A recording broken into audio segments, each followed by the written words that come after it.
Good morning, everybody. Welcome to Trial TV Live. I am the Squeegee of Justice. Thank you so much for joining me and us today. I've got my trusty little sidekick here, Super Ball, all curled up,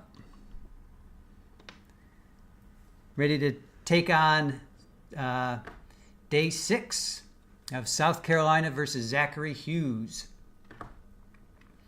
So, who is with us in the chat? Because this promises to be an interesting day.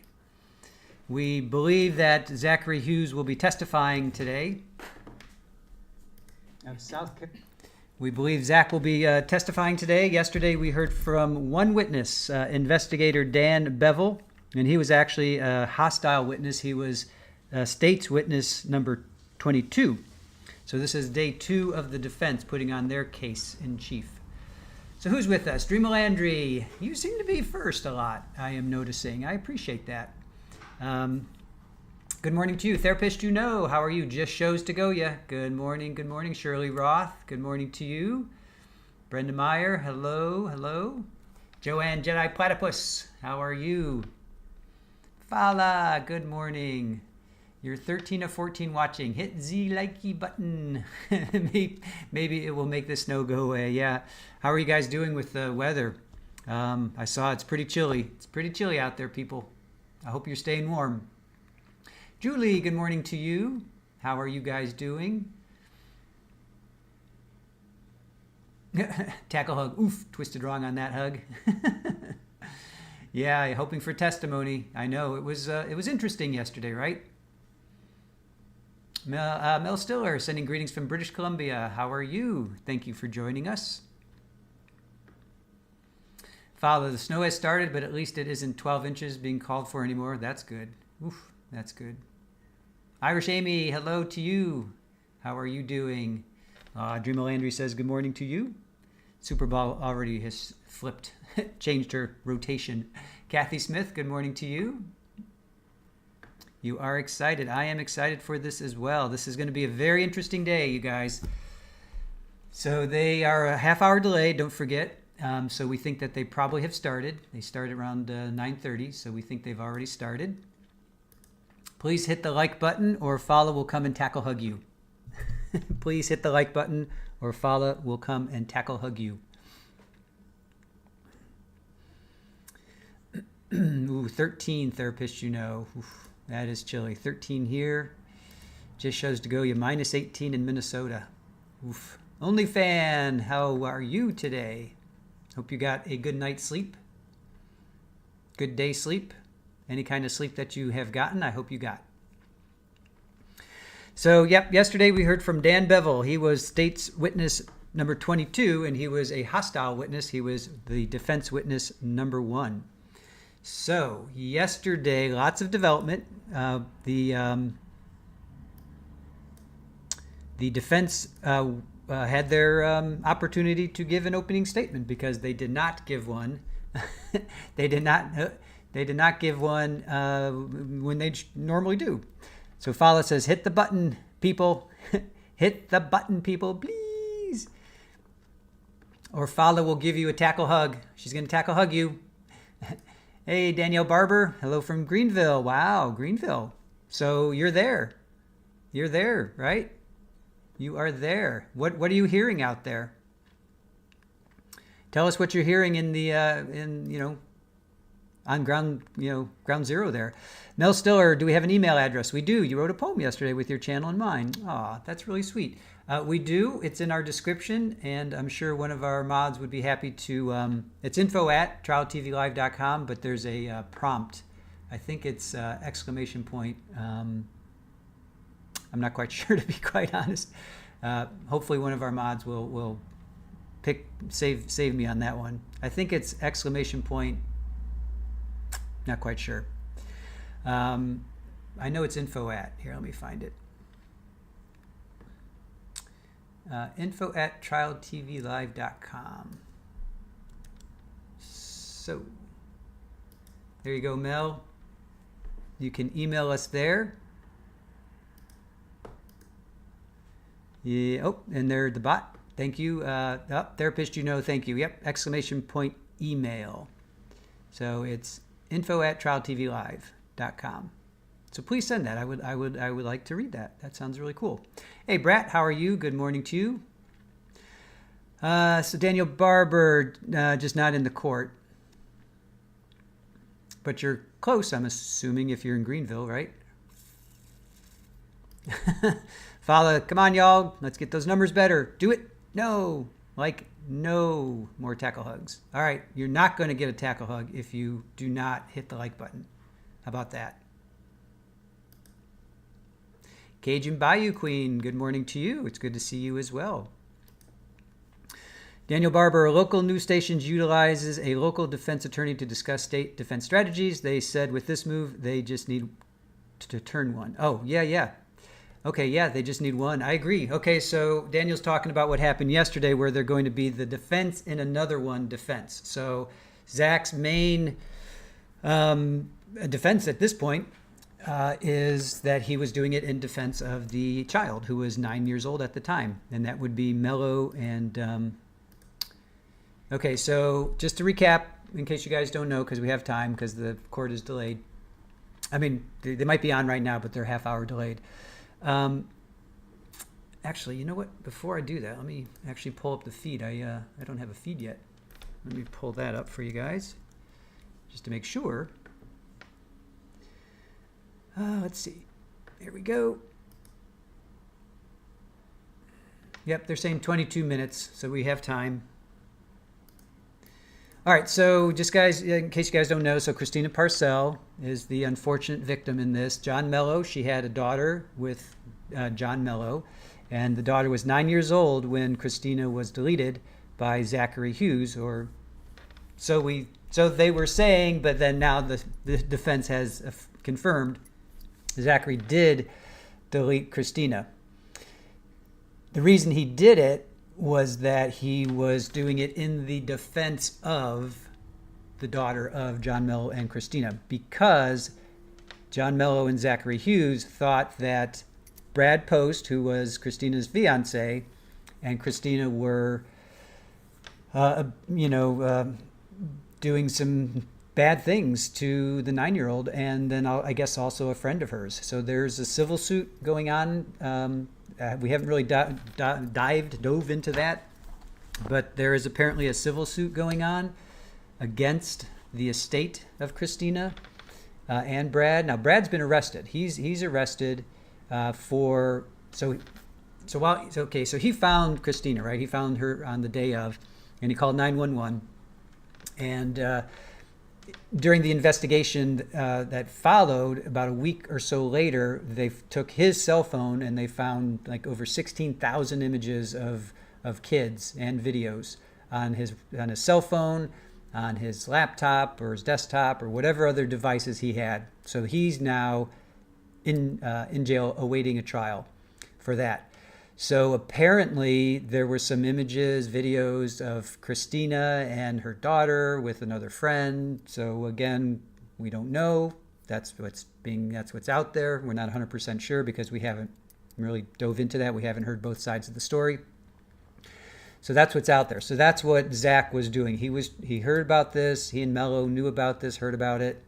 Zach now, his defense he never really had a defense because we didn't hear what the opening statement was because they didn't do it at the beginning of the trial.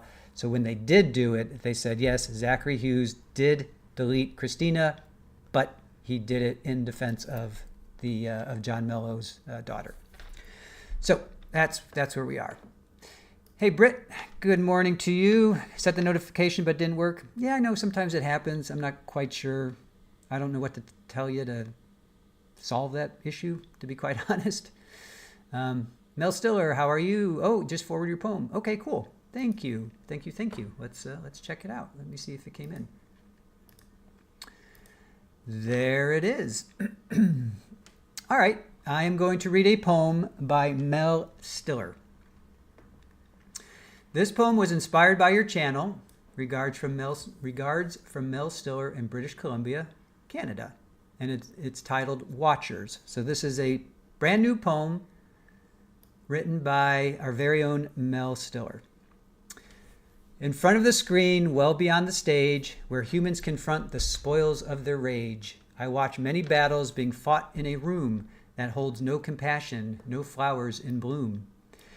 People with degrees, some devoid of sense, sharpen fancy swords, make the fight intense. Wounds bleed, words devour the sounds that exist, to soften the blows if truth must persist. Then, with mixed emotions, the condemned await verdicts from a panel that handles their fate. Somewhere, quite immune to the twists of grace, truth holds back a scream and slows down its pace. Where's the line drawn between truth and lies? When do words become more than speech implies? Like passengers lost to the cruel seas, emotions drown slowly, unheard all their pleas. So this is where I sit in judgment of all. Anonymity gives me so much gall. How superb it is to ride on a steed that takes me to battles where my flesh can't bleed. Oh, that's awesome. Mel Stiller, The Stories I Tell. I really like that, Mel. Thank you. That is a really, really nice poem. I really like that. So that was a poem written by Mel Stiller, our very own Mel Stiller, and it's called Watchers. That's really nice. I like that. That's really nice. So thank you for that.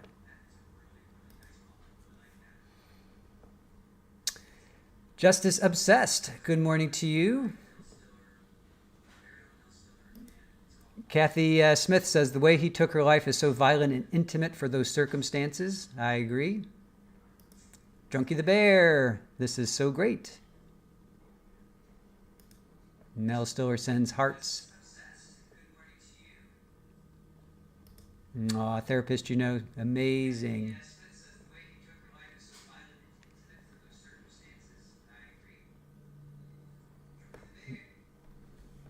Yep. Dreamer Landry, amazing.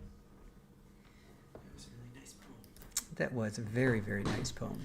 Brenda Meyer, that was awesome. Carol O'Neill, I believe if more trial watching fans knew about Trial TV Live, they would subscribe. Best group chatters here. Thank you. Bayou Queen, good morning, Shirley Roth says. Irish Amy, Mel Stiller, that was fantastic. You're really talented. That was. And therapist, you know, says Mel Stiller, keep them coming. You're very talented. And Aaron, Trial TV Live, says that was amazing. Thank you so much. That really was. Thank you. That means a lot. OnlyFans, Zach is expected to be first on the stand. Lily Wayne, fantastic poem, Mel Stiller. That was so well written. Aw. Yes. Thank you. That was really nice. Thank you. Shirley Roth says, amazing poem. I wish I was talented in the arts. Yeah, same here. Well, I think, you know what? I think we all have it. We all have the ability, you know. I think it's all there within us. I think we all have the ability, because everybody has a voice, right? I struggled with that in my career of playing music, you know. I was always comparing myself. There's always somebody better. But your voice is your voice, and you're the only one that has that. Nobody else has that voice. So it is what it is. Let it out. Kathy Smith says, thanks for sharing your poem with us. Yeah, that was really nice, Mel. I appreciate that. Really appreciate that. So, all right. So we think Zach's going to be first OnlyFan. I thought yesterday when they let go, they said that the witness was like going to be a little bit later, was on the phone or something. So Zach is going to testify. I mean, they said he was going to. They can't not have him testify at this point. We have to hear from him. Drunky the Bear, compassion is the thief of joy. Oh, comparison, sorry. Comparison is the thief of joy. That is true. That is good. Did you come up with that? That's really good.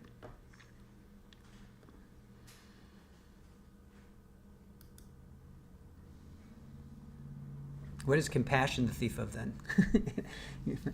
I said compassion. Comparison is the thief of joy. Yeah, once you go down that rabbit hole of comparing yourself, and then I got to the point, I'm like, well, there's always somebody better than me, but I'm like, there's always somebody worse. So I'm like, I know that I'm better, quote unquote, than other people, but I'm also not as good, quote unquote, as other people. So you just got to find your spot. You just got to find your spot. Your voice is there. It's your voice. Nobody's going to take that away from you. No sway. I just left the courthouse. I was in courtroom 3 and the trial's in courtroom 8. Wow. Can you get in, or, well, you just left? If you can get in at some point, try and get in, and then, give us a call. No sway says, talk to someone in solicitor's office. They're feeling pretty confident. Okay. Joanne says, I love the artistic ability of others. Great poem. Yeah, it was really a very nice poem.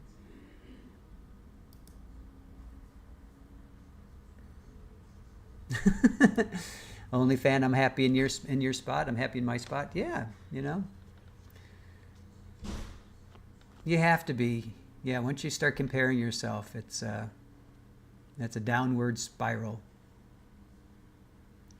Okay, got to go to work. I hear you. All right, well, thanks for checking in. No, Zach is first, just got confirmation. All right, we don't want spoilers, guys, because we know that people are tweeting, so I appreciate that, but let's also temper that with no spoilers. So I appreciate that, Daniel Barber, because I know Gigi's live tweeting, and I'm sure there's other people that are live tweeting as well. So let's keep that at a minimum, if you will. Please and thank you. Yeah, Mel, I hear you. And the only person I compete with is myself. I'm the harshest judge. I understand that. Shirley Roth, the only artist thing I can do is household repairs, paint walls, and refinish old furniture. That's a talent. I couldn't even remotely do refurnish old furniture. Compassion is the thief of judgment, therapist says. Compassion is the thief of judgment. I got to think about that one. I can't come up with anything pithy to say straight away. You got me on that one, therapist. Julie BME, good morning, y'all. Great poetry, right? OnlyFan says no sway. Thanks for checking in and have a great day. And no spoilers, we agree to that. Irish Amy, I agree. Each person is their own unique gift to the world and no one else can be that, so there is no comparison. No one else can be like you can. 100%. No Sway says the solicitor's office was happy the CSAM stuff didn't make it in. Wilkins, the solicitor, is pretty involved here. They're putting in a lot of work to lock this down. Okay.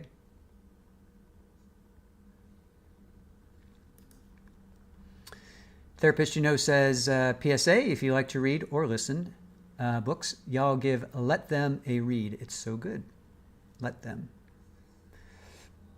Right on.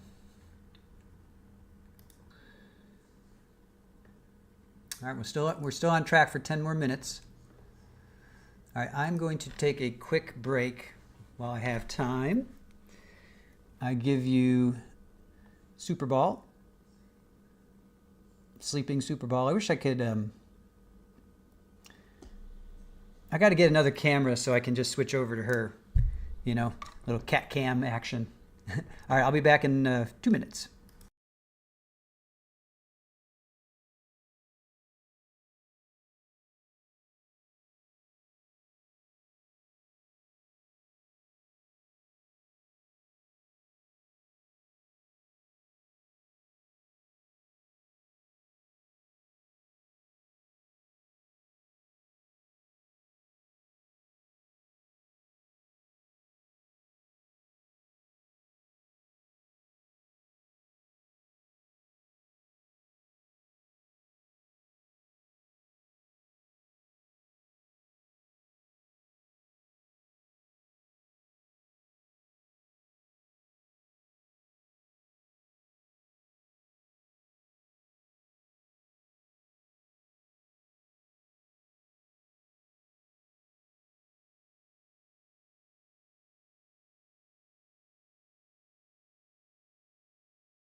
right. So we are still on track. About 8 minutes to go.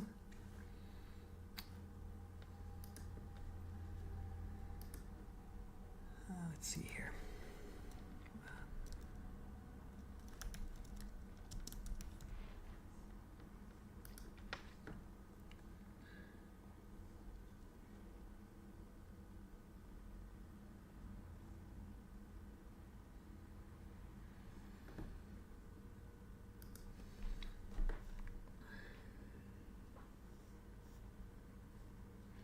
Brooklyn Pasola, how are you?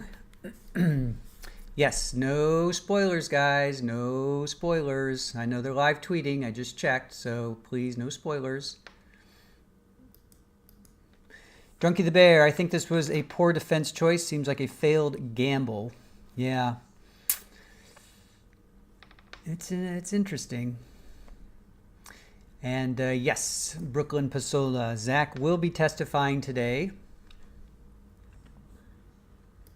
Ah, it just shows to go. Yes, definitely count the objections. Definitely count the objections. That'll be cool. Gina Farley, good morning to you. How are you? Nothing beats a good old yeah moment. I hear you. Brad, spoiler alert, yesterday was wild. Yeah, it really was. You know, you think you watch enough trials and you're always like, well, I think I've seen it all, but all right, Lily Wayne, we'll see ya. Bye for now. Still listening? No worries. Thanks for still listening. And if you haven't hit the like button, please do. We've got 81 people watching, 84 people watching, and 43 likes. So please, let's even that out a little bit. It doesn't take much to hit the like button. We would appreciate that. Therapist, yesterday was maddening. It was interesting. We'll put it that way. Julie, Brat, you had to go ahead and spoil yesterday. Oh, that's right. Brat, we didn't watch yesterday yet. Kathy Smith, it would be impossible to explain away DNA. I agree. That's what Sunk tell us. That was, and he tried to fight that by saying, "Oh, it was planted by the law enforcement." And yeah, no, sorry, buddy.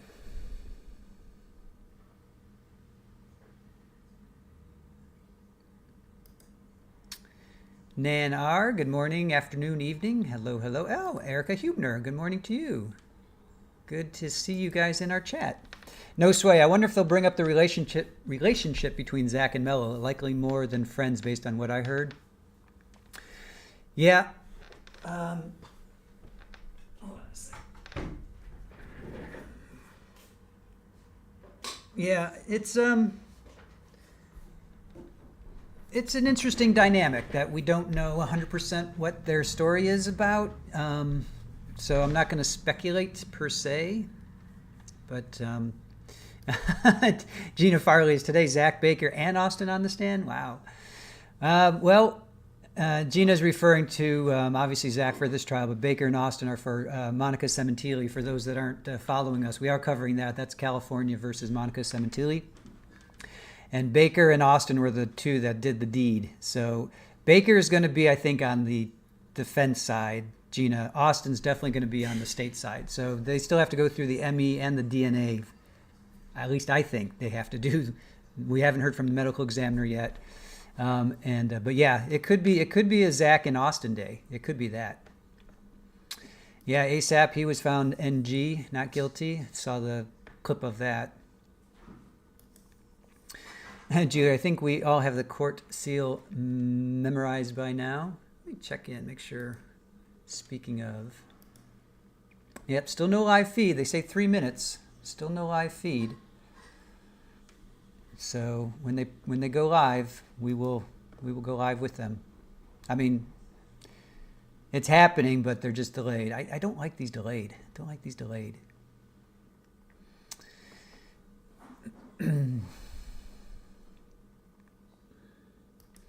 Remy Nas, I hope they let him testify. To who? Who are you referring to? Daniel Barber says, what was the reason the judge placed a 20-minute hold on showing reporting anything from within the court? I thought it was 30, to be quite honest. I thought it was 30 minutes. Is it 20?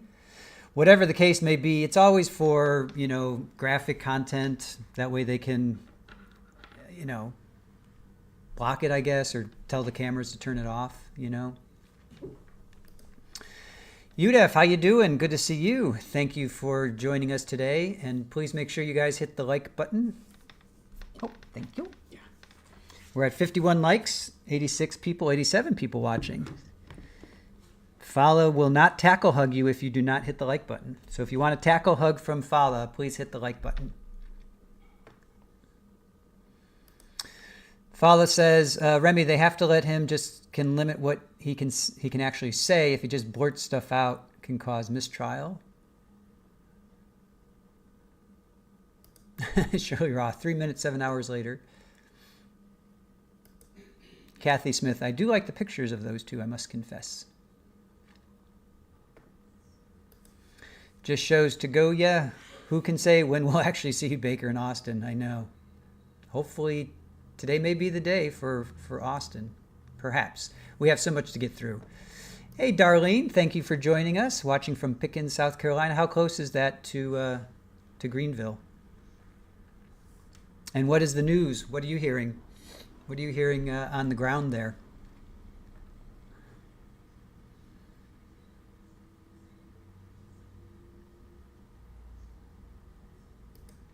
Fowle is laying it down. No tackle hugs for anyone without likes. You got to hit the like button. 55 likes. You'll get a tackle hug from Fowle. Drunky the Bear. Maybe a mistrial would be best.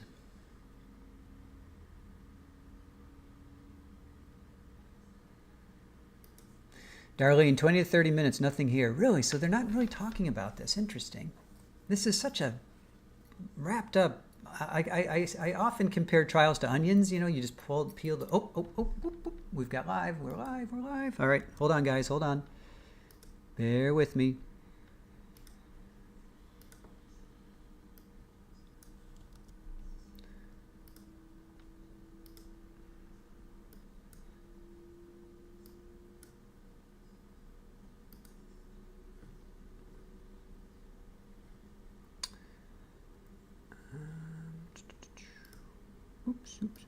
Oops. Okay. All right. So we have a live feed. We are live. Okay. So Darlene, no, really the news is not reporting it. This is, like I said, I always say trials are like an onion, and this one is just so many layers. So many layers. Erica Hubner, number 44. Awesome. Up to 59. Good job, guys. Brad says, don't worry about leaving your DNA and fingerprints on the like button. It'll be a great alibi. Drunky the Bear, if they had more time from mistrial, they could hope post-case is complete and the CSAM can come in. That's true. That's a good point. Joanne says, not really much on local news here. Not that I'm an avid watcher. Yeah. Daniel Barber, the same stuff you guys are hearing is what is being reported around here. All right. But then Darlene says, oh yeah, it's all over the news stations.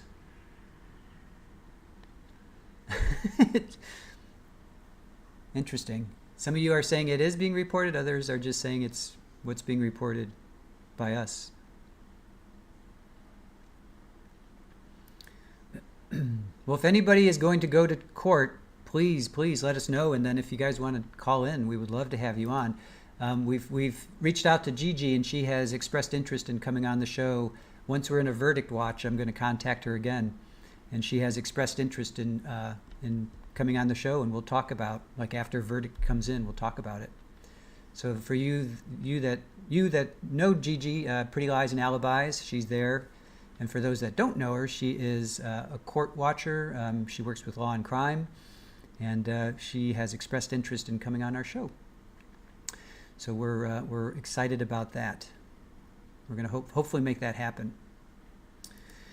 Irish Amy, the thing is, even if the CSAM comes in, does that really justify a not guilty verdict for vigilante justice? I don't think so. I don't think vigilante is ever justified unless, let me retract that, unless you see something happening in the moment. If you see something happening in the moment, then I think it's justifiable. But if you plan it, I don't agree with that. Lemon Lime, do you think the jurors have not Googled or heard about this ESAM? It's a good question.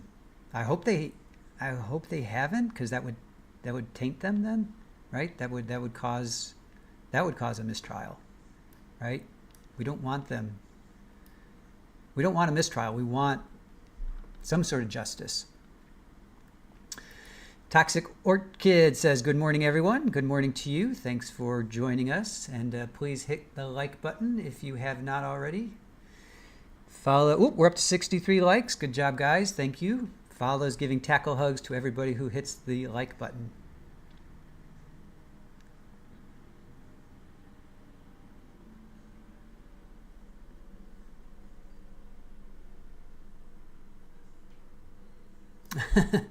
Joanne says, I guess I don't watch much news.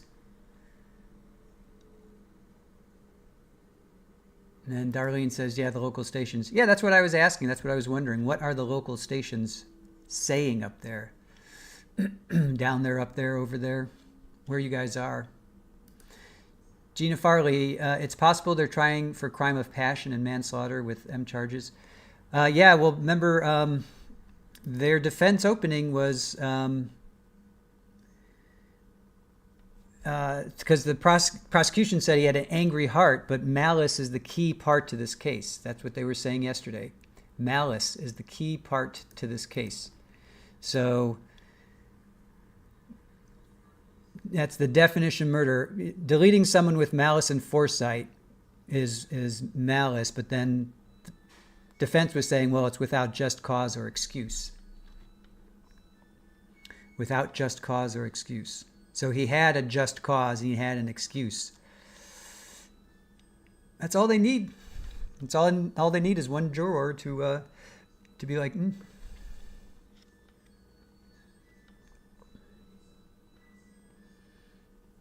Oh, Irish Amy. My baby Omi just walked on the keyboard trying to hit the like, but I already had. Nice. Follow says, I just can't type them all out or I will have nothing to do but tackle hugs because I won't be able to work. Nice.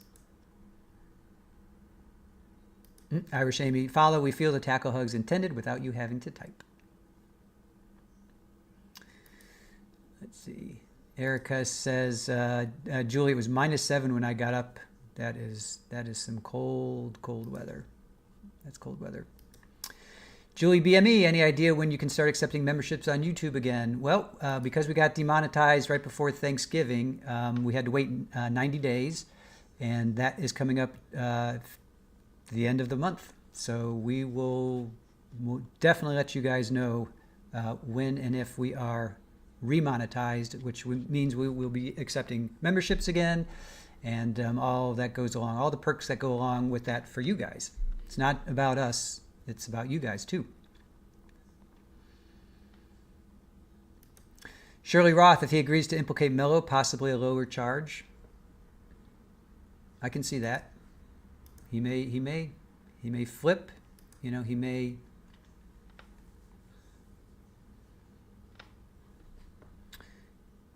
he may.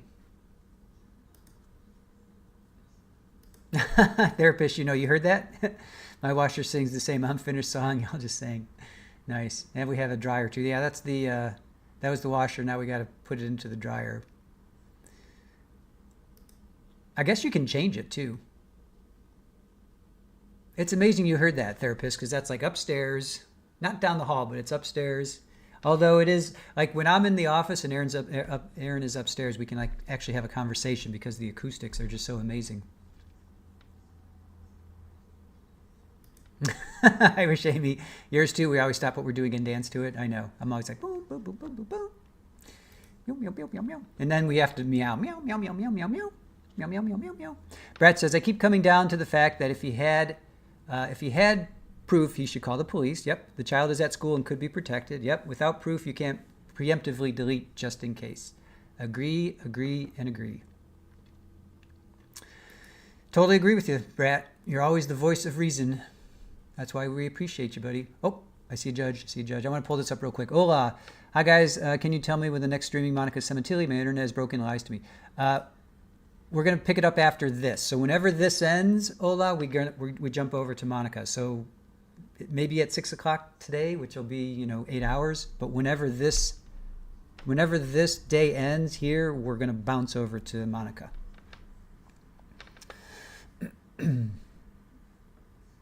Oh, Trial TV Live. Aaron says it's D. Forel, the Trout, and was composed by Franz Schubert, 1817.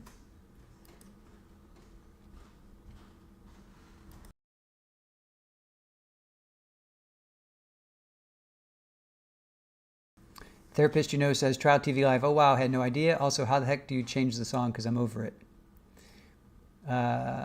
We'll get back to you on that one.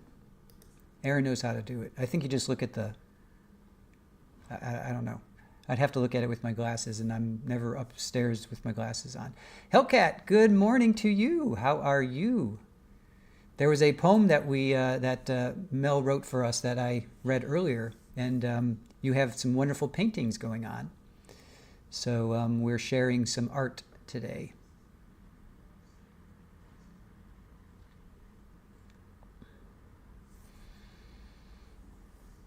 So I saw the judge's head.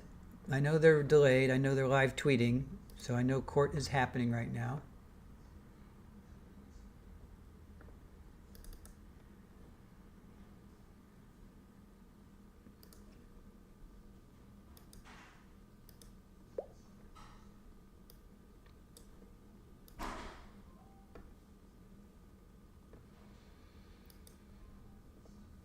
And just in case you guys have not, please hit the like button if you want to get a tackle hug from Fala. She is giving out tackle hugs only to those that hit the like button. So please do so. We would appreciate it.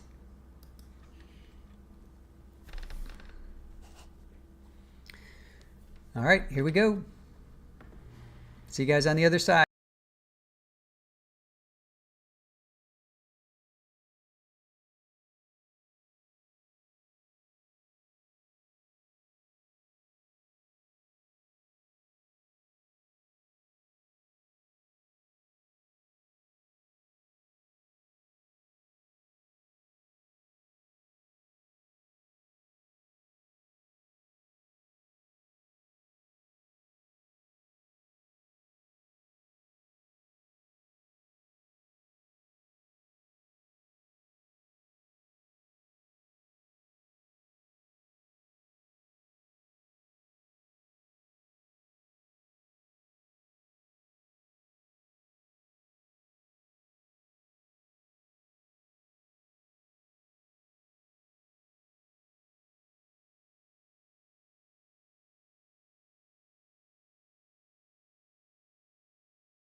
May it please the court, Your Honor, the defense calls Zach Hughes.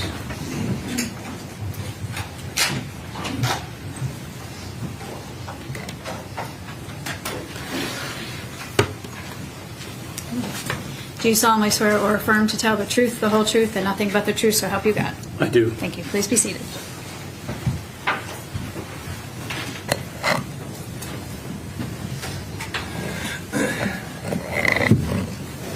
Please state your name for the record. Zachary David Hughes. Zach, How old are you? I'm 32 years old. Are you married? No.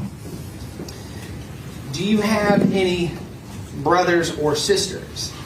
Yes, I do. Tell this jury about your brothers and sisters. I have 5 brothers and sisters. One is my biological brother, Eli, and the rest are my adopted siblings. At one point, did you have 6 siblings? Yes, I did. We'll talk about that in a minute. Where were you born? I was born in San Luis Obispo, California. Did you grow up in the entirety of your childhood in California? No, I did not. From California, where did you and your family move? We moved to Southwest Virginia when I was 11. While you were still living in California, did you discover that you had an aptitude for music? Yes, I did.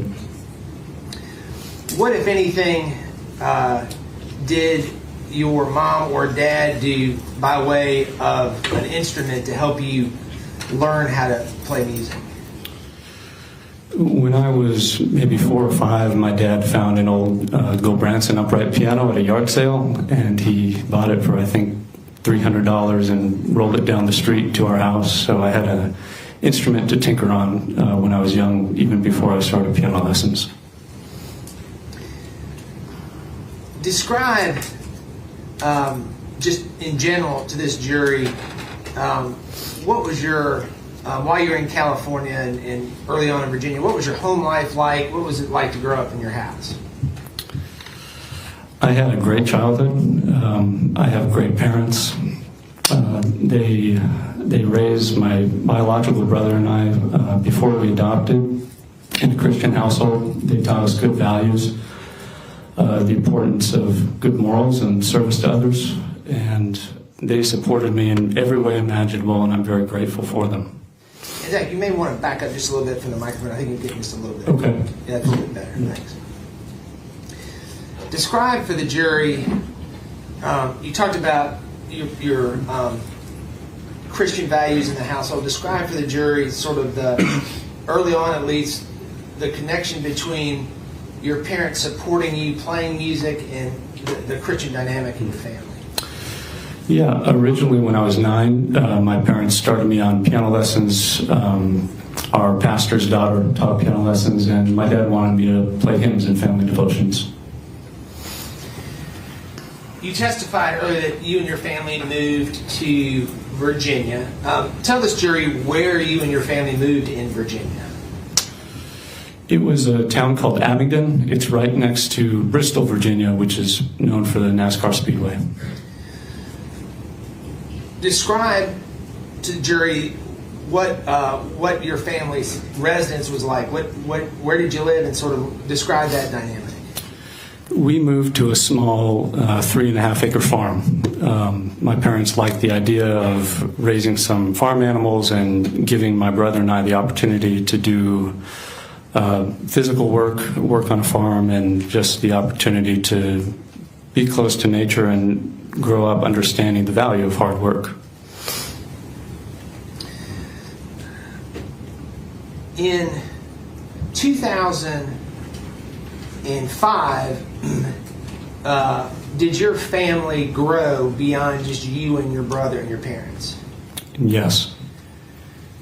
Describe for the jury how your family grew in 2005. The church we were a part of at a time really encouraged adoption, especially for families or couples who weren't able to have kids at that point in their life or at all. And as a result of this belief in the church that it was good to adopt, there were emails that would be passed around occasionally, and there was an email that was passed around with a photo of 5 Russian siblings who were up for adoption in Russia. And my family saw these photos, and our heart really went out to these kids. At first we thought they were all boys because their heads were all shaven for lice, and they were all wearing sort of the same kind of clothes, hand-me-downs. But they were 3 girls and 2 boys. And after a lot of prayer and thought and discussion about it, we decided we wanted to adopt these kids because essentially if we didn't, who would? So, just briefly, let's talk about these kids. How old was the oldest child at the time your parents adopted them? She was 10. What was her name? Her Russian name was Yelena, but we gave all the kids American names. So her name was Grace when we adopted her. So Grace was 10. How old was the youngest? 18 months.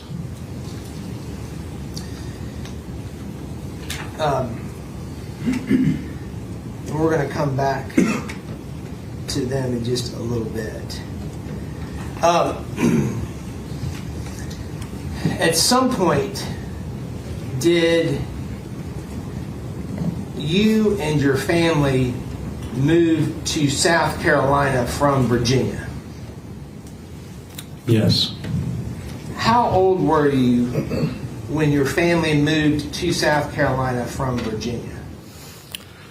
I believe I was either 15 or 16. Where did you and your family move in South Carolina? We moved to Travelers Rest in Greenville County.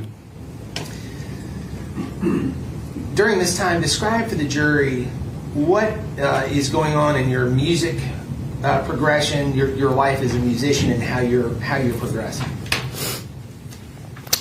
Like I said, I started piano at 9, and when we moved to Virginia, I became increasingly more interested and motivated in it. So by the time I was, say, 14, 15, I was practicing on average 6 to 8 hours a day. We were homeschooled, so this allowed me to do this. And by the time we had moved to Travelers Rest, I was very convinced that I wanted to pursue music as a career.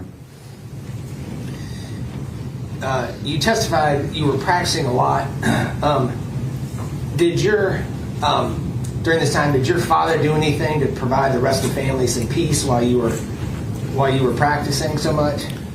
Yes, I like to practice late into the night and into the early morning hours, so my dad actually built me a soundproofed room out in the garage so I could do this without waking the neighbors. So as your musical capabilities improved and increased, while you were in high school, did you participate in any music festivals, specifically regional music festivals? Yes, many. Did you ever win a prestigious regional music festival? Yes, several. All right. Describe to the jury what opportunity you were given in connection with the South Carolina Philharmonic Orchestra. In 2011, I participated in a high school piano festival in Columbia, South Carolina at the University of South Carolina called the Southeastern Piano Festival. And part of this festival, there was an international concerto competition. A concerto is a piece for a solo instrument and orchestra, so in this case, solo piano with orchestra. And that was the Arthur Fraser International Piano Competition, and I was awarded first prize. And part of first prize was the opportunity at a later date to perform a full concerto with the South Carolina Philharmonic. And maybe a year later, we did Beethoven's Emperor Concerto. You testified about high school and your progression as a musician in high school. I want to talk about college. When it came to go for you to go to college, where did you apply to go to college? I applied to 5 different conservatories in the country. Were you accepted to any of those conservatories? I was accepted to 3. Where did you decide to go to college? I went to the Juilliard School in Manhattan. The year you applied,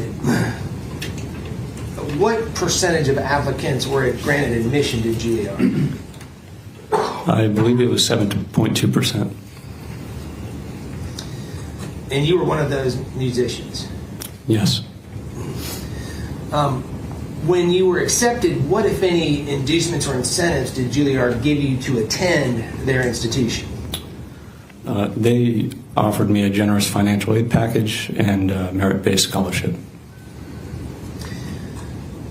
When did you begin your education at the Juilliard School? I matriculated in the fall of 2011.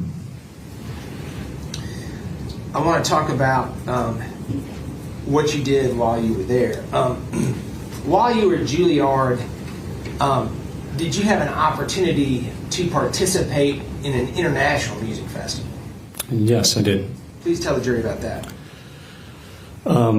There is an international music students festival in Kyoto, Japan, which is called the Rome Music Foundation sets it up, and they try to get music students from all over the world, from different countries, so they get a sampling of different countries, and they have a relationship with Juilliard, so an email was sent out to the student body asking if anyone wanted to participate, and I was selected to represent the states in Kyoto for this festival. And so how many students from around the world participated in this festival? Maybe 15 to 20. And how many from America were selected to participate? One. And that was just you? Yes. Did you graduate from the Juilliard School? Yes, I did. When did you graduate? In May of 2015. And what was the degree you obtained upon graduation? A bachelor's of music and piano performance.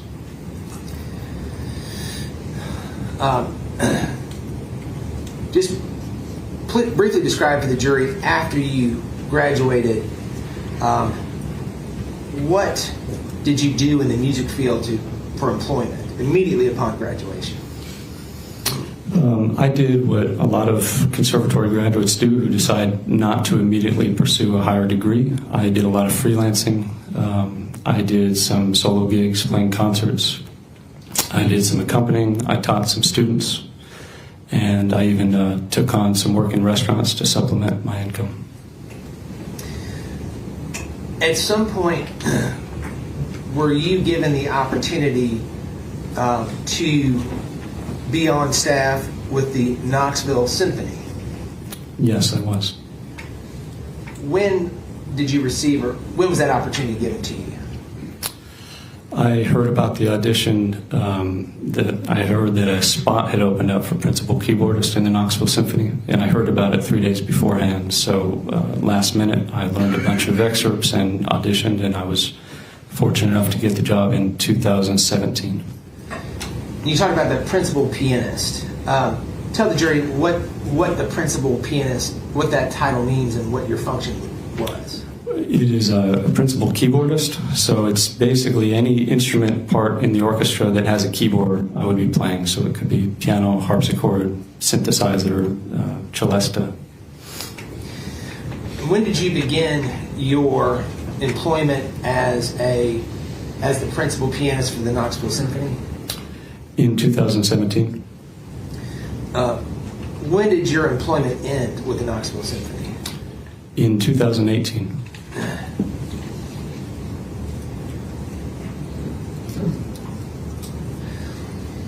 What did you decide to do in 2018 that required you to leave the orchestra? Or the symphony, rather. I decided to enlist with the Marine Corps. So, you're a classically trained pianist. You have an opportunity with a symphony to perform with them, which is regular employment, and you decide to leave that and go serve your country in the Marine Corps. Is that correct? Yes. Describe to the jury why you decided to leave your job with the symphony to serve your country in the Marine Corps. Since about my sophomore year of college, it has been something I've been thinking about, military service. And obviously there's a window of time that you're able to do that in. As you get older, you hit age limits and so forth. And it had just always been something I was interested in, the service to others aspect of it. I felt like, in a sense, I owed a debt to my country and to do some military service. And I also wanted the opportunity to experience a difficult training environment. And I figured the Marines they had a reputation of being the hardest, so that's the branch I decided to go for.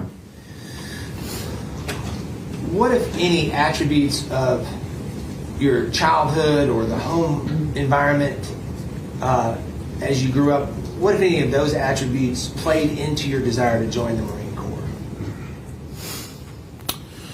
I think the way my parents had always instilled in us a good work ethic and an important sense of just a moral duty to others, it seemed like a very good opportunity for me to further develop some of these things in myself. You testified that initially you enlisted in the Marine Corps. Ultimately, did your journey continue as an enlisted person in the Marine Corps? No. Why not? Tell this story. I was speaking with my recruiter, and they ask you a lot of questions, just trying to figure out who you are and what aptitude you might have for different aspects of the service you're going for. And he found out that I had a college degree, which meant, unbeknownst to me, that I was eligible for officer candidate school. So as soon as they found that out, they tried to funnel me into, it's a different recruiting program, but they got me in touch with the officer selection officer and encouraged me to go the officer route.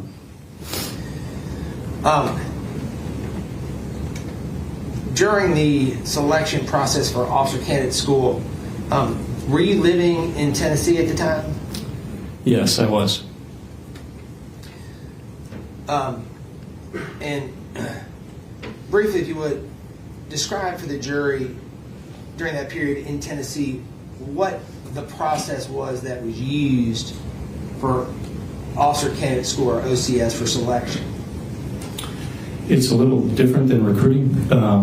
You have to go through a pretty rigorous selection process to even be invited to OCS, so you spend a lot of time with your OSO, or your officer selection officer, and it's their job to essentially train you up and get you ready so that you can pass the review board to get an invitation. So when I was living in Tennessee, I was doing a lot of training with him, preparing for this.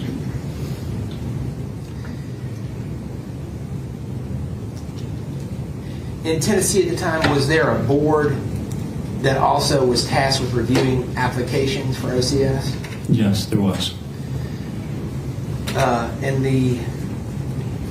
the cycle where you participated or your application was evaluated, do you know how many applicants the board authorized to go forward with OCS during that cycle? One. Was that your application? Yes, it was. Let's talk about OCS. At the time you began your journey in the Marine Corps, did Marine Corps personnel try to push you to a different area than you wanted to go to? Yes, they did. Describe to this jury what they asked you to do or what they wanted you to do. As a recruiter, there are different boxes that I think you get bonuses in a certain sense if you can check, and one of those is the Marine Corps band. So when they found out I had a background as a pianist, they really tried to get me to join the Marine Corps band. And when they asked you to join the Marine Corps band, what did you say? I declined. That wasn't the reason I wanted to join. I wanted to experience a different side of life, and I was interested in infantry. Let's talk about OCS. During officer candidate school and your time there, were there metrics that were used by OCS personnel to evaluate physical fitness? Yes. Describe to the jury what those metrics were. There's something called the PFT, the physical fitness test, and it consists of 3 areas. It's pull-ups to failure, maximum crunches under 2 minutes, and a 3-mile timed run. What's a perfect score on that? You can get a maximum of 100 in each of the 3 areas, so a perfect score would be 300. What was your score? 294. Ultimately, were you able to complete officer candidate school? No, I was not. Why were you not able to complete officer candidate school? I was dropped after the 3rd week of officer candidate school due to level 3 stress fractures in both of my tibias. So you had broken legs? More or less. At the time you were forced to leave officer candidate school, what percentage of the class were you in? I was in the top 3%. Do you remember how many members were in your OCS class at this time? It was more than 400. When you left OCS, how did you leave it with the Marine Corps? The CO of Quantico, which is where Marine Corps OCS is at, asked me to return. He essentially told me to go home, heal, retrain, and come back.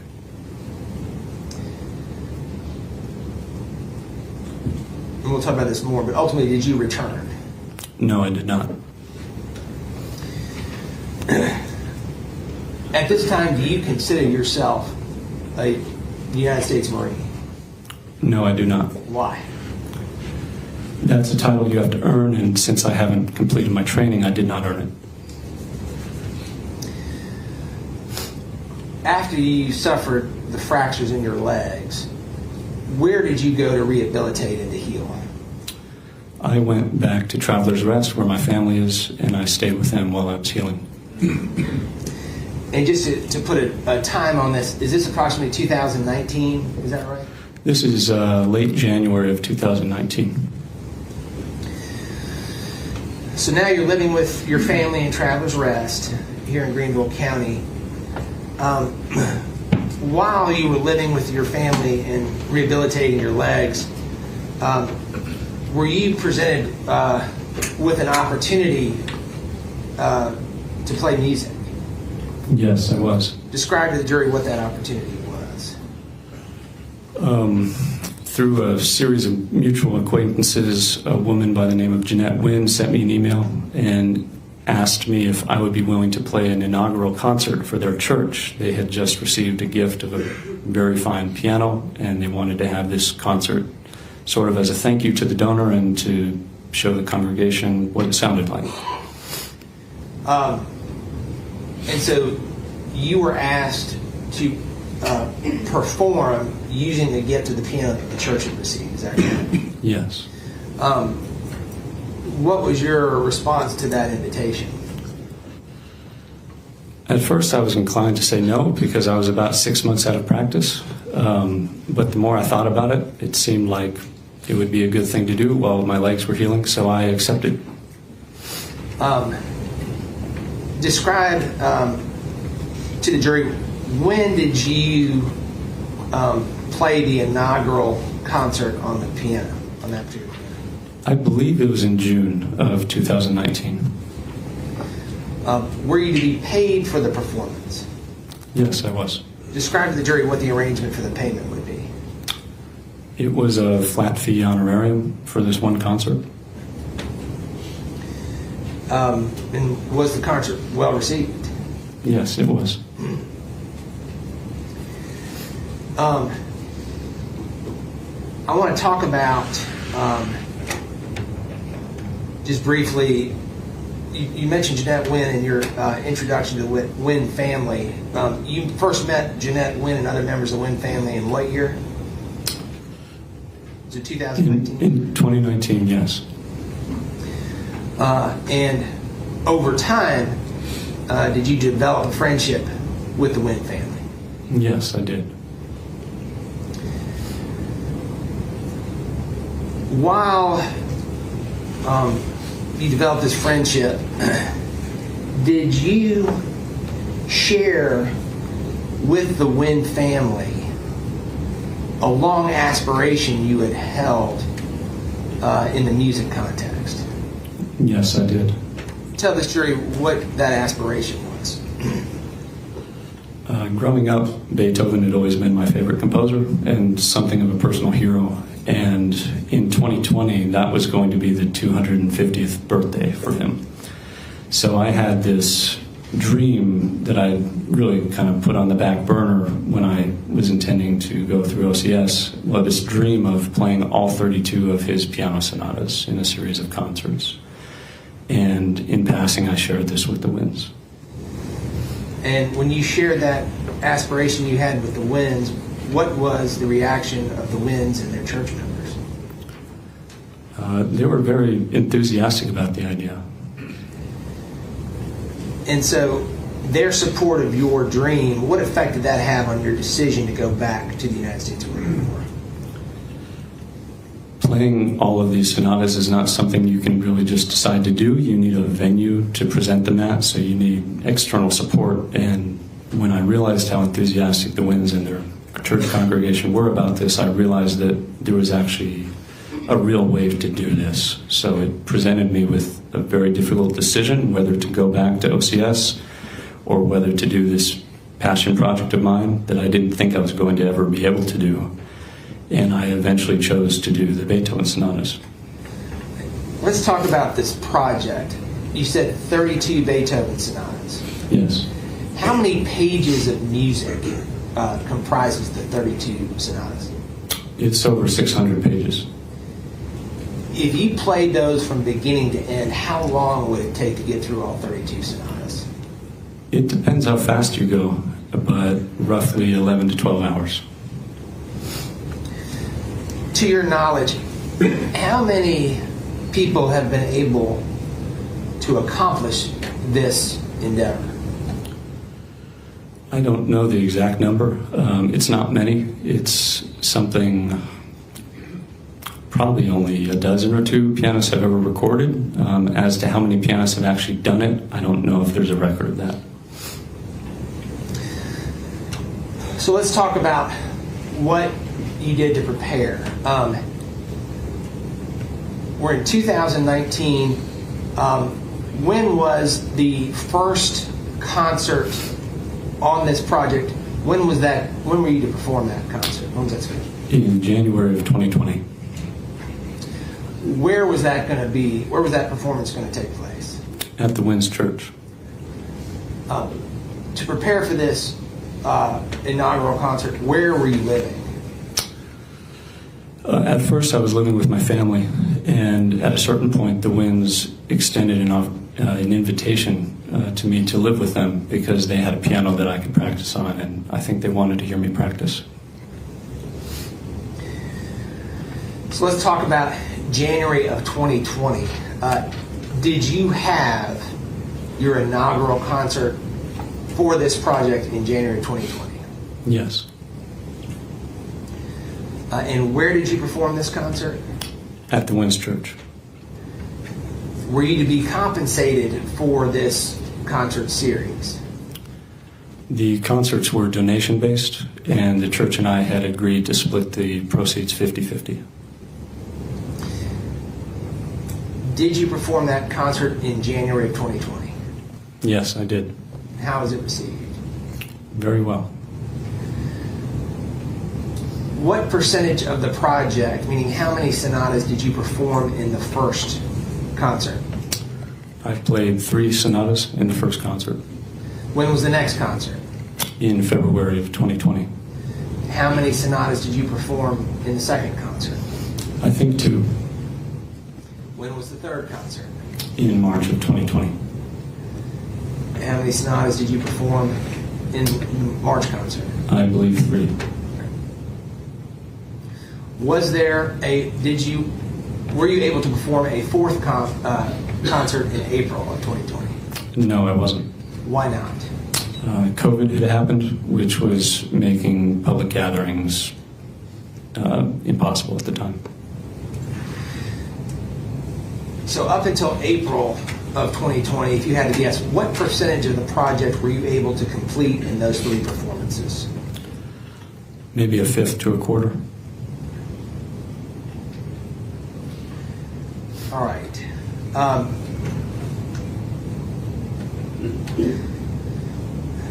during this time, were you working anywhere else to make a little extra money?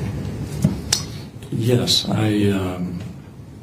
prior I had been working at Gianna downtown serving, and at some point I started working there again after COVID had happened, and I also took on some work with my dad painting houses and laying brick.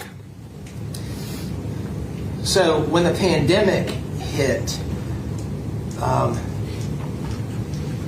did that put a complete end to your music performances? For the time being, yes. At some point, did you decide to perform outside during the pandemic? Yes, I did. What instrument did you use to conduct performances outside? I saved up some money and bought what was the best electronic keyboard on the market at the time, and I needed something portable, and I also wanted something that would do justice to the pieces I was trying to play, so it was a Roland V piano. Where did you, or how did you get the money to pay for the piano? Through working with my dad. So after you got the piano, did you begin to play music on the streets of downtown Greenville? Yes, I applied for a performer's permit for public spaces, and then I started several times a week taking my keyboard downtown and playing these sonatas at various spots in downtown Greenville. When did you start performing in downtown Greenville? It would have been sometime in the summer of 2020. Where were some of your most frequent locations where you perform music in downtown Greenville? Probably the most frequent was right in front of Spill the Beans at the entrance to Falls Park, where the fountain is. I want to talk about an evening in August of 2020 while you were performing outside Spill the Beans. While you were performing, did anyone make contact with you and introduce himself to you? Yes. Who was that? That was John Mello. Was John Mello by himself, or was anyone with him? He was with his daughter, Aida Mello. How old, best you can recall, how old was Aida at the time? She was 8. Tell this jury about the interaction you had with John Mello when he first introduced himself when you were in front of Spill the Beans. I didn't know who he was, but he came up and said he was a musician and asked if I'd be willing to take a request.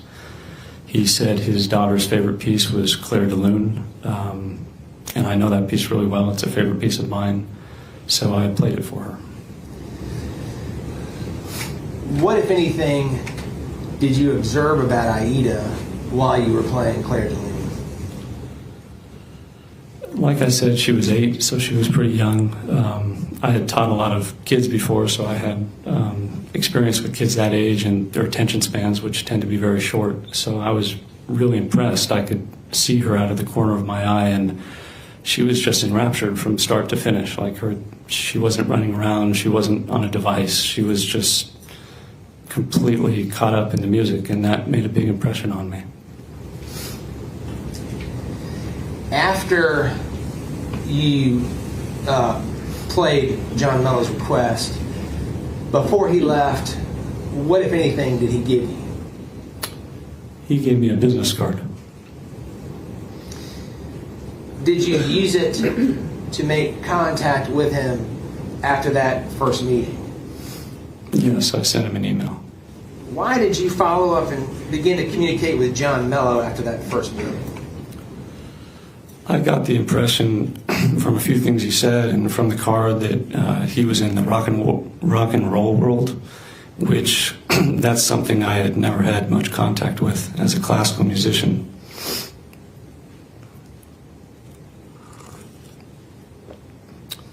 And he seemed like a great conversationalist. He was charismatic and outgoing, and I thought it'd be interesting to get coffee with him at some point. And did you meet with John again after that night in August of 2020? Yes, I did.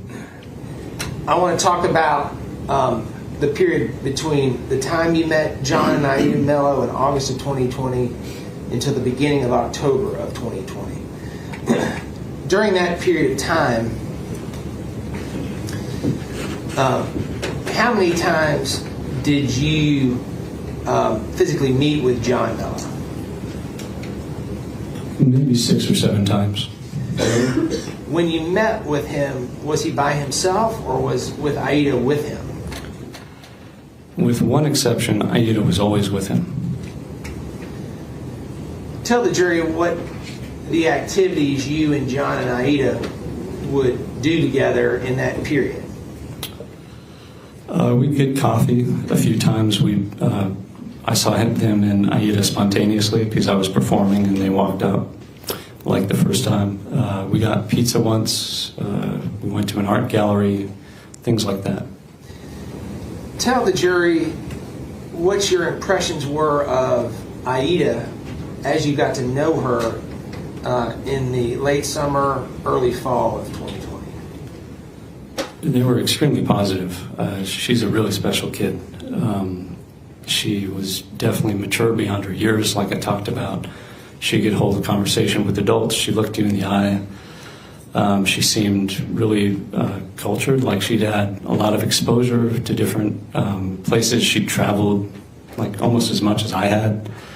She was always telling me about trips she and her dad had taken, and it was just very evident to me that she was a very healthy, loved child. She clearly loved her dad, and it was obvious that he had done a great job raising her. And I was convinced that she was a happy, healthy kid, and he was a great father. Let's fast forward to the beginning of October of 2020. When is your birthday? October 2nd. On your birthday, October the 2nd, 2020, how did you celebrate your birthday?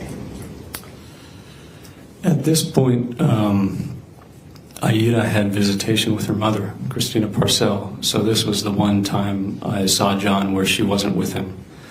And John wanted to show me some of his favorite taco stands out on White Horse Road. So we celebrated my birthday together and went to a couple bars, had dinner, ended up getting tacos at the end of the night. At the beginning of the night, what was John's mood? Very festive. By the end of the night, had his mood changed? Yes, it had. Describe what his mood was at the end of the night. Towards the end, at one of these taco stands, he became very pensive and even distraught. And he started to tell me about really grave concerns he had about his daughter, specifically when his daughter was with her mother, Christina Parcell. And he essentially said that whenever Aida's mother had visitation, he just never could rest easy until he got Aida back. And that he just didn't trust her, and he thought that she wasn't responsible and that she might even hurt her at some point. And I mean, frankly, it kind of, the mood of the evening took a big dip because of this. It was clear that he just was terrified about the danger his daughter was in, and this made a big impression on me. So, when you were with John on your birthday of October 2nd, 2020, where were Aida and Christina Parcell? I believe they were on a road trip to see family, maybe in Alabama or somewhere farther down south.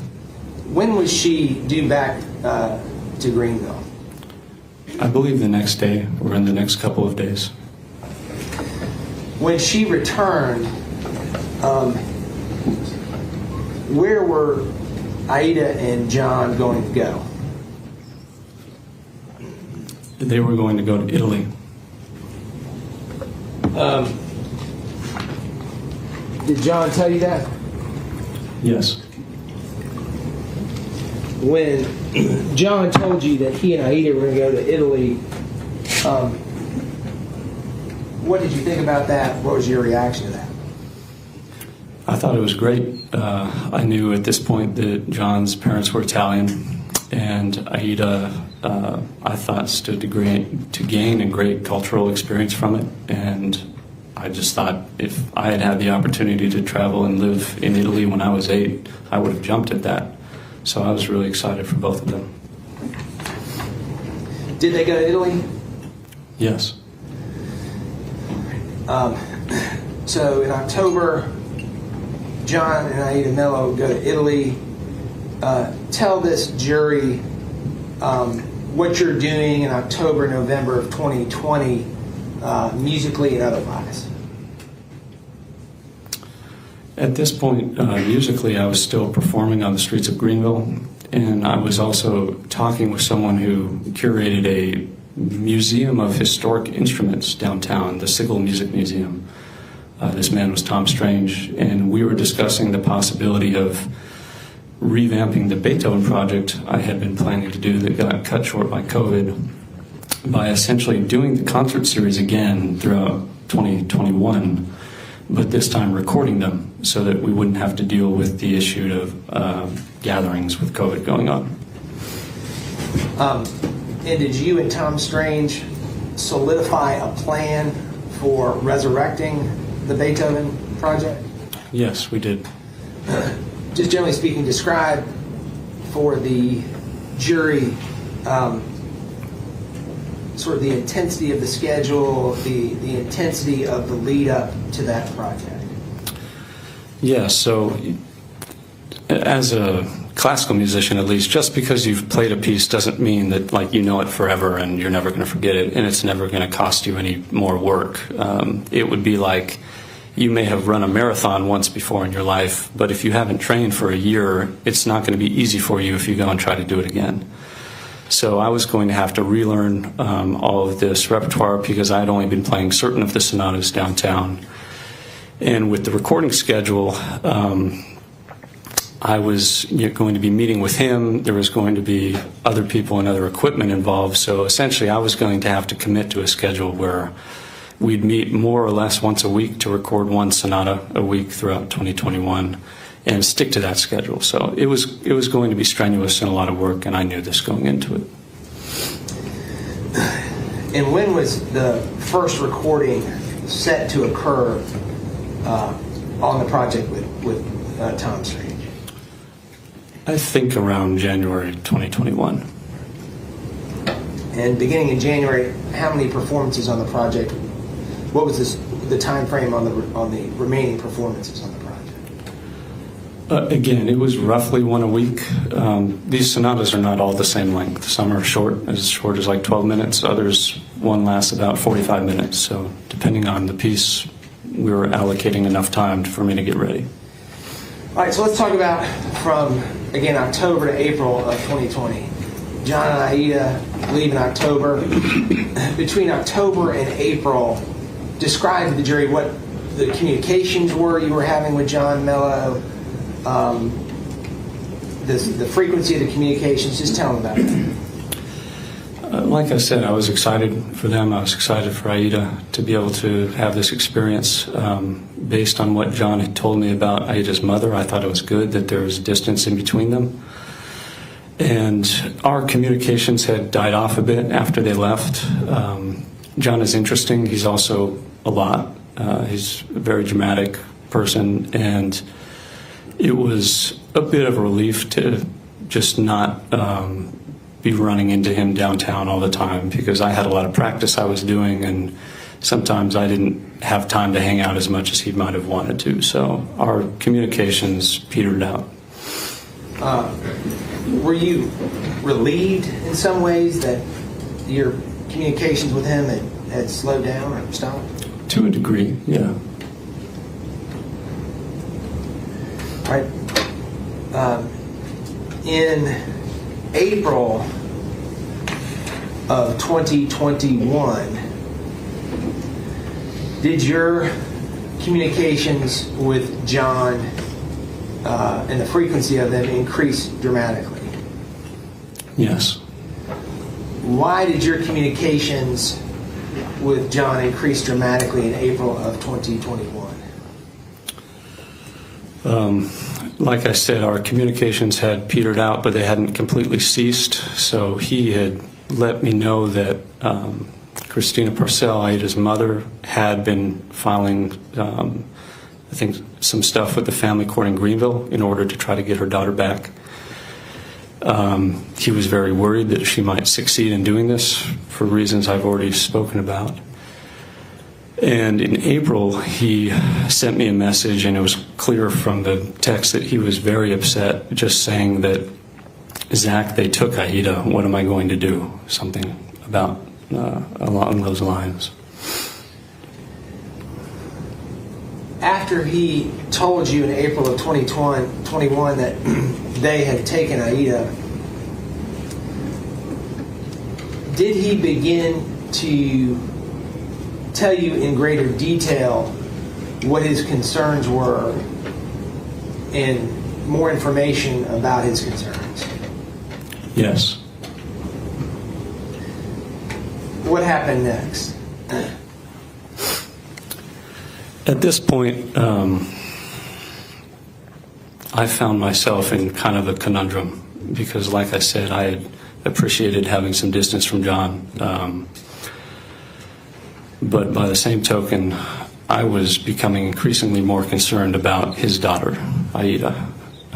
So while I might have wanted to not continue communicating with John for the sake of his daughter, I felt that I had a certain sense of responsibility to help him with what he was dealing with this custody battle for his daughter's sake.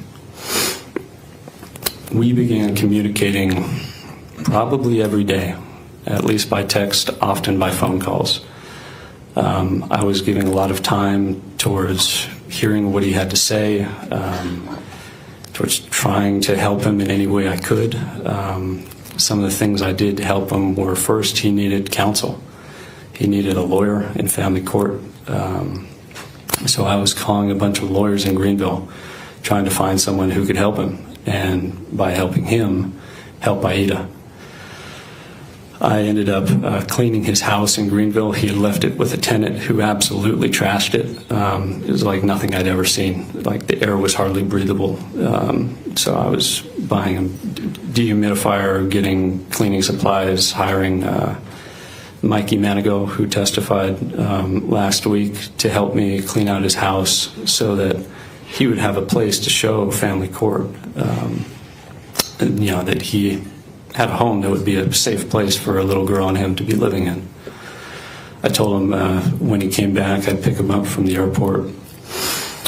But notably, while we were having these conversations, he began to tell me in much more detail what his concerns were about Christina Parcell.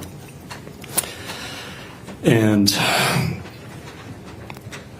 well, in order for you to understand what my reaction was to what he was telling me, you need to know what my experience was with my oldest adopted sibling, Grace. So when we adopted these kids, we really didn't know much about them. Objection, Your Honor. May we approach? Sure.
Will you please take the jury back to their wonderful room?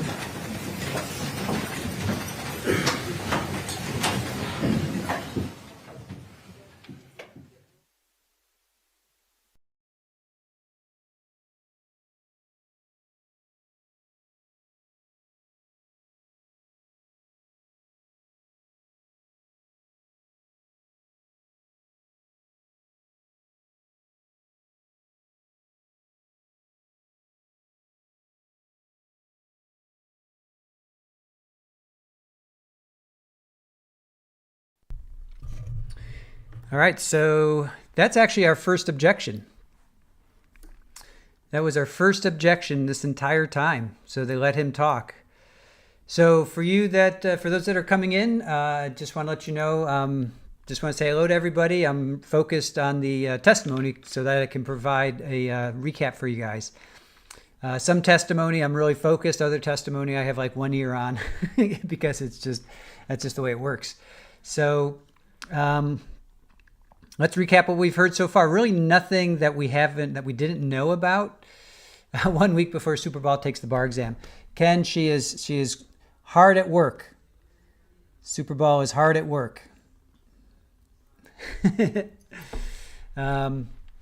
So let's see. So a lot of this stuff we knew already. So he has one biological brother, 5 adopted siblings. He was born in California. They moved to Southwest Virginia when he was 11. Around 4 or 5, his dad found an upright piano and rolled it down the street for Zach. He said he had a great childhood, great parents. It was a Christian household with good morals. He started lessons when he was about 9.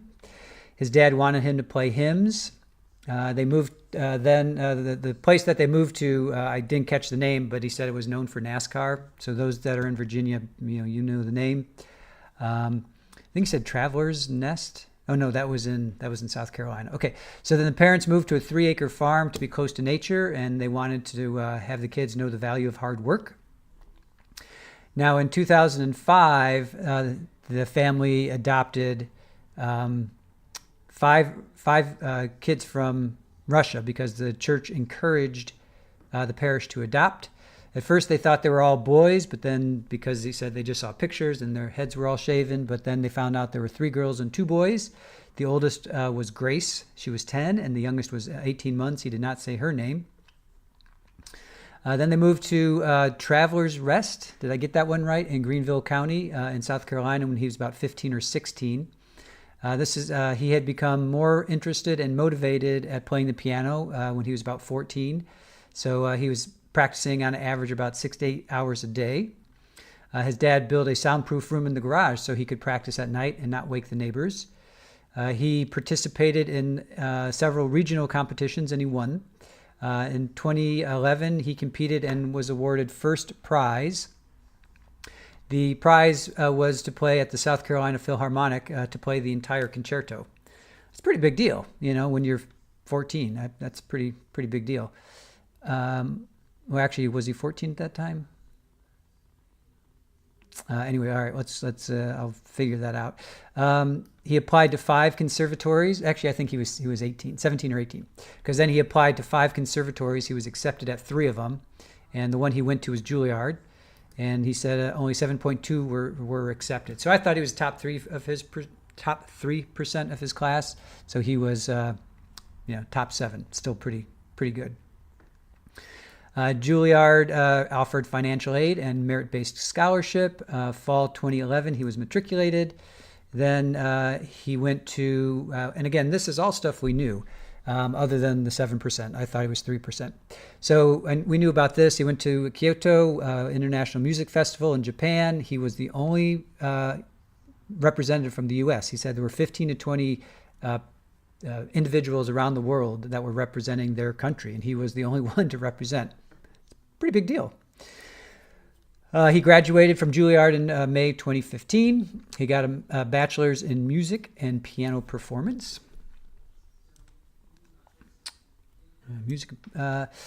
He then, after he graduated, he freelanced. He did solo gigs. He taught. He worked in restaurants. He then he was a principal pianist at the Knoxville Symphony, and that was from 2017 until 2018. Basically, you play any kind of keyboard, that is required, harpsichord, piano, keyboards. Then in 2018, he left to enlist into the Marine Corps. He wanted to do so since he was a sophomore in college because he wanted to serve others. He said he owed a debt to his country. He wanted to experience a difficult training environment. He enlisted, but the recruiter placed him in the OCS, the Officers Candidate School. It was a rigorous selection process to pass the review board, and they only one application was authorized.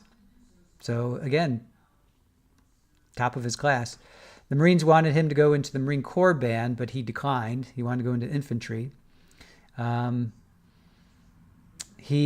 then this physical fitness test, a perfect score is 300 in these three areas. So highest score would have been 300. He got a 294. He didn't complete because in the third week, he got a level 3 stress fracture in both of his legs, and this was in 2019. He was in the top 3 of his class of more than 400. His CO asked him to return after he healed. So then he went back to Traveler's Rest to heal up with his family. Then this church that the Winds, this is where we hear about the Wind family, they had just received a gift of a very fine piano, and they asked him to perform, and he accepted it.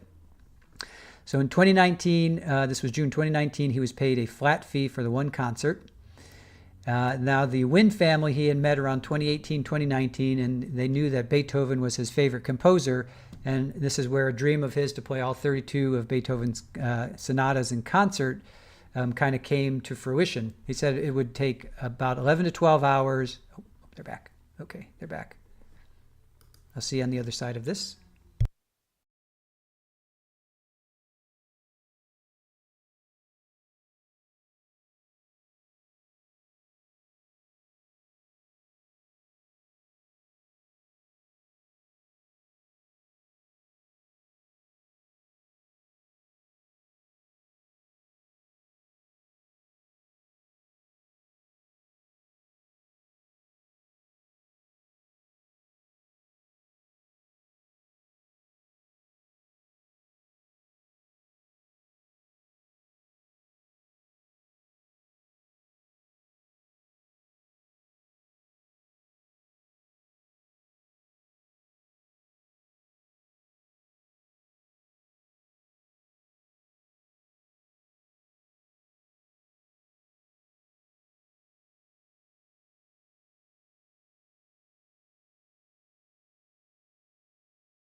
So Justice Obsessed, thank you. Yeah, Gigi is saying, jury's out. State says with the line of questioning, they're trying to backdoor the child materials in by Zach, talking about his adopted siblings being abused. Judge says he won't allow Zach to talk about his siblings. So I guess that kid was, unfortunately, hopefully it wasn't, oh, and they're going, hopefully it wasn't here. Hopefully it was not here. Because that would be really weird, because that means they were with the family, so.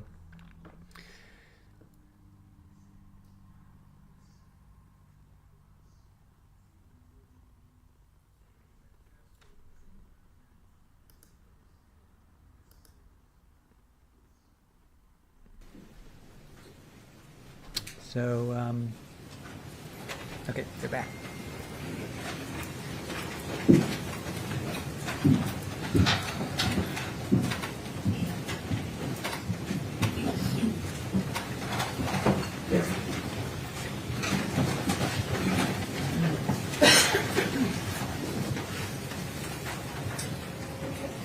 Please continue. May it please the court. Zach, where we left off, You were telling this jury about your oldest sister, Grace. Yes. Continue.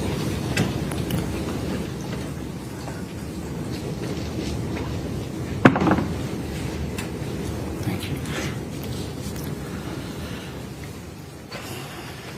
I don't say this lightly, but my oldest sister, Grace, was the most evil human being I've ever met in my life.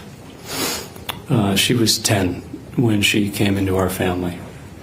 The Russian government didn't tell us much about the kids, so we weren't aware of any, if any, behavioral issues there may have been. And there were many, but specifically with her. I would describe her without reservation as an affectionless psychopath. It wasn't that she was immoral, it was more that she was amoral. She didn't have a sense of right and wrong. Her emotional compass was seemingly non-existent. She was just dead inside. She was a masterful manipulator and deceiver.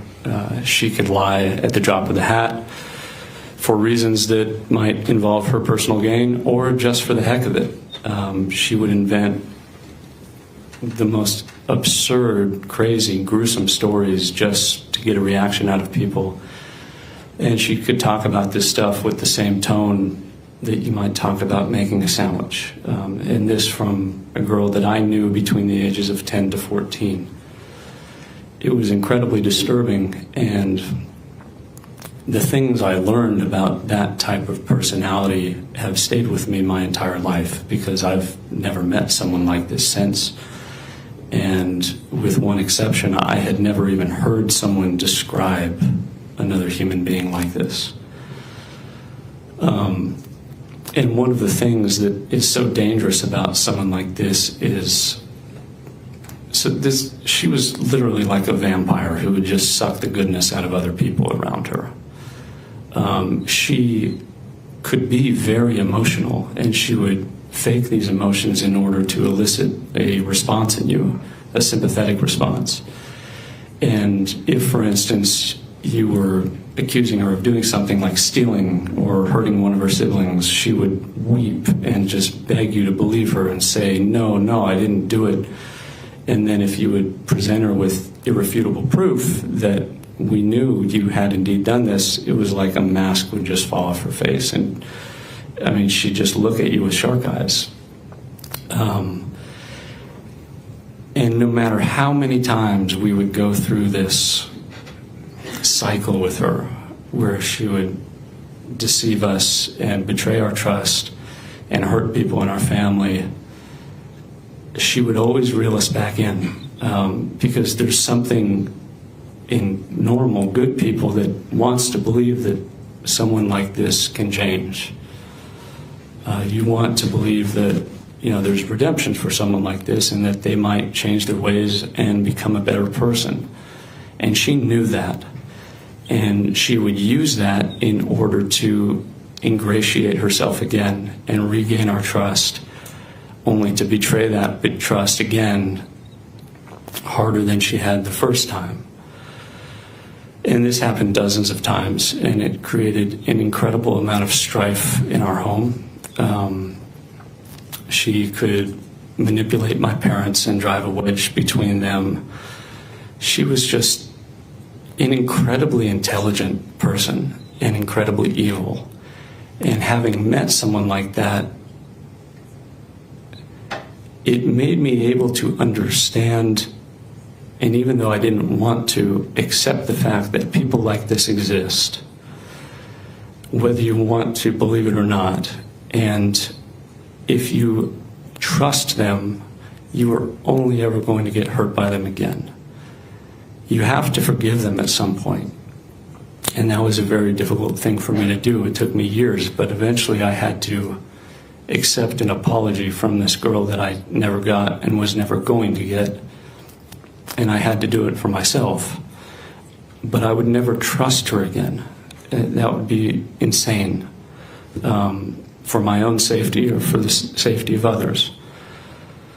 So this is an experience which I think is somewhat unique. I think most people have not met someone like this. And I mean, we might watch true crime documentaries or things like this, and we know that technically these people are real, but they exist on Netflix or in someone else's lives, and we never once believe that it could be someone we know, or that it could be someone living next door, or that it could be someone that our children play with, or someone we might allow to look after our kids.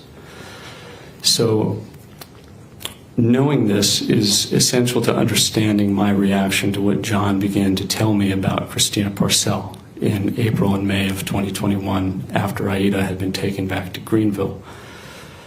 He started describing Christina Parcell's character and her personality. And as he was going through various points, he kept saying, Zach, I know you're not going to believe me. Like, I know this sounds overblown and dramatic, and you probably think I'm exaggerating. And under other circumstances, I would have, because John does, he's a big storyteller. And, when people are talking about their exes, like, everyone thinks their ex is the Antichrist. So, of course, I was sort of predisposed to be biased against what he was telling me, except for the fact that point by point, everything he described about Christina Parcell was exactly the same as my sister Grace. He told me that Christina Parcell was a master manipulator. He said she can lie at the drop of the hat and you'll never know it. He said she was incredibly charming. He said she was incredibly intelligent and talented. He used to say she was smarter than he was, but that her biggest fault was that she was lazy. And she had this arrogance combined with her laziness that was essentially born out of the fact that she knew she never really had to work too hard at anything in life. And she could even sacrifice trust with people and tell them lies that could easily be found out, because ultimately she was completely confident in her ability to reel someone back in, no matter how bad she had burned them before. And he could have been describing Grace to me because I knew this behavior. I had lived through this behavior. So at this point... I'm sorry. When he was describing these features to you of Christina, had you ever told him about Grace? Did he know anything about Grace? No. I don't make a habit of talking about Grace to people. One, it's incredibly difficult to speak about, and two, most people, having not met someone like that, it just doesn't really land most of the time. They don't understand what you're talking about. So no, John had no idea that I'd had this experience with Grace, which made me realize that there was no way he could have possibly invented this, because no one would get it right point by point by point unless they had met one of these people. And that was the first thing that really raised a huge red flag with me and made me think that despite the fact that he can exaggerate and overblow the truth, and he's often not very believable when you listen to him, I was convinced at that point that he must be describing something true, because no one would know how to describe it so specifically and accurately if they were just making it up. And I was right to believe him. So, in addition to this description of her character, and one last thing about Grace and Christina by correlation, one thing Grace was she had an addiction to doing was not merely stealing from you or sucker punching one of her siblings just to assert dominance or doing other terrible things to her siblings. She would recruit her other younger siblings to do these things for her. She would get off on making little duplicates of herself and training and enlisting her siblings to act as proxies for her, so that she wouldn't actually get in trouble, because she knew that we all had our eyes on her because of her behavior, and we knew we couldn't trust her. So if she even had 2 minutes with one of her younger siblings where no one was within earshot, she would tell them, hey, Mom's going to go check the mail. I just saw the mail truck go. When she's doing that, I want you to go run into her bedroom and go into her jewelry, or go and get this for me and we'll split it. Go and get that food that Mom said we can't have till the weekend or something. So she was an incredibly corrupting influence on anyone around her that she could exert her influence on. Again, I call her a vampire who sucks the goodness out of others. This is an incredibly appropriate metaphor because that's what vampires do. They're intelligent, they're dead inside, and they eventually kill the people around them unless they find someone who might be useful to them, and then they create a duplicate of themselves that they can control. And this is exactly what Grace would do. So when John was telling me all this, I realized that there was an incredible danger that what Christina Parcell was a future preview of what Aida Mello could potentially become if she was left in this woman's custody and was raised by her. And the facts have borne out that I was right. But Objection, Your Honor. Sustain. We'll instruct the jury to disregard the last comment. Zach, at some point, was Grace actually removed from your family? yes. Describe for this jury why, or the circumstance or the event that prompted her removal from your family. It had been 4 years of what I've been describing. She had been sent to different girls' homes around the country, many of which had records of never expelling a single student, and she was the first for many of them that they expelled and sent back to us. And it finally just got so bad that we realized she was going to be a physical danger to our family. I discovered a diary that she had made where she described in detail my parents having their eyes gouged out and dying, and how once my parents were out of the way and dead, she would be able to assume her role as rightful queen of the country. So she just had these psychotic, psychopathic delusions of violence and grandeur. And we called the SS and asked them to remove her from the home. We're going to come back to that in a second, or in a little while. You testified about things that John told you about Christina. Did he also provide you with other information about Christina that informed your opinion of her or what you came to know about her? Yes. What were some of the documents or other pieces of information that John provided you with? Objection, hearsay. You know, we're not offering it for its truth. We're offering it to show what he knew. In State versus Vic, I've cited, Your Honor, we are not offering it for its truth. Go ahead. He offered me, among other things, 3 very pertinent collections of information.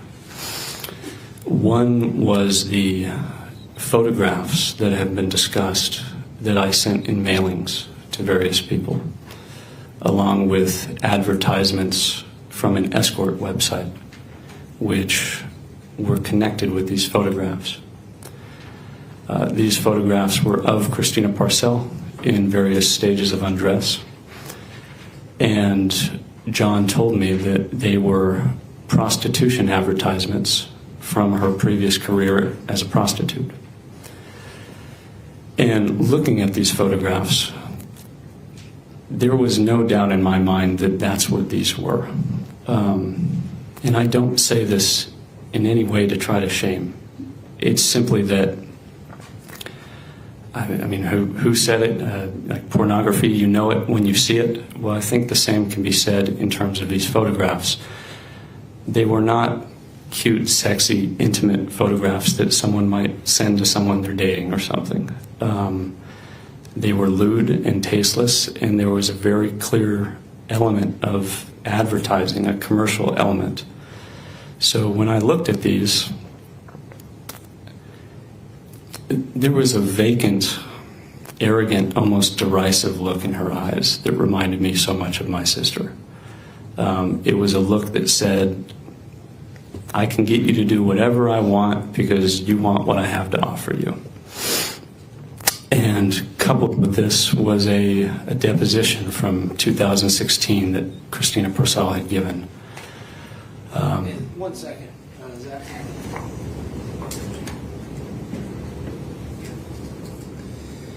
Let me show you, Zach, what's been marked as Defense Exhibit 46. Take a look at this. Yes, this is the deposition. All right. This time the defense removed Defense Exhibit 46 into evidence. State objects. Not hearsay. Not here.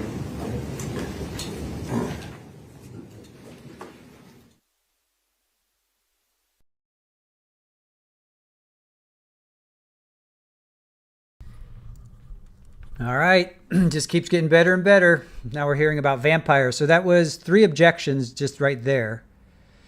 So let's pick up where we left off.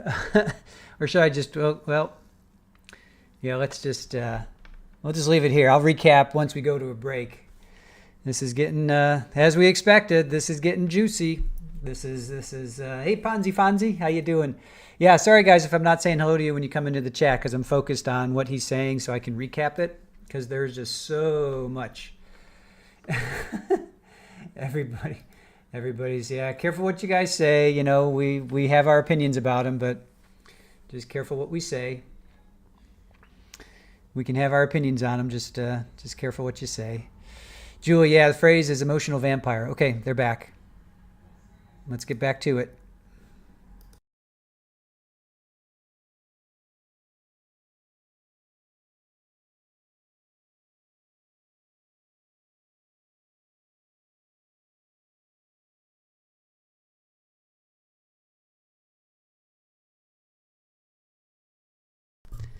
All right, so I guess we're going to look at the ceiling for a while. All right, what's all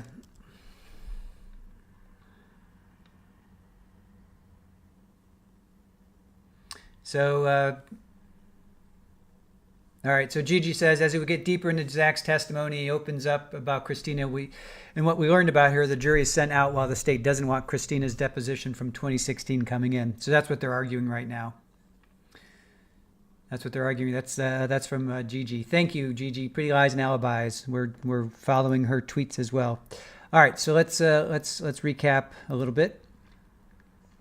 From where I left off, he was talking about the Wynn family. The dream was to play all 32 sonatas in concert, which would be over 600 pages. It would take about 11 to 12 hours.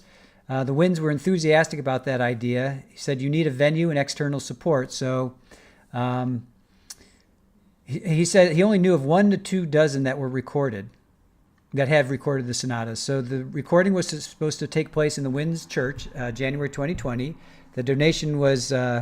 It was donation based, and they were going to split the proceeds 50-50. He said it was well received. He played 3 sonatas in the first setting, which was January. He played 2 sonatas in February, 3 sonatas in March, and then April he stopped due to COVID. He saved money to buy the best electronic piano. Again, he is coming across as arrogant, right? Which was a Roland. He was going to perform that outside. He applied for a permit and started playing downtown Greenville in the summer of 2020. Now here's where it gets interesting, where he's introduced to John Mello, right? So this is new to me. He was never, I never knew how he met Mello. Let me fix my collar here. My collar's getting all out of sorts here. So August 2020, John Mello introduced himself at one of these performances, right? That's the first time I heard, how did these two meet? They met at one of these performances, and the daughter was with him. Now he's talking about her name left and right, so I'm just going to keep saying the daughter. She was 8, so she was with John. He didn't know who John was, but John said he was a musician and do you take requests? So Mello said his daughter's favorite piece is Clair de Lune. And Hughes was so impressed with the daughter because she got caught up in the music. She wasn't distracted. She was, in rapture, I think he even said. So Mello gave him a business card, and he eventually responded back to Mello. Let me just show you this one real quick. So there they are. They're chummy buds, right? So Mello was in the rock and roll world, and Hughes had never really stuck a toe in that. And he said Hughes seemed like and Hughes said that Mello seemed like a great conversationalist, so he was attracted. He was attracted to Mello because he was a good talker. He said they met 6 or 7 times, and the daughter was with them all except one time. He said they would get coffee, went go get pizza, went to an art gallery. He said he was impressed with the daughter because she seemed cultured. He looked you in the eye, and they talked about her trips. So clearly she loved her dad and was happy. She was a healthy kid, and Mello was a great father. So then on his birthday, Hughes' birthday, which was October 2nd, they celebrated his birthday with Mello, and Christina had the daughter. So the two of them went bar hopping, and they went to go get tacos. And he said at the beginning, Mello was festive, but the mood changed to very pensive and distraught because Mello had grave concerns about the daughter and Christina. He could never rest until he got his daughter back. Mello said he didn't trust Christina, and the evening took a big dip, and that made a big impression on Zach. Then they talked about Christina taking the daughter to Alabama, and when they returned, Mello and her were going to go to Italy. I wonder if that's when he kidnapped her, right? That's out there. He kidnapped her. Hughes is saying, they were going to go to Italy. It was a great thing, but the court said no, he kidnapped her. Zach thought it was a great idea. Mello's parents were Italian, and this was a great opportunity for the daughter. So they went to Italy in October of 2020. Zach, he was still street performing, and then he talked to Tom Strange about this to resurrect the Beethoven project. He said the communication slowed down a bit due to his busy schedule, communications between Mello and him. Then they increased dramatically in April of 2021. Christina had been filing family court documents at the time. And then he got a text from Mello in April. He was very upset. And he's like, Zach, they took the daughter. What am I going to do? So Mello told him more at this time. The more Mello was telling Zach, the more he got concerned for the daughter. They communicated every day via text and phone. So Zach wanted to help. So he started calling lawyers. This is when he talks about he cleaned the house with that guy, Mike. I think he said Mikey. He said the renter trashed it. Then this is where we hear about Grace. They start talking about the Grace, and then objection. That's I think the second objection. And then that's when they approach. That was that other break that we had. And this is where they come back. He's like, Grace was the most evil human being I ever met in my life. And I was like, what? He says the Russian government didn't tell much of what happened to her, but there was many behavioral issues with Grace. And he called her a psychopath. I didn't catch the first part, but some kind of psychopath. She was amoral, no sense of right or wrong. She was dead inside. She was a masterful deceiver. She would tell absurd, crazy, crude stories just to get a reaction. She was like a vampire to suck the goodness out of people. She would look at you with shark eyes. And he said, I had to forgive her at some point. I knew I could never trust her again. Then Mello starts to describe Christina. Mello is a big storyteller, and he says everybody thinks their ex is the Antichrist. But everything Mello described about Christina reminded Zach of Grace. Biggest fault was that she was lazy combined with her arrogance. This is Christina he's talking about. Knew she didn't have to work too hard in life. And then did Mello know about Grace? And then again, he's like monologuing through this entire thing. So then his own defense steps in, and it's like, did Mello know about Grace? And he said no. Zach goes on to say Grace stole. She sucker punched her siblings. She recruited siblings to do things. She trained and recruited her siblings to do these things for her. For instance, when mom was going to get the mail, she would say, go into the bedroom and steal your jewelry, or go into the kitchen and steal some food. And then again, he says she's like a vampire sucking the goodness out of you.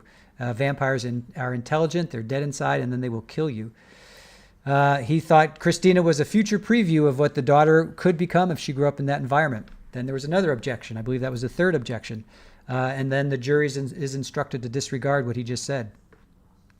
Grace was removed from the family due to physical danger. He said he discovered a diary stating the parents' eyes were going to be gouged out and that she was going to assume the role as rightful queen of the country. And he just keeps talking about, she was just, delusional. Then they called DHS to remove Grace from the home.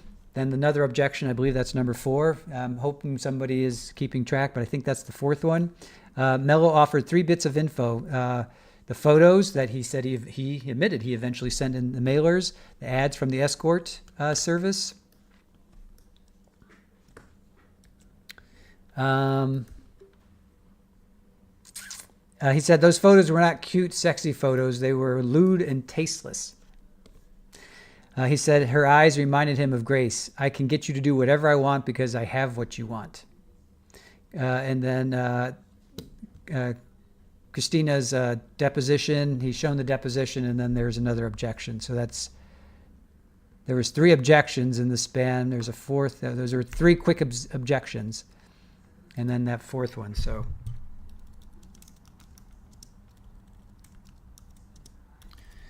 right now, let me get you back in here. We'll get you back here. All right. Julie BME, how is children taking food stealing? Yeah. Trial Junkies United, objection to maligning vampires by this knucklehead. Yep. Nanar, this is also wrong in too many ways, and I really didn't want him to be guilty. This is sad. Shirley Roth, even if she sold her body to make money, no reason to red rum her. He's really going down this vigilante path. Do not get it. Do not get it. Christine Bear, I wonder if he messed with Grace and that's why she was removed. He started to talk about in Russia this, so it's... All right, we may be having some issues with our internet, so bear with us. We might be having some issues with our internet, guys. Maybe some issues.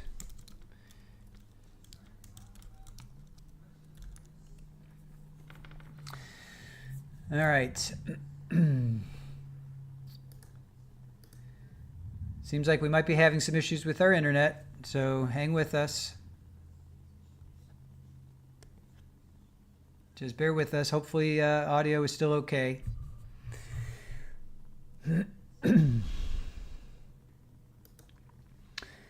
Trial Junkies United, yet Mello had the photos suggesting he took them. Zach the Quack has no medical license to diagnose. He was so offended by those pictures. Well, he was raised strict Christian, strong sense of right and wrong.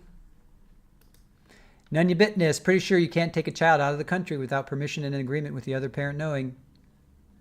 Yep. Erica Hubner, I wish my mom would teach me how to swear in Russian. That's funny. I want to get back to this. Joey and Christy Lohman say, no, Mello and Zach weren't dating.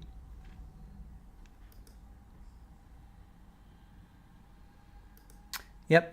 Shirley Roth, no problem. Just refresh if you lose the feed. If our feed craps out on you. We've been pretty good, but right now it looks like we're having some issues. Dana Nicole, they aren't back and we can hear you. Cool. Good. Pammy says, no way this makes any sense that Mello would use this history Zach is talking about to do the M. This has to be inserted by the defense. Joey and Christy say, Julie, because they lied to the judge who issued the warrant for custodial interference. Christine Bear says, yet he calls his sister evil. How much of a Christian background do you have when you're calling your sister evil vampire? Oh, okay. Pammy, thank you. Thank you for the cups of coffee. I'll give a shout out to Pammy. It's just right.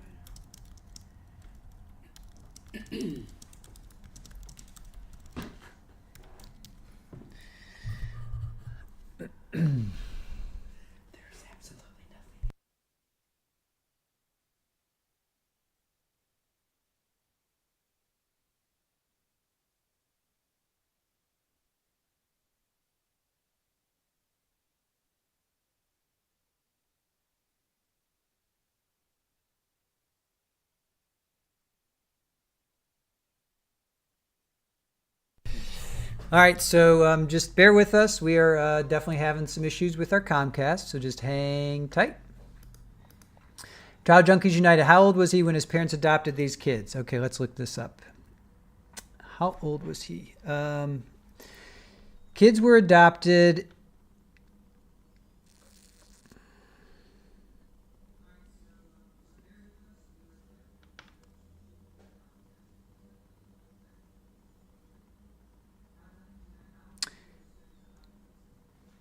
They moved when he was 15 or 16. Oh no, wait. Okay, so the kids were adopted in 2005. 2005. So he's born in 1992. So 92, 2002 is 10. He was 13. He was 13 when the kids were adopted. All right, he was 13. Let's see.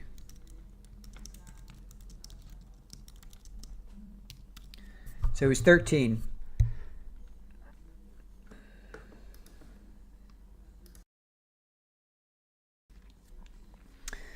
So 13 when the kids were adopted.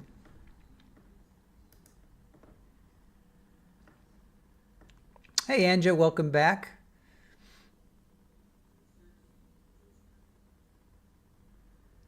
Yep. None you bitness, just lost the video. Just come back in, guys. We're having some problems. It's been a while. We had some issues, but we thought it was fixed and we were doing pretty good for a while. So just refresh. That's all you got to do is just refresh. We know you're having problems. We know you're having problems. Yeah, so he was 13 and Grace was 10.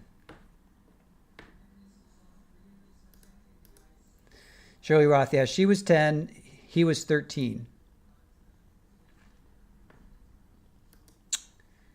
So, Ken Rosenberg, wasn't there a particular issue with the Russian adoptees around this time? I'm not sure. That we'd have to do some. Child Junkies United. Grace was 10. He was 13. They only had her 4 years, so he was 17 when she was taken away. Interesting. Yep. If you get dropped from our feed, just refresh, come back in. I know it's a pain in the butt. It's irritating, but just bear with us. We'll get through this together. Just exit and come back in. Refresh, come back in. It happens. It's been a while, but it does happen.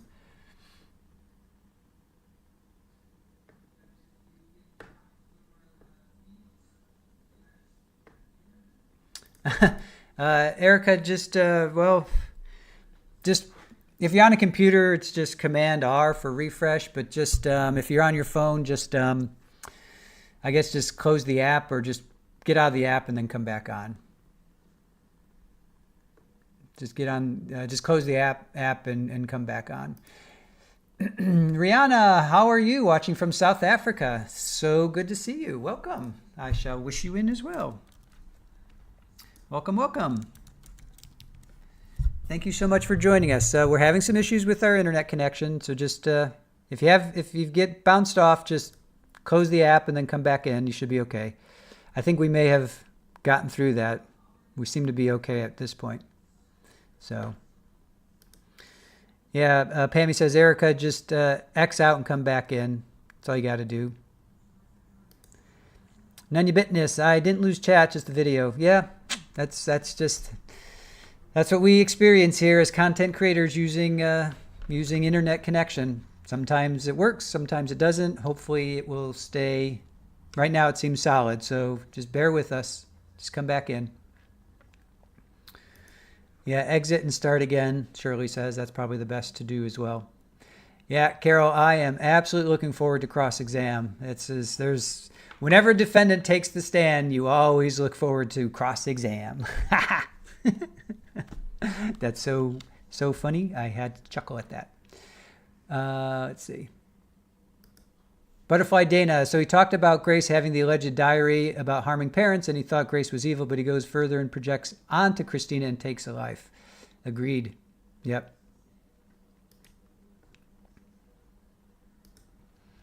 Capri Law, I've had no problems. So weird, but we're all good. Oh, good. Well, some do and some don't.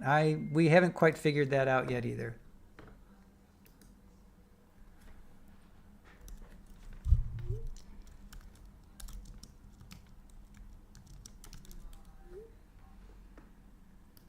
Yeah, so for me on my desktop, it just kind of like, I can't rewind. That's the bad thing. When we drop so many frames, you can't rewind. So if you want to rewind something, you can't. It stinks. So anyway, let's move on. Irish Amy, think this might be my first live watch where the defendant takes the stand. Awesome. Awesome. Just shows to go. Yeah, I feel here was a bit of mirroring in his testimony so far. Justice Obsessed. Who said earlier no more pianos and unicorns? It was hilarious. That is pretty good.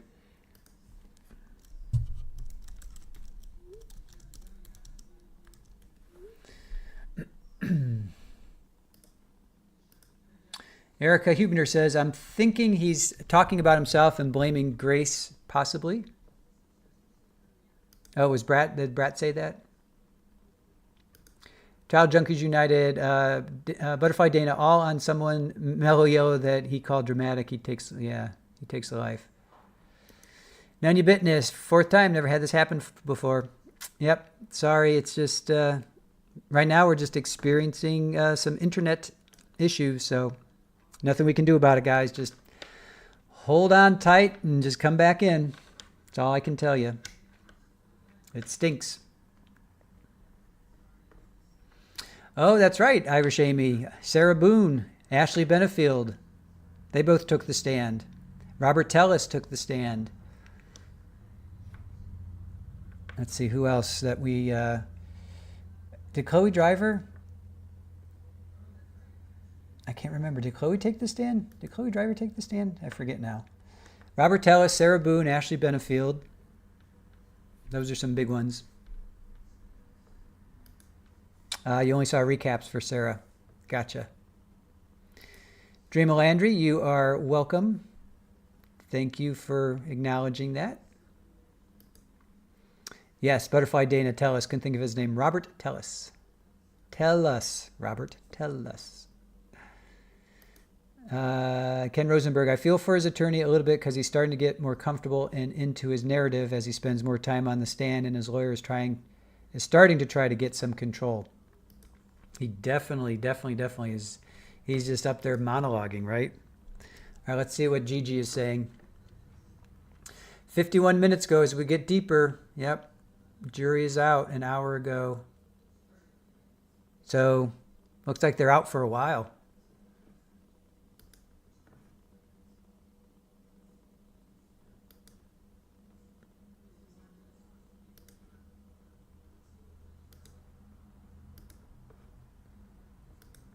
All right, so we'll go back to our chat.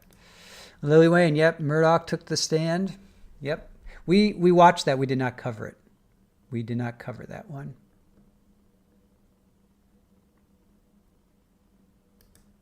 Yes, Ken Rosenberg, another shout out to Gigi and her insights. Thank you, Gigi. Absolutely. We're hoping that she will come on after this. Once we get into Verdict Watch, we reached out to her and she agreed that she would come on the show. So once we get into Verdict Watch, I'm going to reach out to her again and see when we can get her on. Hopefully like a recap once the verdict is in or something. So yeah, I'm looking forward to that, Gigi. Looking forward to that. Have they taken lunch? They are a half hour ahead of us, so it would be around 12:20. Nothing from Gigi. Let me just see if... last time she posted was an hour ago. Jury's watching Zach on the stand. Not sure they're blinking. That was an hour ago. Zach Hughes making eye contact with the jury. Very at ease. They're all ears. Hour ago, jury is out. State says the line of questioning, they're trying to backdoor the materials in which Zach talked about his adopted siblings being... Judge says he won't allow Zach to talk about his siblings being aggressed upon. So we're not 100% sure about that. Robin says, as soon as he said adopting 5 children from Russia, my immediate thought was a reactive attachment disorder and how difficult that must have been for their family. Reactive attachment disorder. I don't even know what that means. You're dropping some serious... let's look that up. Reactive There it is. All right. Robin, reactive attachment disorder (RAD) is a rare and severe mental health condition that affects children's ability to form healthy attachments with caregivers. It typically develops in children under the age of 5 who have experienced significant neglect, aggression, or instability in their early caregiving environments. Good one. Thank you, Robin, for dropping that knowledge on us. Hey, Ramsey, how are you doing? He's got something going on. Ken Rosenberg, I've wondered if there's more of a pressure to put defendants on the stand in these streamed cases, more so from the defendants and the lawyers, I expect. Yeah.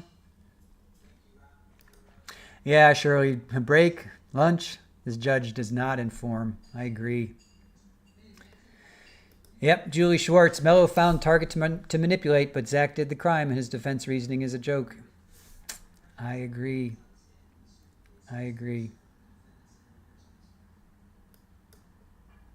Ken Rosenberg, I'll add that to my Dr. B list. I'm not even sure what that means, but I'll let that go. Just shows to go, buffet-style spaghetti from walls of the courtroom. Father says, hate to tell you, but there are just some broken humans, children, adults, trauma or no. Some brains don't work the same. Ponzi Fonzie, was his admission/confession coerced? We don't know.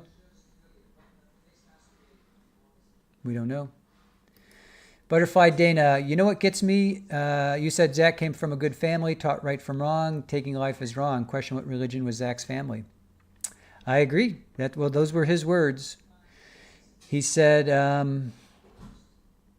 his words, Christian household, good morals, great childhood, great parents. The parents moved to a 3-acre farm so they could be close to nature and know the value of hard work. There was a church. Let's do some digging. Let's see if we can find what religion is Zachary Hughes. Let's see if we can find out.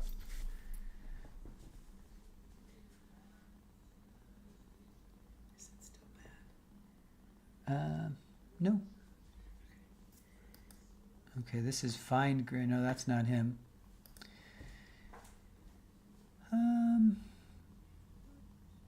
Yeah, if anybody knows what his religion was, nothing really is coming up that says. But if anybody in the area knows what religion. Capri Law, he reminds me of an Adventist. And just saying, he is saying he offed Christina because of his experience with Grace. Well, he's seeing Grace in Christina. So Grace is when Grace grew up, that's now Christina, and then he's seeing that the daughter, the 9-year-old, could potentially grow up to be another Grace. He basically is taking the law into his own hands. He's taking the law into his own hands. And if you're going to go with the Christian, route, is that really, well, I guess the Bible does teach that on some level, I guess, right? Eye for an eye and all that stuff. But is that, I don't know. We're not going to get into that because that's a rabbit hole. We're not going to go down that rabbit hole. Let's see. Julie BME, it doesn't really matter what religion. Some people just do what they want. Agreed. Child Junkies United. January 1st, 2013, it bans the adoption of Russian children by U.S. citizens, bars adoption service providers from assisting U.S. citizens in adopting Russian children. So they were, it was 2005, right? And no, that was not an alarm. That was Aaron's heating up some food. Sorry.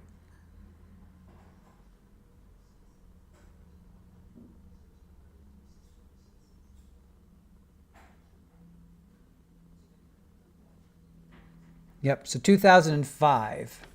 So in 2013, that's when that ban went in. Brett says Said was afraid the daughter could become like her mother, then said it turned out he was right. Objective never continued on that thread. Oh, they're back. Oh, wait a minute. Now they're showing the seat. Let me see what's going on in Gigi land. Anything going on here?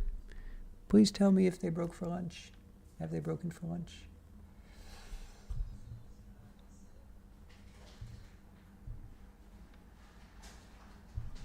Okay, seems like they are back. Gigi did post 3 minutes ago, so if they're on a 30-minute delay, that means we won't get this until 30 minutes.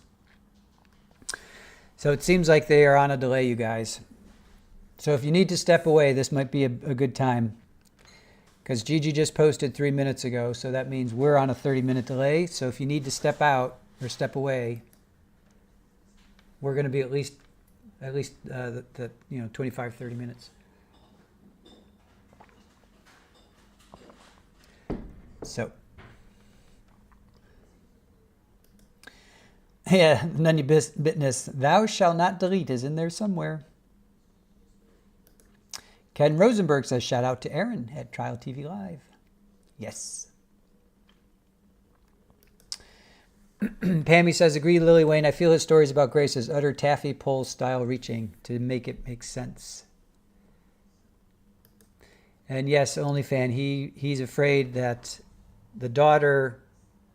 So he sees Grace in Christina, and then he's afraid if the daughter stays with Christina, she'll come over to the dark side, if you will. That he's justifying why he did what he did. All right, Misty Russell, you have a meeting in 5 minutes. You'll be back. Might be a good time for the meeting because we won't get back for a while. It seems like. Yeah, Lily Wayne, then it won't be long until they go for lunch. That's true.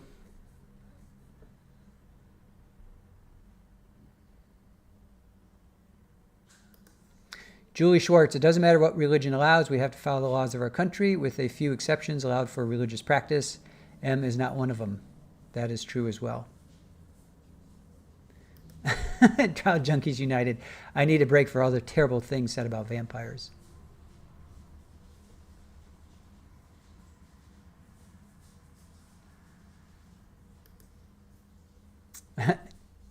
OnlyFan. Trial Junkies United. I just laughed so loud. Julie says, I think that Mello will teach his daughter how to be like him. Well, according to Zach, daughter loved. Oh. I've got to show you this, guys. Okay, we're going full view for kitty cam. Oh, there's your moment of zen. Oh, look at the little toes. Oh, my goodness. There you go. There you go. There's a moment of when life gets you down. Just look at the little kitty. Oh, she's so cute. So there you go. There's your moment of cuteness from Super Bowl.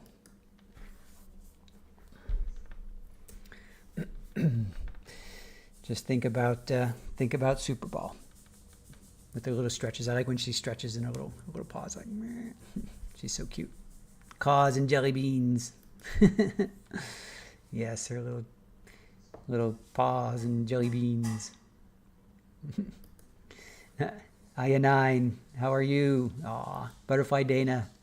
Aw, Julie BME, such a pretty girl.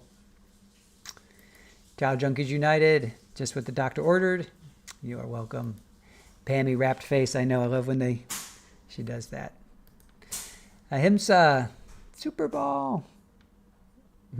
Shirley Roth, stretching toes, I know, right? So cute. Erica Hubner, adorable. Gina Farley, total kitty cuteness.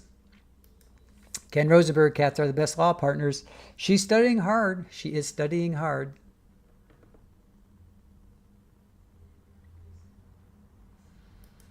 Julie says, I think Mello is ruthless and will raise his daughter to be ruthless. Yeah, Brat Sadly, Julie, that's possible. What lessons could she learn from him about appropriate methods for dealing with people you don't like or have an issue with? Yep. Dreama Landry, sweet Super Ball. Julie BME, I love the toe beans. I know, she's so cute. She's tuckered out. And Anya Bitness, I must be hungry. All I saw was a jumbo shrimp. She does look like a jumbo shrimp. Aya9, hello to you too. How are you? Thank you for joining us. Capri Law, I did not watch the Rocky Verdict. I did not have a chance to watch that. Brat says, note that his admissions about sending the pictures around won't help either him or Mello in the upcoming harassment stalking trial. He basically admitted it. Yep, she's like a little shrimp sometimes. Oh no, Ahimsa. One of our other kitties isn't feeling well now. Back to the vet this morning. I'm so sorry. Hang in there. That's all I can say. Hang in there. Hopefully they'll be okay. This little kitty's going to be okay.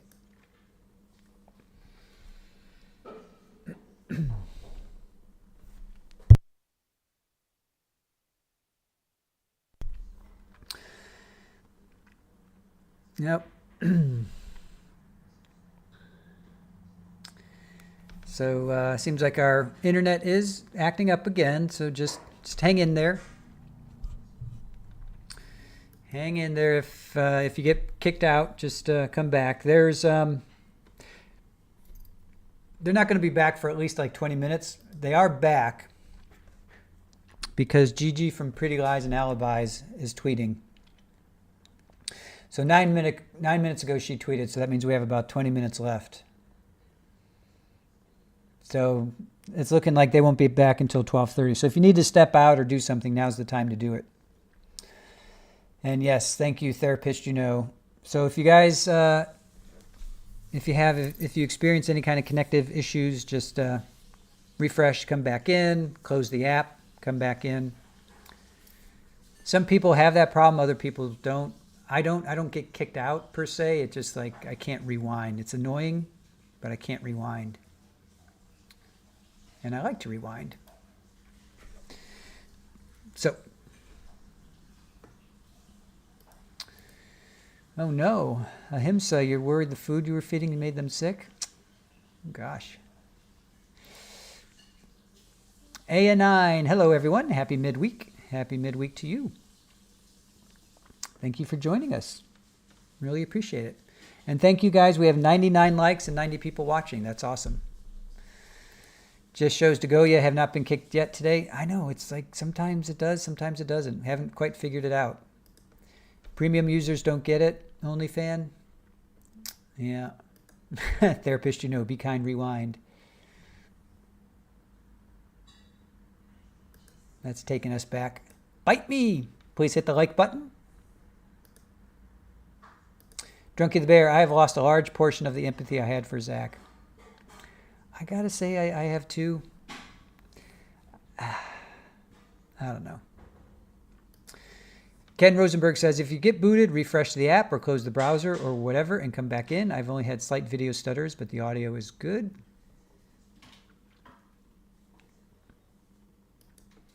Dreama Landry, no problem for me either. Just shows to go. Yeah, I don't have premium, but it still is okay. Hey, awesome then. Let's don't knock it if it ain't broke. Nanar says, my dad apologized for not being a good parent. I said I learned from him, so all good. He asked what I learned, so I told him what kind of person I don't want to be. I was shocked that I said that. Paul Youngs, good to see you in our chat. What do you think of the vampire testimony? One of your fellow trial followers is convinced he believes in vampires.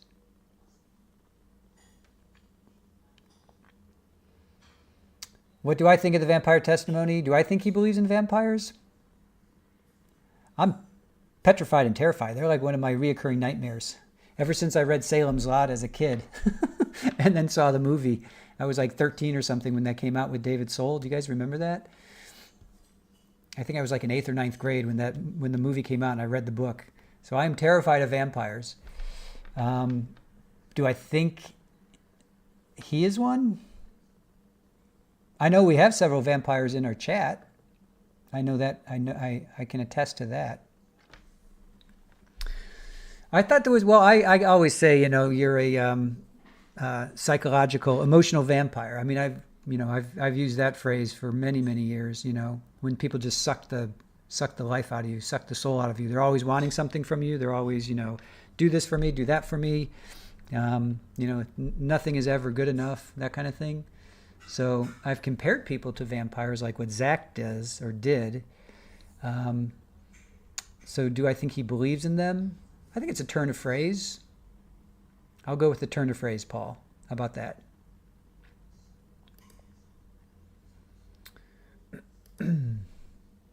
Julie BME, I didn't have empathy to lose.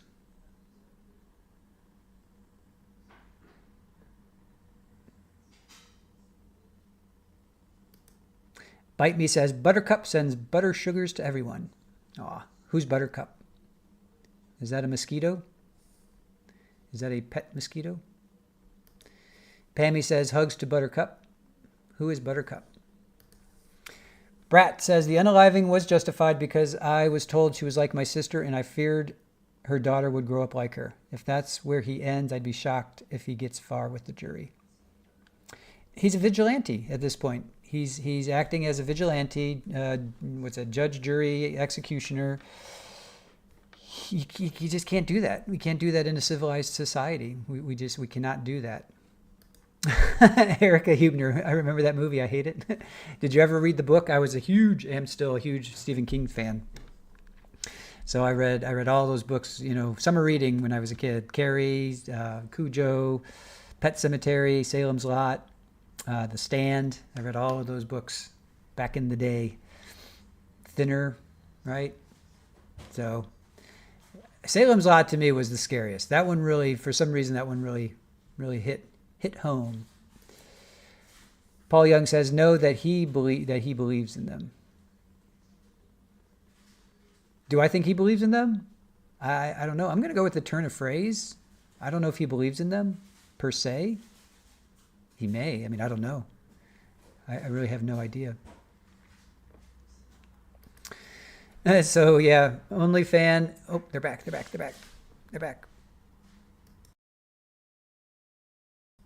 were back for a minute.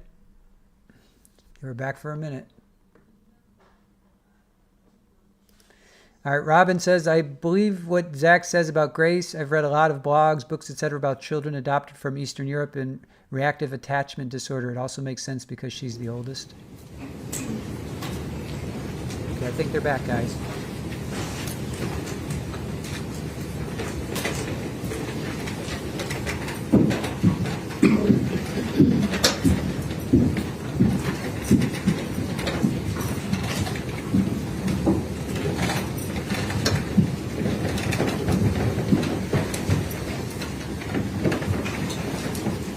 One.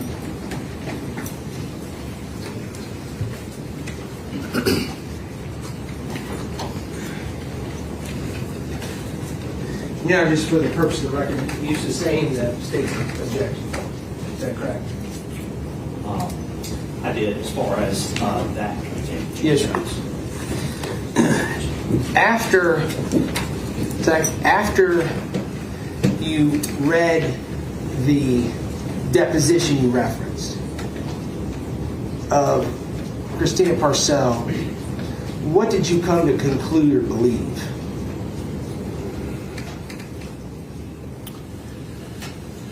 I believed that, based on various things she freely admitted to in her deposition, that she had a history of using and manipulating men in order to get money and in offering sexual services in return. She admitted to being a pornographic actress and producing a film in South Carolina where she rubbed her feet on a man's penis. She admitted to using SugarDaddyForMe.com, where she sought out romantic relationships with older men with a clear emphasis on it being a trade, essentially a reciprocal thing, where she was seeking out to be taken care of financially. She said that she had a general disinterest in having children at the time, which is why that she gave up custody of her daughter to John Mello when her daughter was very young. Her lawyer took it. Your Honor, I'm going to sustain the objection. Okay. You can ask him, like we said, as far as just the effect it had on him, Understand. not the specific details. Understand. Move on. Zach, a little while ago I asked you about documents that John gave you in addition to details he provided you, information. We talked about the deposition. Let me show you Defense Exhibit 56.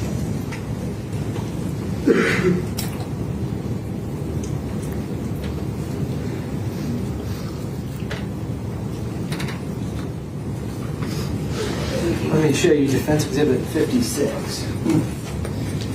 Is that also a document that John Mello gave you? Yes, Did you read it? I did. During this time, the defense removed Defense Exhibit 56 into evidence. State objects based on the same objection we had in the prior the prior issue. I think Your Honor's ruling was that he can talk about how it had an effect on him, but not to go into the details. Your Honor, this is a separate exhibit. It's different than the deposition. It's just a few pages. I'd be happy to argue on this. I'm going to allow this to come in. Okay.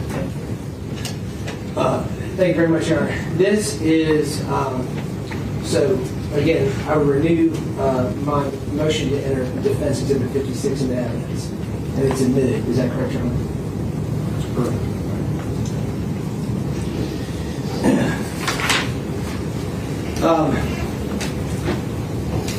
Zach, take a look at Defense Exhibit 56.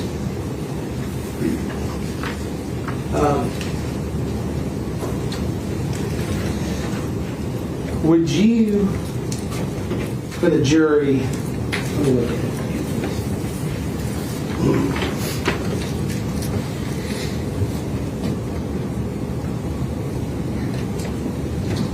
Let's do this.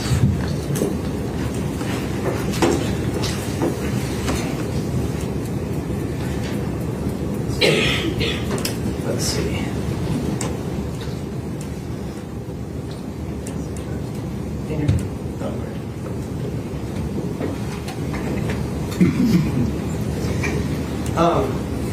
Zach, this is an affidavit of a man named Alex Fields. Is that correct? Yes.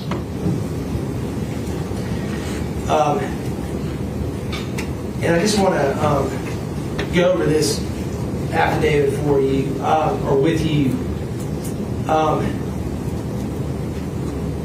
Based on your understanding of this affidavit and your communications with John Mello, how did John become aware of this information that led to this affidavit? John posted an ad on Craigslist asking for information about a woman named Christina Parcell, aka Caroline Warren, and he provided photographs to identify her by. Is page 2 of the affidavit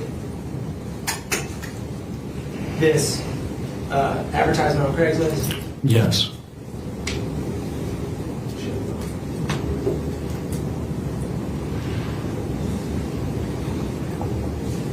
Okay.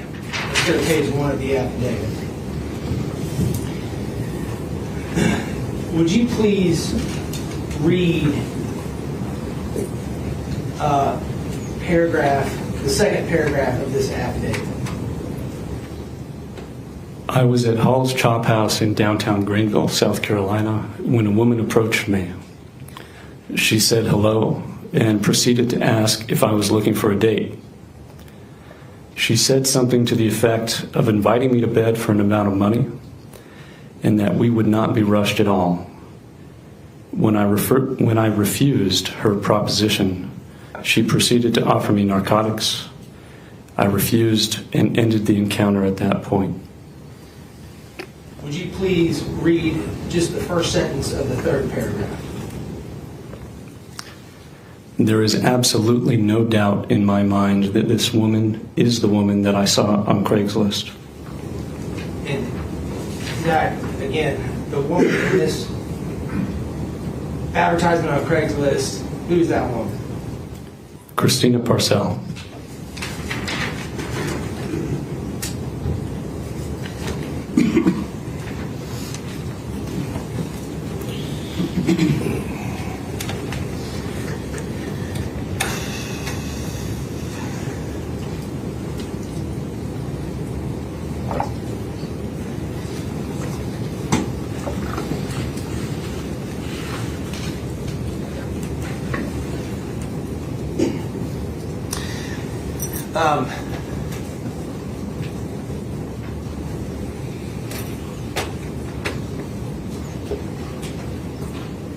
Zach, I want to talk about other information John Mello had provided you.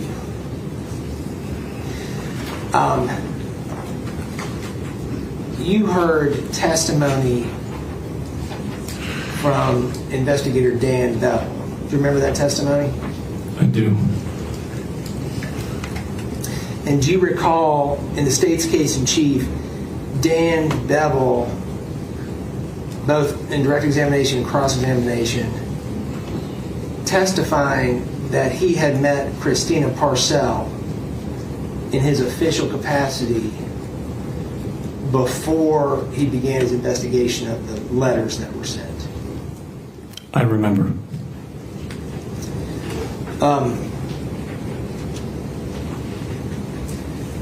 And isn't it true that John Mello shared information with you about interactions he had had with Dan Bell? Objection.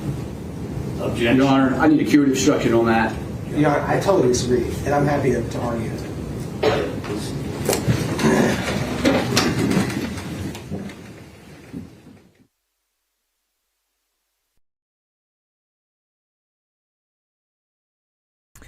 And another objection.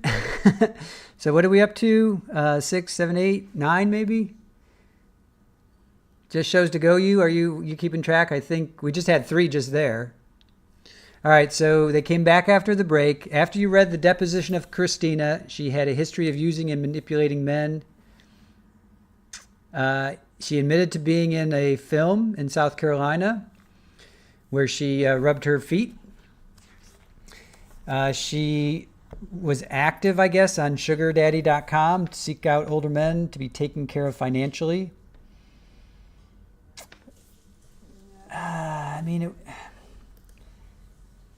It does. I mean, you do gotta wonder. When I first started researching this case, and I'm like, I saw her, and I'm like, she's clearly like in her 40s, 30s, 40s. And then I saw those two, and I'm like, what's going on here, right? What is going on here? So she's attracted to older men. Okay, thank you. She's attracted to older men. She has a baby with one of them. She's engaged to the other. Yeah, so, all right, let's continue on with his testimony. She has no interest in having kids. That's why she gave up custody of the child. There was an objection which was sustained. There was another objection which was overruled. And then they bring in Defense Exhibit 56, which was Alex Field's affidavit.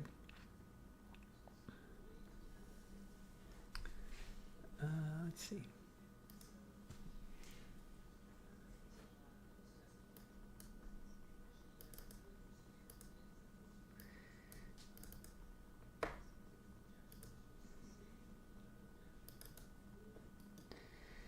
All right.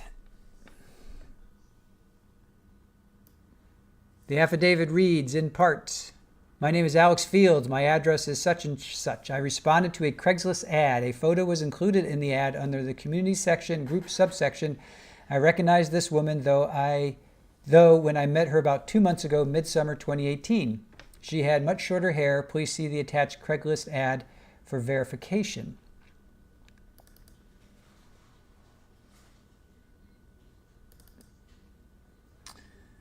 I was at Hall's chop shop in downtown Greenville, South Carolina, when a woman approached me. She said hello and proceeded to ask if I was looking for a date. She said something to the effect of inviting me to bed for an amount of money and that she would not be rushed at all. When I refused her proposition, she proceeded to offer me narcotics. Now, we've heard about this Alex Fields, so this is the first time, like, his name has kind of been dabbling, and I think they took his DNA, his cell phone. I mean, they've been dabbling. His name's been kind of floating around, right? So she offered me narcotics. I refused and ended the encounter at that point. There's absolutely no doubt in my mind that this woman is the woman I saw on Craigslist. And John Mello responded and showed me photographs of Christina. He informed me her name is Christina and they have a child together. He's a recently discharged United States Marine. I was honorably discharged due to medical, and then I don't get the rest of it. So that's Alex Fields.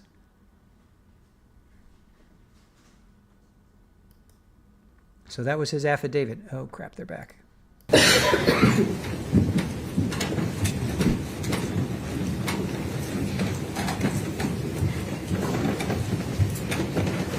Thank you for your patience. I just had to take up some legal issues with the attorneys. Y'all are going to get your steps in today.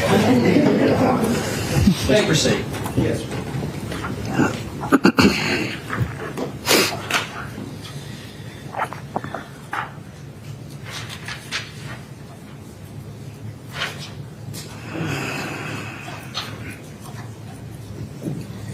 So, Zach, you testified about information that John has provided you related to concerns he had about Christina Parcell, especially in conjunction with Aida Mello. We talked about the time period of April.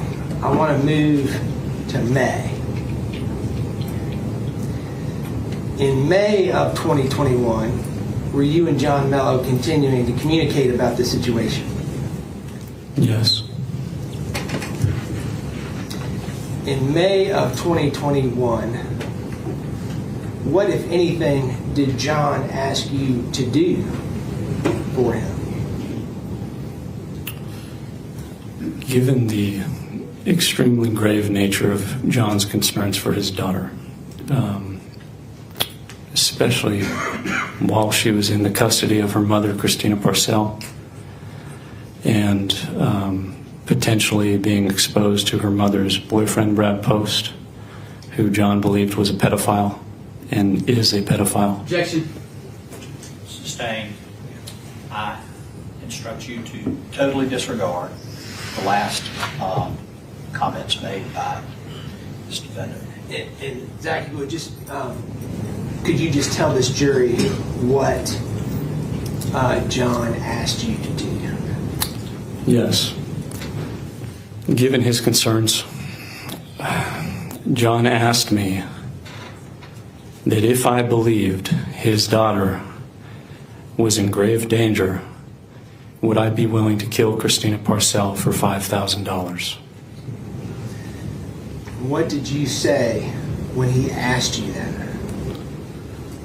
I was shocked and insulted by the request, and I gave him an immediate and unequivocal no. So he offered you $5,000 if you would kill Christina Parcell, and you said no. That's correct. At some point, did he revisit that subject? Yes. Did he make you another offer? Yes, he did. How long after the first offer did he make the second offer? I'm not certain, but I would say maybe 2 or 3 weeks later. Tell this jury about that. He was becoming increasingly more worried and distressed about the safety of his daughter. I was as well. The more I learned about this situation and everything, and a lot more than what I've told you, I was also... Sustained. What was the second offer? The second offer, he asked me again, if I became convinced that his daughter was in danger, would I be willing to kill Christina Parcell for $10,000? What did you, or how did you respond to that offer? I told him, John, there's no amount of money that would ever tempt me to do something like this. And I told him I was insulted that he even thought that would be something I would consider. So I told him I would never do something like this for money. I told him the only way I would ever consider taking action like this is if I was absolutely convinced that his daughter was not only in danger, but that the only way to rescue her from that danger would be to take Christina Parcell's life.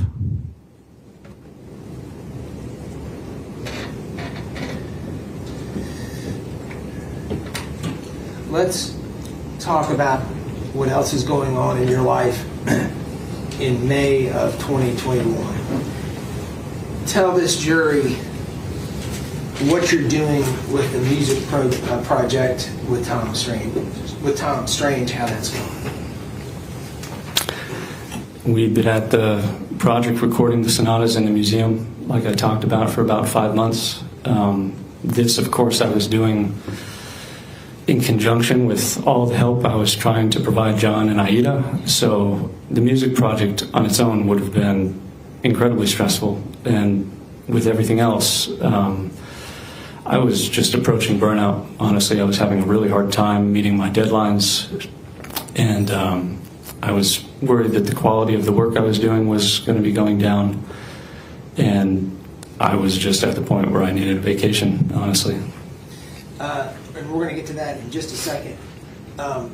Tell the jury about your compensation as it relates to the music project with Tom Strange. It was just an arrangement of a flat fee for all 32 sonatas. I was going to receive $5,000. And if you broke that down on an hourly basis, how much were you getting paid per hour for that project? Probably less than $1, but it was a labor of love. During this time, were you also doing other things to try to make money to support yourself, or was it? Yes, I was giving some outdoor concerts on the Wynn's lawn, and these were donation-based, so people were supporting me financially in that regard. You talked about needing a vacation at the end of May. Describe a little bit more to the jury the fatigue and why you believed at the end of May that a break would do you some good. Well, I needed a break. My nature is usually to just try to push through stuff like that. I can push myself too far. So I was not necessarily seeking out a break or a vacation, but I was definitely at the point where I needed one for the sake of my work, for the sake of my health. Did you get that break? Yes, I did. Describe for the jury how that came about. Like I said, John and I were communicating pretty much every day at this point. Much of it, if not most of it, about Aida. But I was also mentioning to him what I was doing. Certainly times when he needed me to do something and I would have to say, I can't, I'm practicing, I'm recording something like this. So he told me, I think he said, like in the rock and roll business, we say you have a monkey on your back. Like the project is starting to own you, and you just need to step away from it. You're too close to it, and you've been in it for too long. So he suggested that I come and visit him in Italy. Did you take him up on that suggestion? Yes, I did. Initially, what was your reaction to that offer? Initially, I didn't want to. Like I said, it's my nature to just kind of push through things, but with some more time, I realized that some time off from the piano would probably do me good. So when did you go to Italy to visit John? I think in either the very last days of May or first days of June 2021. Who paid for your travel? I did. when you arrived in Italy, where did you stay? I stayed at John Mello's apartment. How long were you there? Between 3 and 4 weeks. Do you remember where in Italy you were? Yes, it was a town called Rovigo. It's not too far from Venice. When you were visiting in Italy, where was Aida Mello? She was in Greenville with her mother.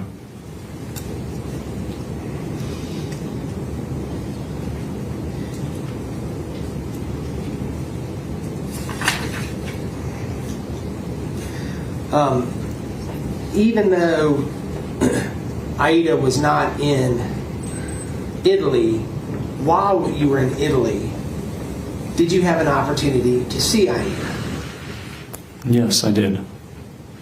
Describe for the jury what that opportunity was. John had video visits ordered by the guardian ad litem, who you've seen before, Vanessa Cornlow, to have video visits twice a week with Aida. So he, even with the time difference, was always setting timers and alarms and making me set timers and alarms to make sure he wouldn't be late for these visits. Like, he lived for these visits every week. So often it might be 11 p.m. or midnight in Italy, but that was when Aida was free, so that's when they'd have their visit. And I would often be within earshot to where I could hear their conversation. Often I would be able to observe the screen of his phone or computer, so I could see Aida's face, her disposition. And on one occasion I said hi to her. What did you notice about her, or what did you conclude about her while you were watching Aida during these visitations? So John had been telling me for weeks, Zach, Christina's killing my little girl. Like, I can see the spark dying in her eyes. And again, when I first heard that, I thought, aren't you being a little dramatic? Like, I hadn't seen her, but it just seemed a bit much. When I saw her in these visits, I didn't feel that way anymore.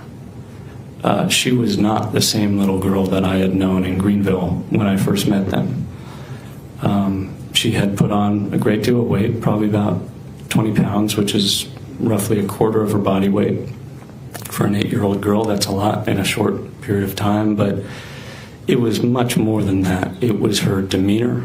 Her spirit was just, she was morose, she was depressed. Like, that spunky, precocious, lively little girl that I had met was just not present there. It was a complete change in character.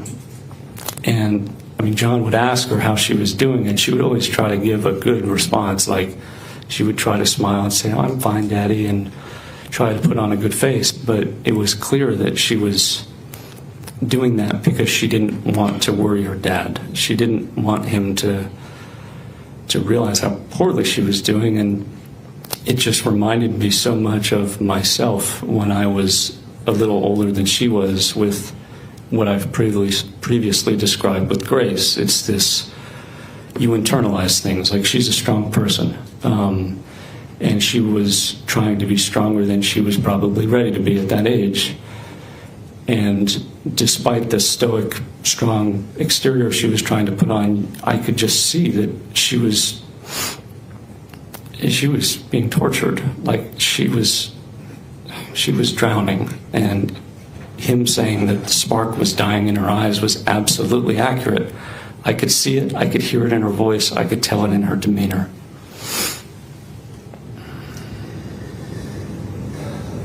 So, when you came, let me back up. When did you leave Italy to return to Greenville County? At the end of June 2021. When you returned to Greenville in June of 2021,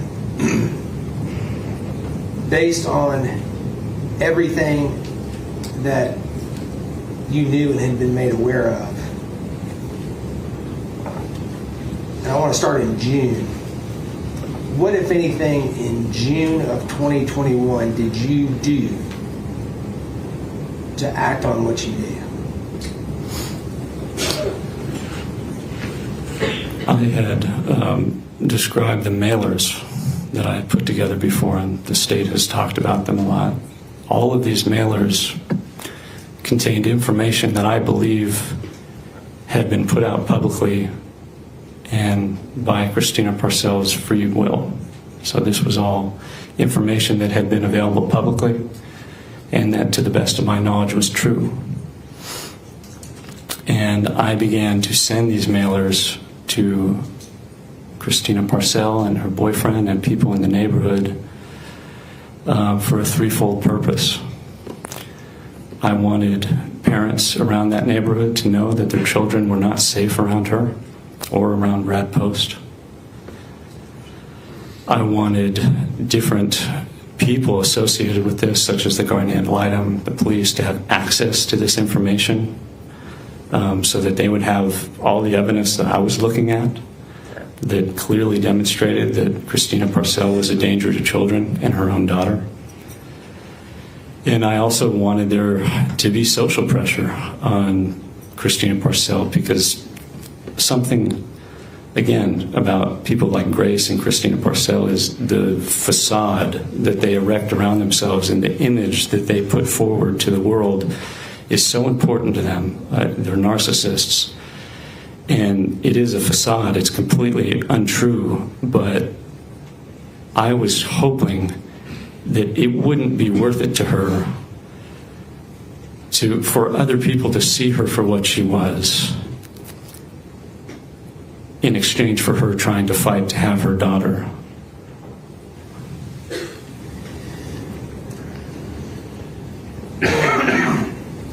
You sent multiple mailers beginning in June and going into July of 2021, is that correct? Yes, I did. Did those mailers and the effect those mailers had do anything to alleviate your concerns? No, they didn't. If anything, Christina Parcell and Brad Post just dug their heels in deeper.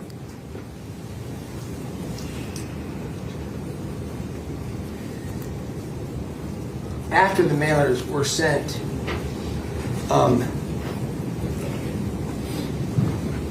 do you know whether or not they had any effect on... Back up. I want to talk about, after the mailers were sent,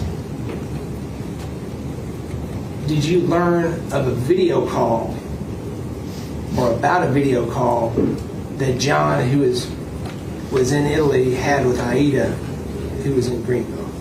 Yes. What did you learn about that video call? Shortly after these mailers would have arrived, John described a call to me where he said Christina was, at the end of the call, she took the phone and turned it towards her face, which she usually did not do. And he said she was more angry than I've ever seen her. And he would often talk about how you would never see her angry, like she was very good at controlling her emotions and not showing if you had made her angry. And she took the phone and didn't say anything, but just slid her finger across her throat as if she was threatening that she was going to have him killed for what she believed he was doing.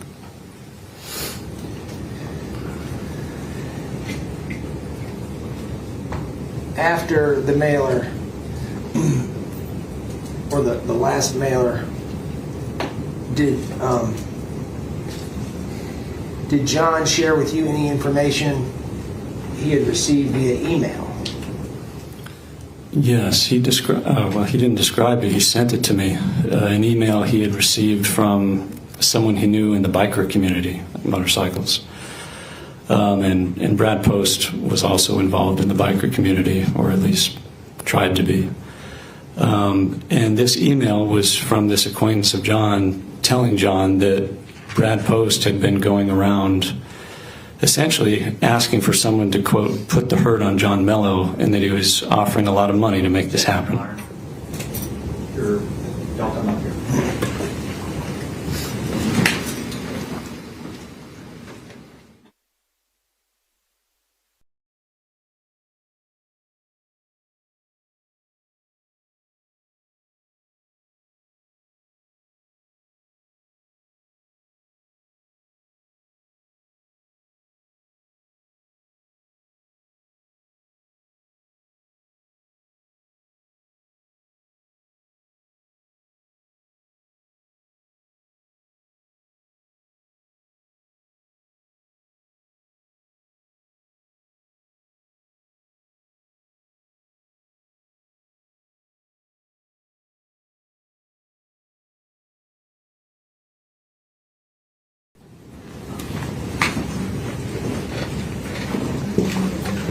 I'm going to sustain you, Zachary. Let's do your side.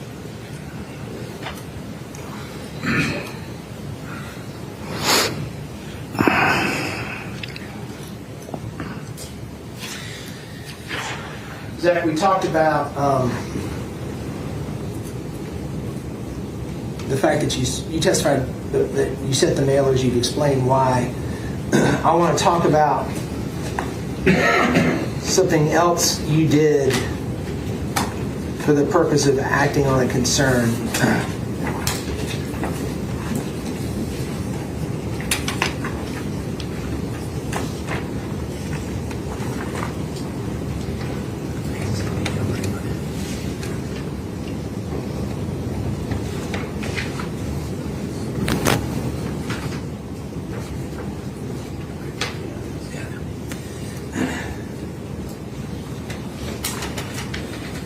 Take a look at what's been marked as Defense Exhibit 47.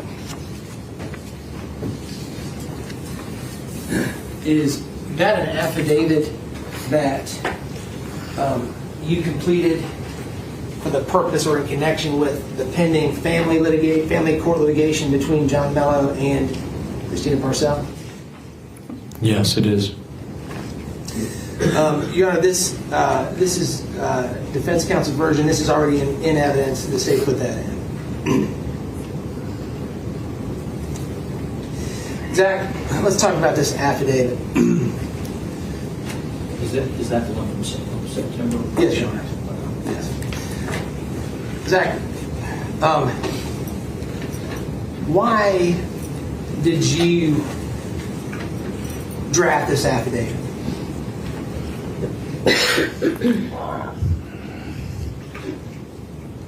I was extremely concerned about the danger that Aida was in, and I wanted to try to provide the family court with information about my opinion and my observations about her that would hopefully cause them to return Aida to John so that she would no longer be in danger.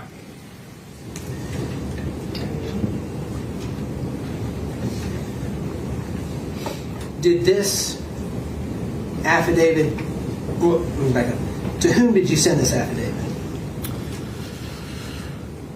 I had it notarized, and then I think I scanned it and probably emailed it to John or left it with his family court attorney, Samantha Larkins, at the time.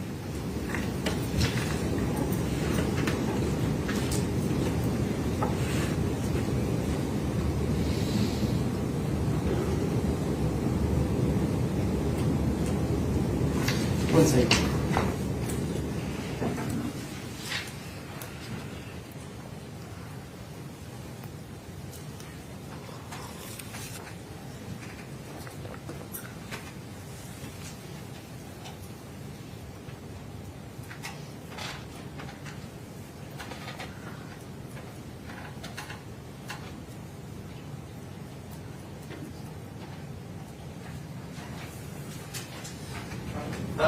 Let's move on.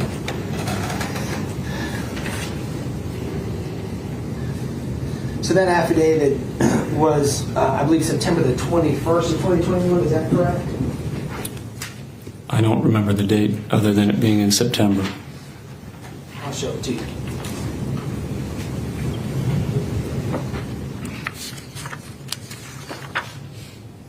Yes, the 21st day of September 2021. And you testified that after you submitted that affidavit, that did not do anything to alleviate your concerns. Is that correct? That is correct. Did you take another step to try to act on your concerns for Aida? Yes. And did you take that step at the end of September or beginning of October?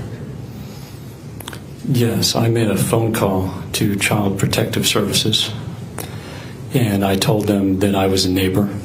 So I told them that I had seen Aida being verbally and physically abused by her mother. And again, I made that up. That's not true. But I said it because I wanted to give Aida an opportunity to have FaceTime in person with an agent from DSS away from her mother, where she could tell them that her mother was sexually abusing her. Objection, Your Honor. Sustained. You are to disregard the last comments from this witness. Zach, let me ask this. You talked about Child Protective Services. Is that in South Carolina, is that called DSS? I think they may be part of the same entity. I'm not sure. And so did they do anything to alleviate your concerns? No.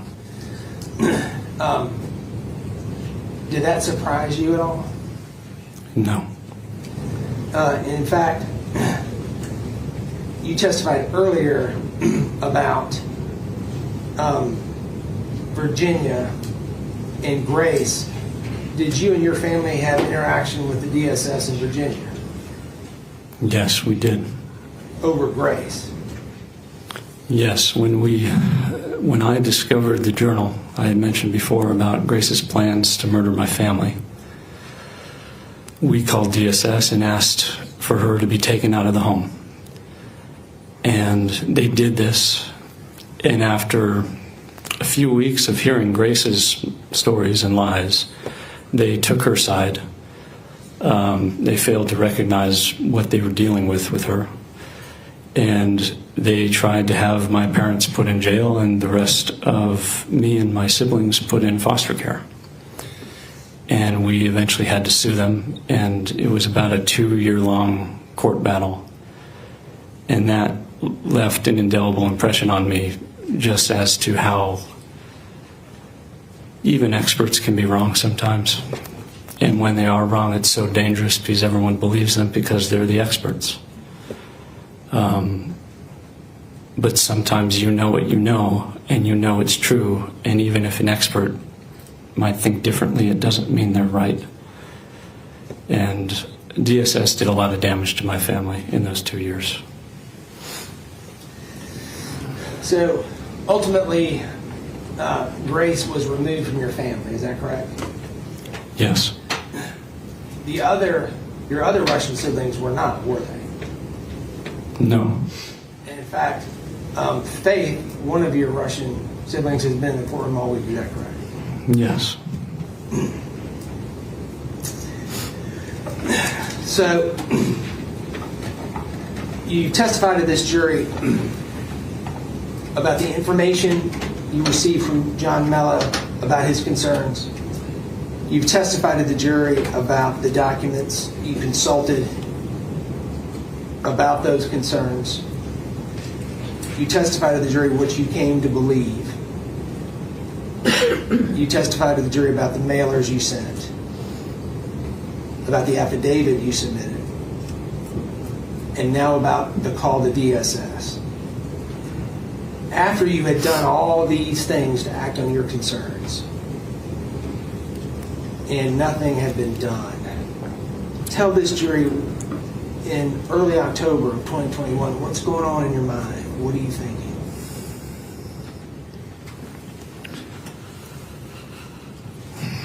I was still in the middle of this music project, so I had a on my plate there, just professionally, and of course I was continuing and even increasing my support to help John save his daughter, Aida.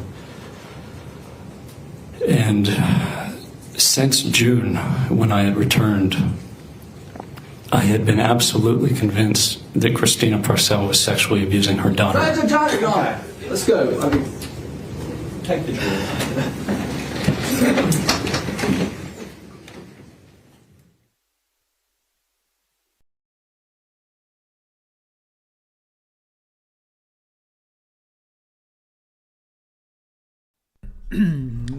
Wow! I scared Super Bowl. Wow, wow, wow. They're going to have to put a muzzle on this guy. They got to muzzle him up, man. Holy shnikes. Let me just get that last note.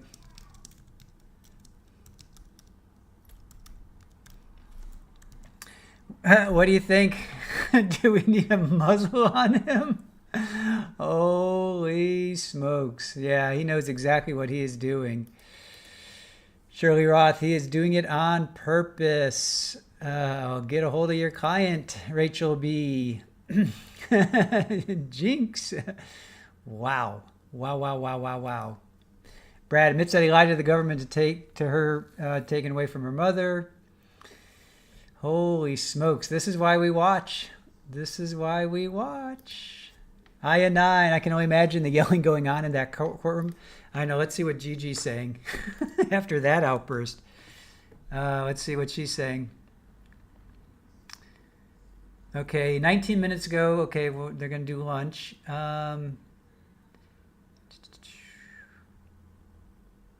Zach Hughes again said Christina was essaying her daughter. The solicitor literally yells and the jury is sent out. Wow. I got a comment on that.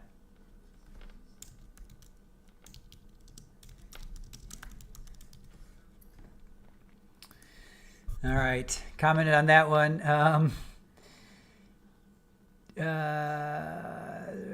Okay. Then 30 minutes. So Gigi says, judge says this is in direct violation of his ruling. State says they won't ask for a mistrial, but ask they stop his testimony.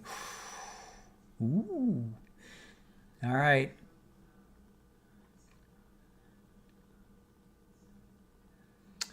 And then this guy, Matt Timpanic, says the state cannot ask for a mistrial as jeopardy has already attached.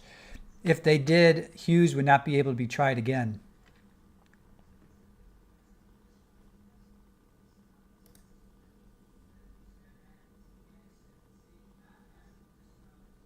All right, so let's rewind where we are so far. There's been so many objections, I've completely lost track. Holy shnikes. All right, so Mello, let's see, he talked about the concerns that he had with Mello in May of 2021. He believes, Mello believed that Post was went after kids, and he is one in an objection that was sustained. Mello asked if Hughes believed Ada was in grave danger. No, Mello asked if Hughes believed the daughter was in grave danger, would you delete Christine? And for how much? $5,000. Oh, there's a judge. Wait, what's the judge going to do?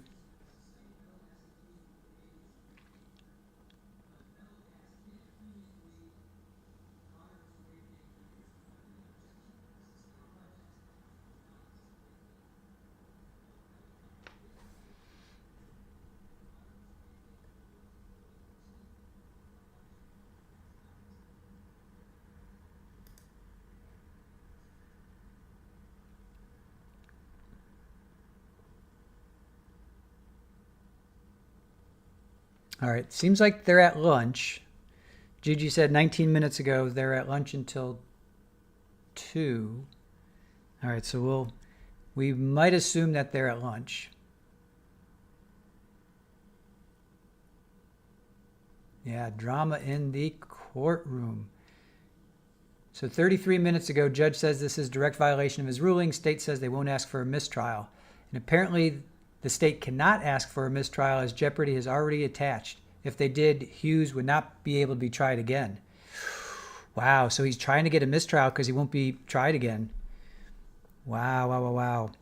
Erica, it's okay. He just probably said, "Judge, objection," blah. I couldn't even understand what he said either. They just yelled. He literally just probably yelled objection or "come on, judge," or something along those lines. So it's okay. I didn't understand it either. All right, so it seems like I'm thinking Hughes is trying to get a mistrial because he can't. If he gets a mistrial, he won't be able to be tried again. Think about that. I think they put a muzzle on him. That's what I think. All right, let's go on. So at first he says Mello said, "How much would you delete Christina for $5,000?"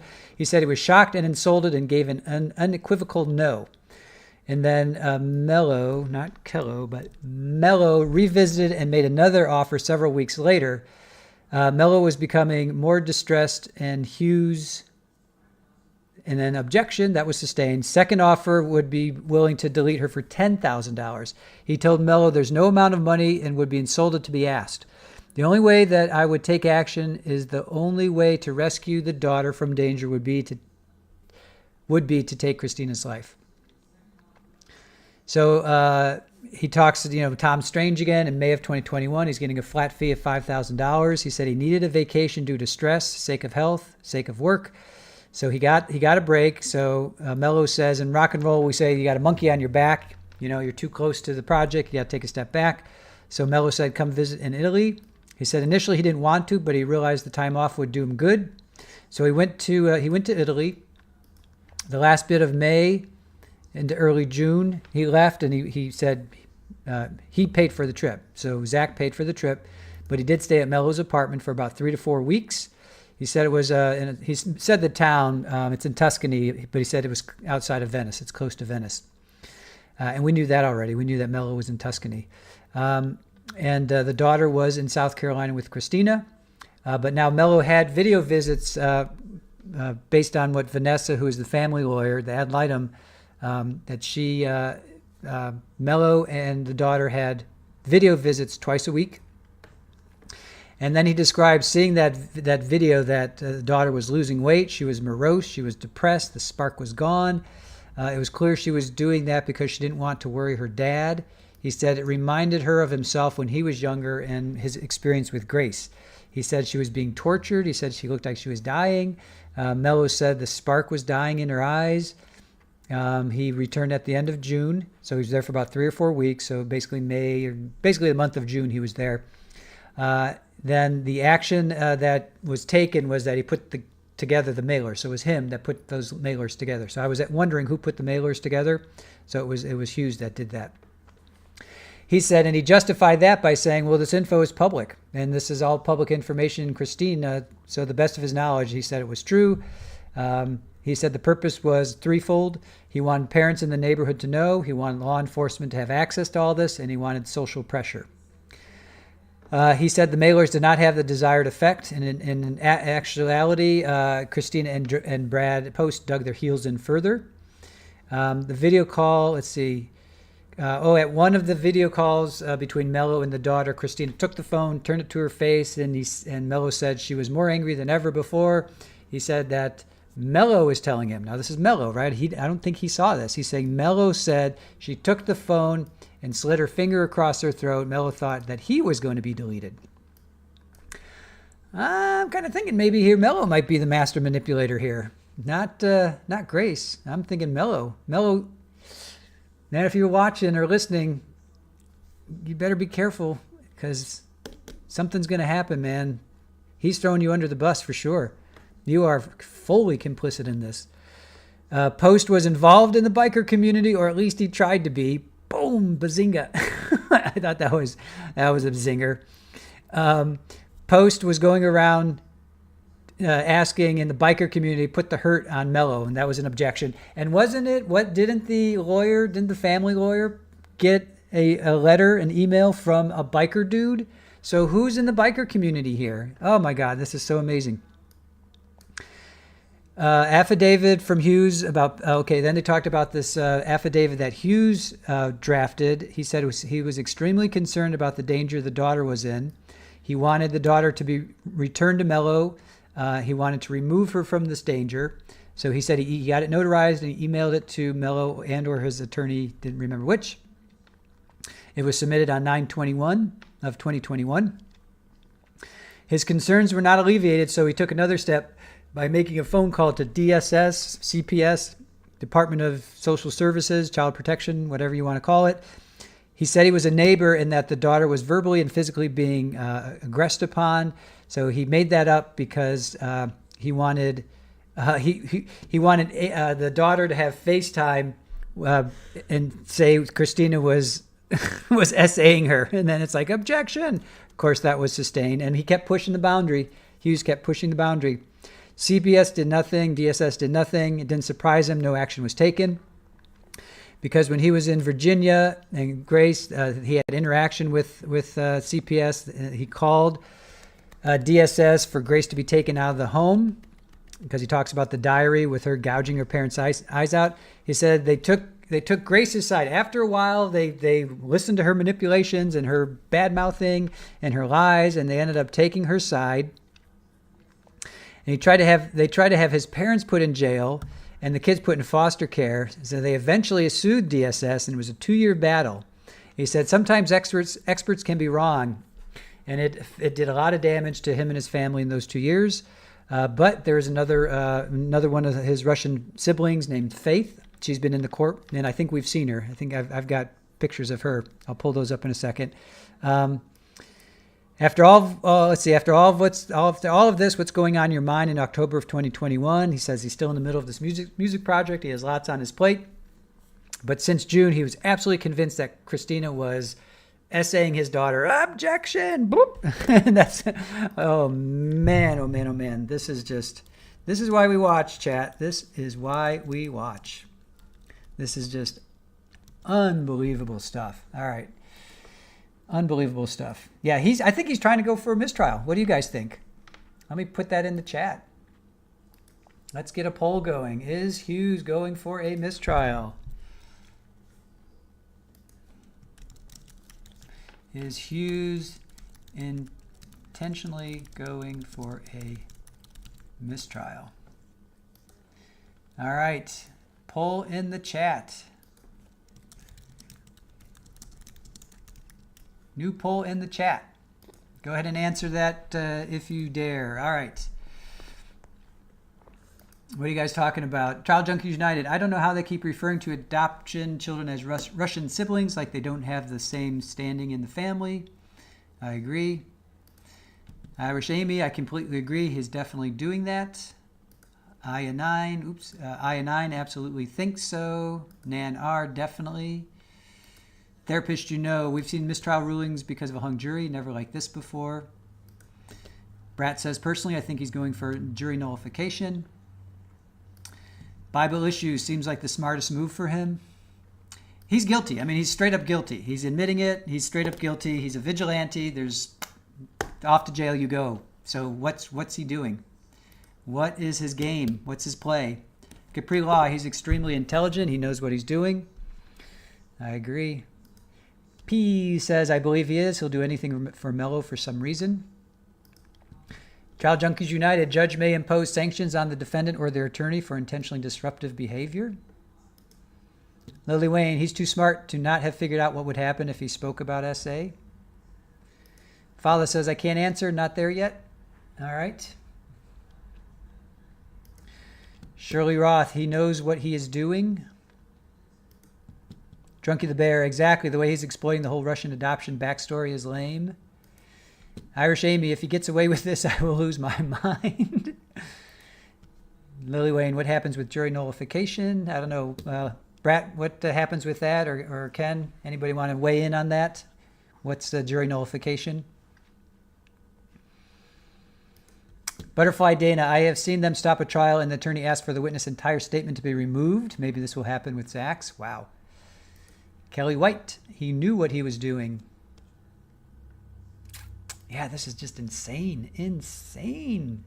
All right, what's our dear friend Gigi saying? Anything? So just, she reposted Matt to panic. The state cannot ask for a mistrial as jeopardy is already attached. If they did, Hughes would not be able to be tried again. Right? That's just crazy.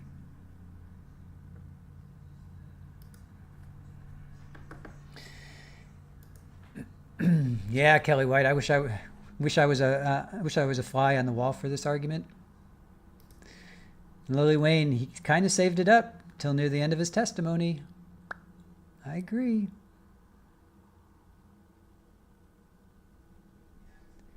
All right, let me pull up. Let's see. Let us pull up some stuff here.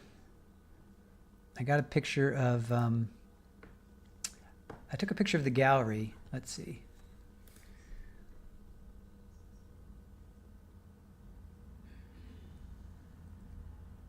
Okay, so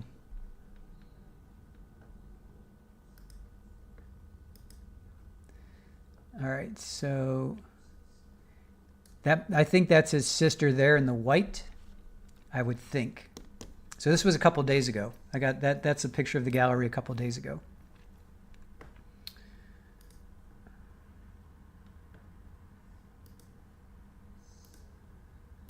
Hold on a sec. Let me just pull these all over here.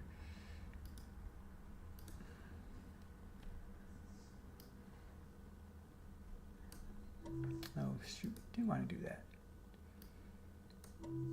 Okay, so I think that's his sister there. I'm guessing. All right, so that was from a couple days ago. And then...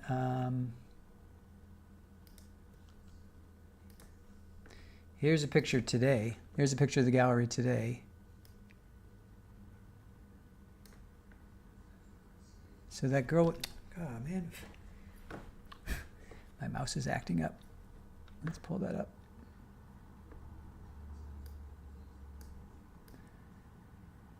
So I think, okay, there's the dark-haired woman. See the guy with the white hair, right? Then right behind her is the dark-haired woman. She was in that other picture. Then there's that guy. Then there's a woman next to him. I think maybe that's them. Oh, maybe that's her.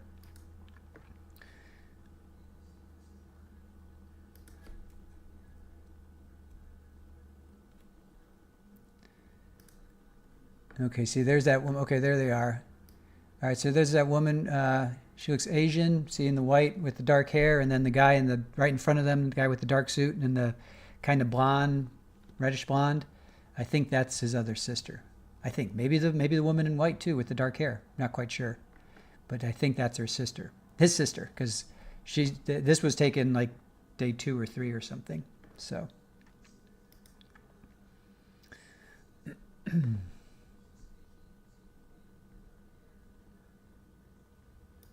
All right. Brat says, I don't expect jury nullification. After all, he already admitted to lying when it was convenient to his goals, but they might end up with a mistrial if they get one juror that way.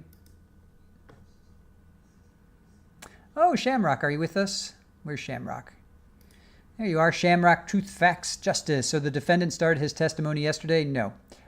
Just trying to find the start of that. That's today. We were having some internet issues, so if you rewind, I don't necessarily know if you're going to be able to rewind. Unfortunately, it's going to happen after this video is uploaded and processed. Then you'll be able to rewind. But right now, if you go back, you can only go, for me, I can only go back an hour.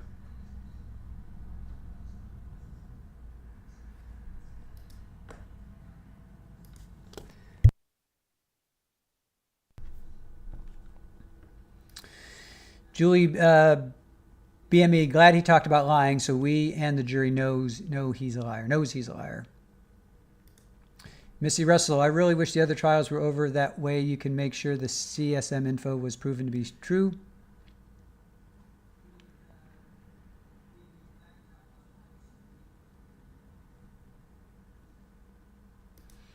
Yeah, Lily Wayne, I bet Grace is long gone from their lives. Well, that was... they were adopted in 2005.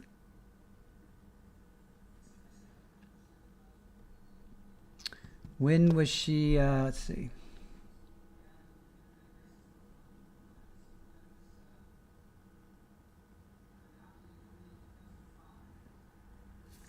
So she was adopted in 2005 and she was 10. And he was 13. He doesn't say when that happened with he doesn't say when that happened.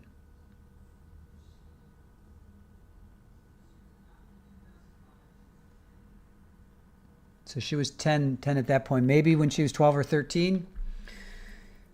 So that was, so if he's, let's see, he was born, when was he born? He was born in 80, right? So she was born in 83 then, right? Let's see, let me get rid of this. All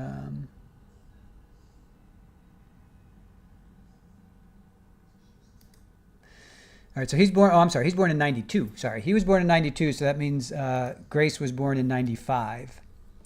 So she's 30, right? So she's 30.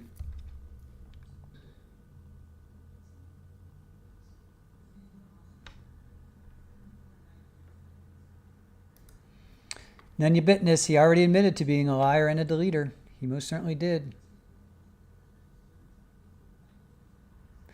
Yes, Mel Stiller. Grace would be about 30 today. Child Junkies United. Grace could have been adopted by another family. Who knows? What would be great is if Grace saw this and called them herself. Right? Kelly White. I think this is the craziest thing I've seen in a trial. I haven't watched a ton. I've never seen a hung jury or not guilty yet.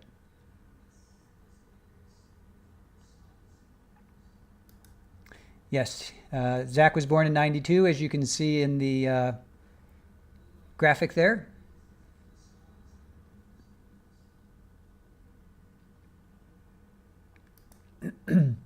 Shirley Roth, yes, we're all the children's siblings. According to Zach, yes, all the kids were siblings. They all came over together.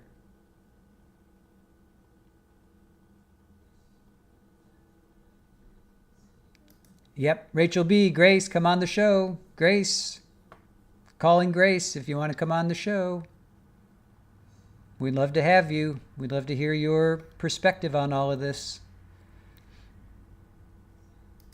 None you bitness. It would be nice if the state called Grace and the affidavit guy and they contradicted his testimony. That was Alex Fields. We have his testimony, or we have his affidavit as well. Let me see. Let me pull that up for you guys.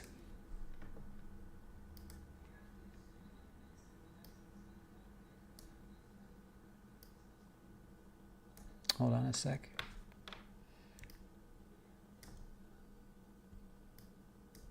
All right. Let me pull this up. This was the affidavit that was read.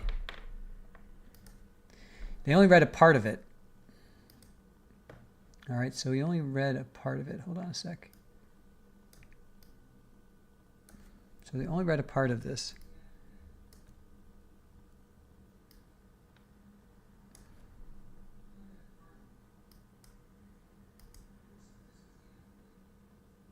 Hold on a sec.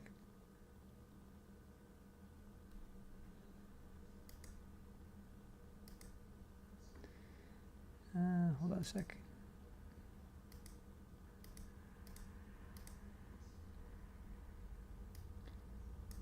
Okay. My name is Alex Fields. My address is, I responded to a Craigslist ad. The photo was included. Probably, I know it's too late, but I responded to a Craigslist ad. A photo was included in the ad under the community section, group subsection. I recognized this woman, though when I met her about 2 months ago, midsummer 2018, she had much shorter hair. Please see the attached Craigslist ad for verification. I was at Hall's Chop Shop in downtown Greenville, South Carolina, when a woman approached me. She said hello and proceeded to ask me if I was looking for a date. She said something to the effect of inviting me to bed for an amount of money and that we would not be rushed at all. When I refused her proposition, she proceeded to offer me narcotics. I refused and ended the encounter at that point. There's absolutely no doubt in my mind that this woman is the woman that I saw on Craigslist. John Mello responded and showed me photographs of Christina. He informed me her name is Christina They have a child together. I believe he's saying I am a recently discharged United States Marine. I was honorably discharged due to medical, and then that's when it goes away. So the photo in question is that. So that's the photo in question. Oops. So that's the photo.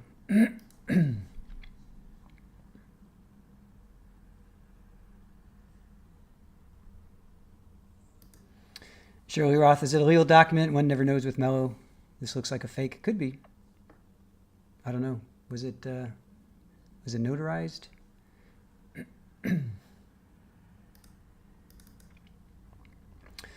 It's got a docket number, affidavit, plaintiff, defendant.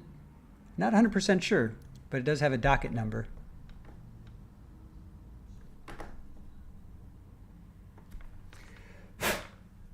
I'm sorry, guys.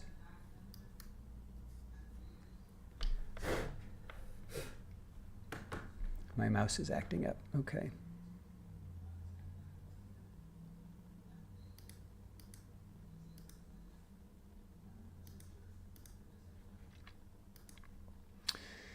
So there you go. Mello is in Italy, Brenda. He's out on bail. He's been charged with the whole mail fraud thing. Let's see. September 15th of 2023, Mello and Hughes were charged with first-degree harassment and criminal conspiracy. Mello was arrested and held on $15,000 bond. He's been out since 9/14/2023. So September. Hold on a sec. That can't be right. He was arrested September 15th and he was out September 14th. I have to look that up. I got something wrong there. So anyway, he's out on bond, I guess. But man, this definitely doesn't look good for Mello. Brad says, I assume the picture was clear in the original if you recognized her as something more specific than possibly human. I know, right?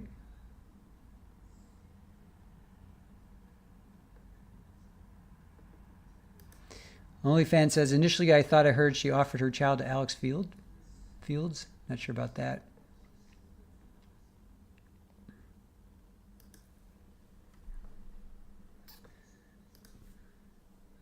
Let's see what is Gigi saying. Let's check in on Gigi. Pretty Lies and Alibis. Lunchtime oh, she's doing a lunchtime update. I'll like that. Not going to watch it, but we'll like that. So they're at lunch until 2, which I guess means 2:30 for us. All right, I'm gonna you know what? I'm gonna go grab a quick bite, you guys. Let's get you back here. I'm going to grab a quick bite. You guys hang tight. I'm going to grab a bite. You guys hang tight. And I will be back in 15 minutes or so.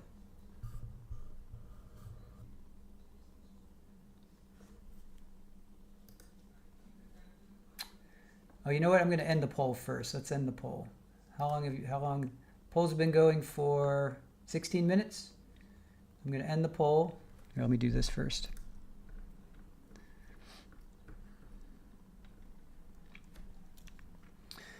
Is using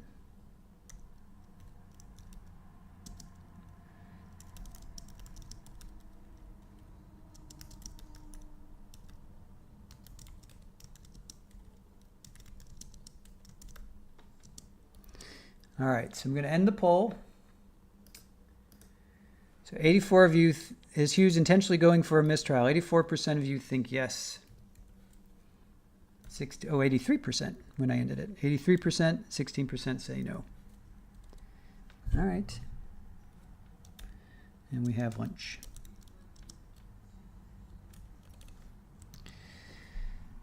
All right.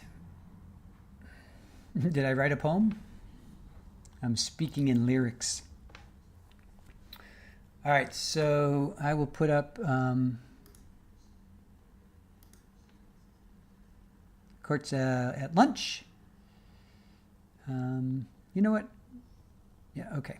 All right, I'm going to go grab a quick bite, and I will see you guys back very soon. Okay, bye.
All right, we are back from our lunch break. How are you guys doing?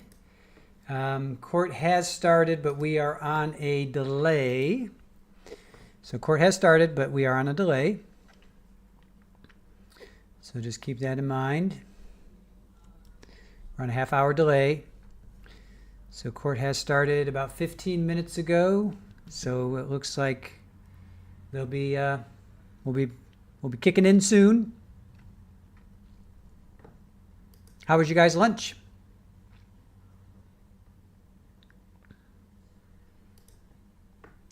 How was everybody's lunch? How's everybody doing out there? Let's pull this up. Men Stiller, welcome back. Yay, good to be back. I had some pad thai that I made over the weekend.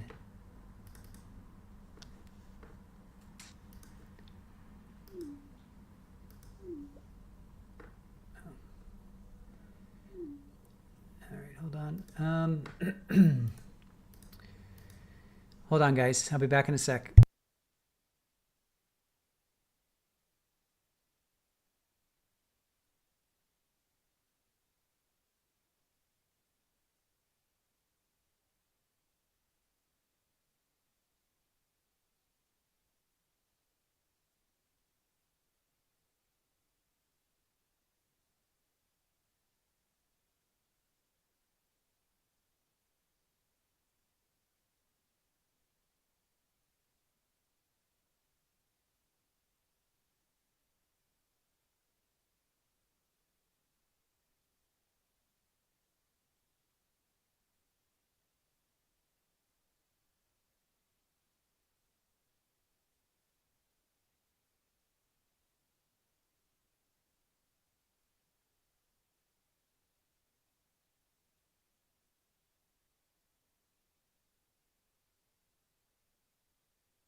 All right, guys, what's going on?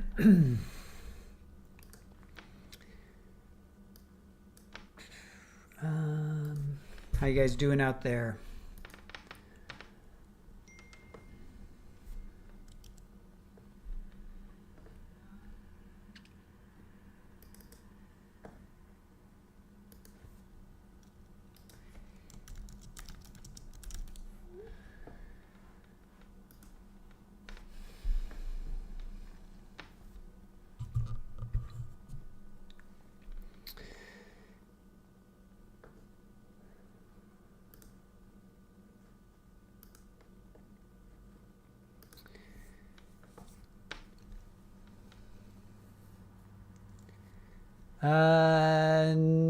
No, Gigi has some updates. Looks like they're out of the presence of the jury again. Jeez, they just started.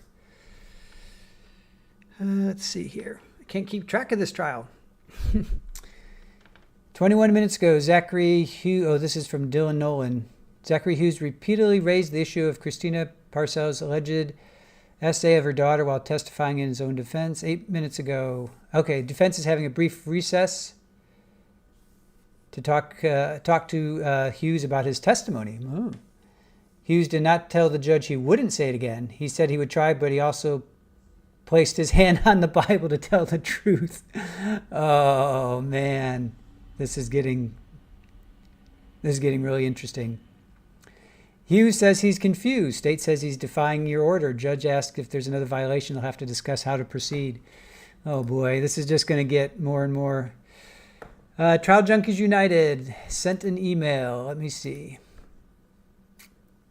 Alex Fields. There he is. Oh, my. He passed away. Alex Fields, 26, passed away October 2nd, 2024. Holy smokes. Wow, thank you, Trial Junkies. He's got a wife and 2 children. Holy smokes. Memorial service with military honors will be held October 13th, 2024. Wow, thank you for that, Trial Junkies. So Alex Fields passed away October 2nd, 2024. He was 26 years old. Cool, thank you for that.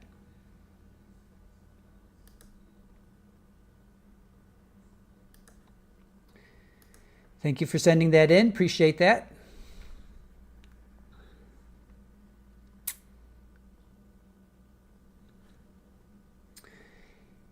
Yes, we are curious to hear what Gigi has to say as well.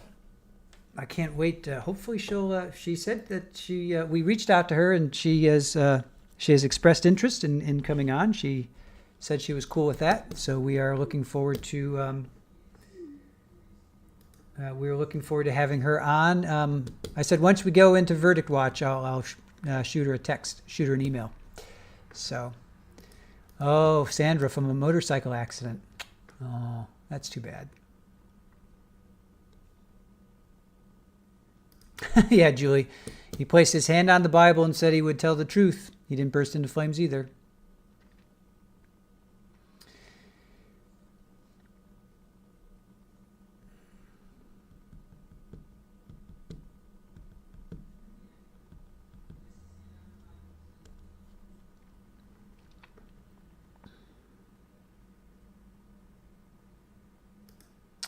Hellcat, I looked to that name when they kept saying it the other day. The only Alex I found was him. He passed away in a motorcycle accident.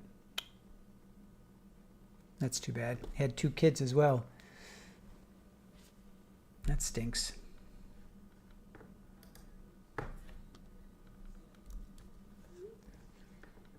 All right, let's see here.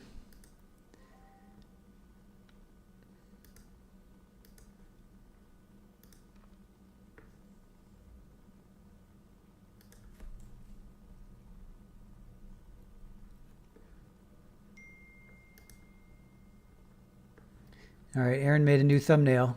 Oops. Here. There we go. What do you guys think of that? Aaron made a new thumbnail.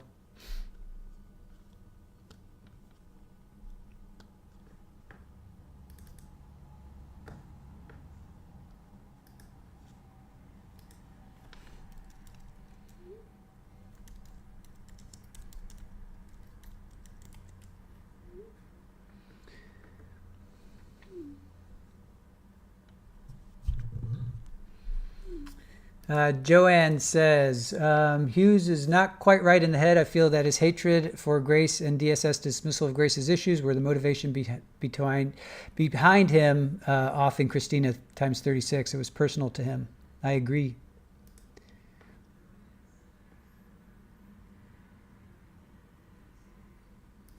Gina Farley says, great job, Aaron. Here, let me move myself. Oh, shoot. Move myself up here. There. I'll move myself over here. So you guys can see the full extent of that. Looks pretty cool, right? Zachary Hughes takes the stand. Here, I can get rid of this as well. Day 6. Pammy says, cool. Cool, Aaron. Shamrock, truth, facts, justice. Who is the daughter with now? As far as we know, Mello. She's with Mello, and he's in Italy, as far as we know. Aaron says, thanks, guys. I like to mix it up a bit. Yes.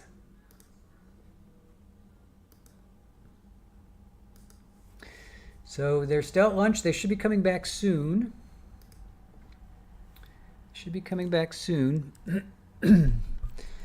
Let's see.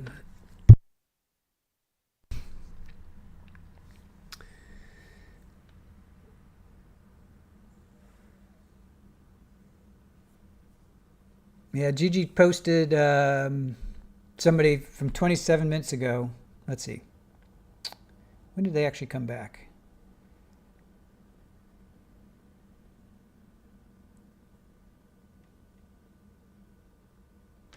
I'm not sure when they came back. Well, in any event, they should be back soon. Maybe another 10 minutes, 5-10 minutes. They should be back soon. We still don't know what religion he is, right? I never did find that out. Did anyone find out what religion he was?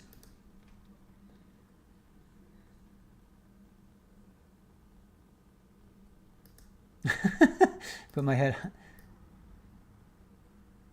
there. How's that? If I look at Zach. Does that work?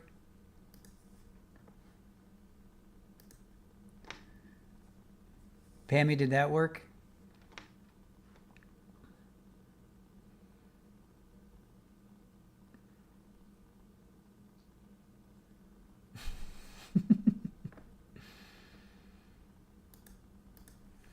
Rachel B says, super important boyfriend Mello was probably out there messing around with everyone and Hughes wanted him to himself. Rachel B, and thought if he was a hero, then he'd have Mello forever and ever. Robin, yep. Condolences to Alex's family.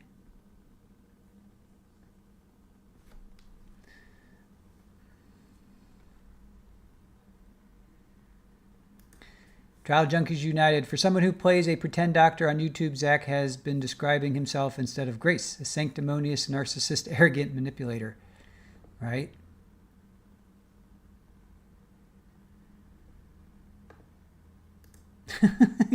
Growl at him. Oh, they're back. Shoot. Okay. Get it together. All right, here we go. Court is back.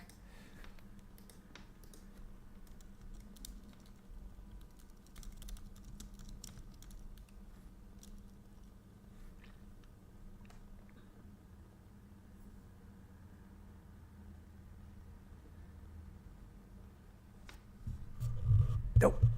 They teased us with that. Dang it. Yarnwork says, so why didn't the judge Mello for stepping out in his marriage? Why didn't he? Oh, I'm sorry. Yarnwork. So why didn't he judge Mello for stepping out in his marriage and having a child like he judged Christina? Good point. Good point. Very good point, Yardwork.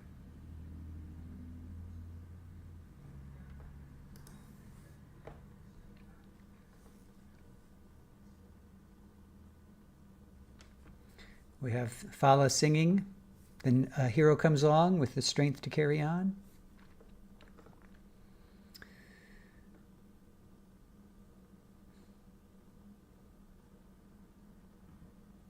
Oh, Gillypud, how you doing? Didn't see you in the chat. Thanks for joining us. Let me see if I can find you. Where?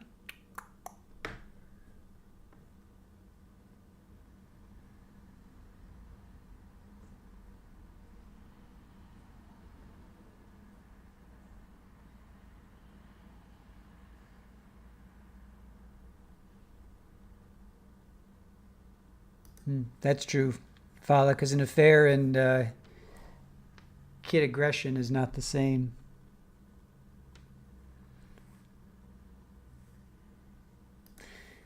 Lily Wayne says, see what the judge says to the jury, forget what you just heard. Impossible.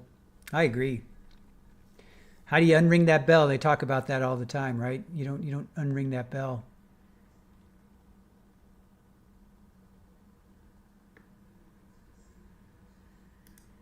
Rachel B., my theory, he used a therapist to concoct this story, which probably has some truth to it in terms of him identifying with the child, but he also wanted to impress his super important boyfriend.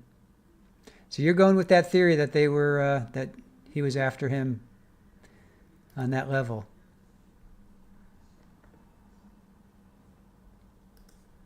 Yeah, I can't wait for Cross, for sure. Just shows to go, yeah, Cross should bring that up, amoral personality. Drunky the Bear, cross-exam is going to be like a whole other deletion of Zach's words. Yarnwork, he has no proof of that, though. Gillypud, you're not coming up, though. I want to pull your comment up, and it's not coming up for me. Yeah, I can't pull your comment up, which stinks. Well, anyway, Gillypud, good to see you. It's not coming up. That stinks. I guess you have to have a name associated with you in order for me to pull you up. And Yarnwork, I just looked at your profile picture. I'm assuming that's your work. That's really cool. I like that.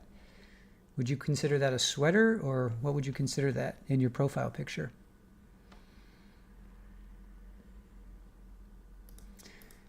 Daniel Barber says, Zach mentions the hire. Would that info not pop up during the investigation of phones? Did he say he texted him? He said they were talking a lot via text and they were talking a lot via text and phone. So maybe that was a phone conversation.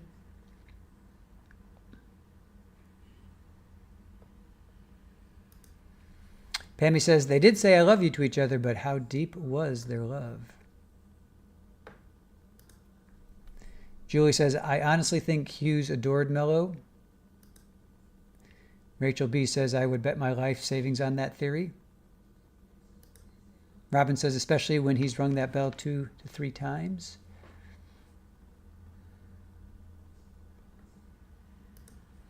Yarnwork says, it is, thank you, and a sweater. Very nice. I like that. Yeah, that's cool.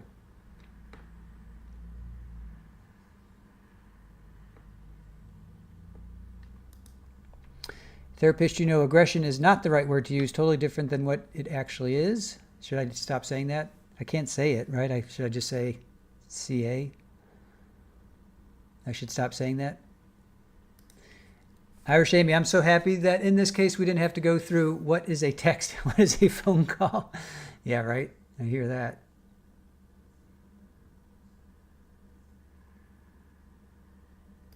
So just shows to go, I question his relationship with Mello too. Why does he know so much intimate details of Mello's life?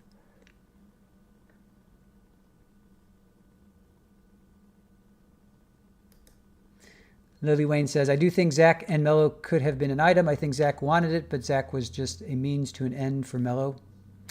Seems like Mello is definitely he's a manipulator. I would say that for sure. From what we've seen, right? I mean, that's the conclusion that we could draw here.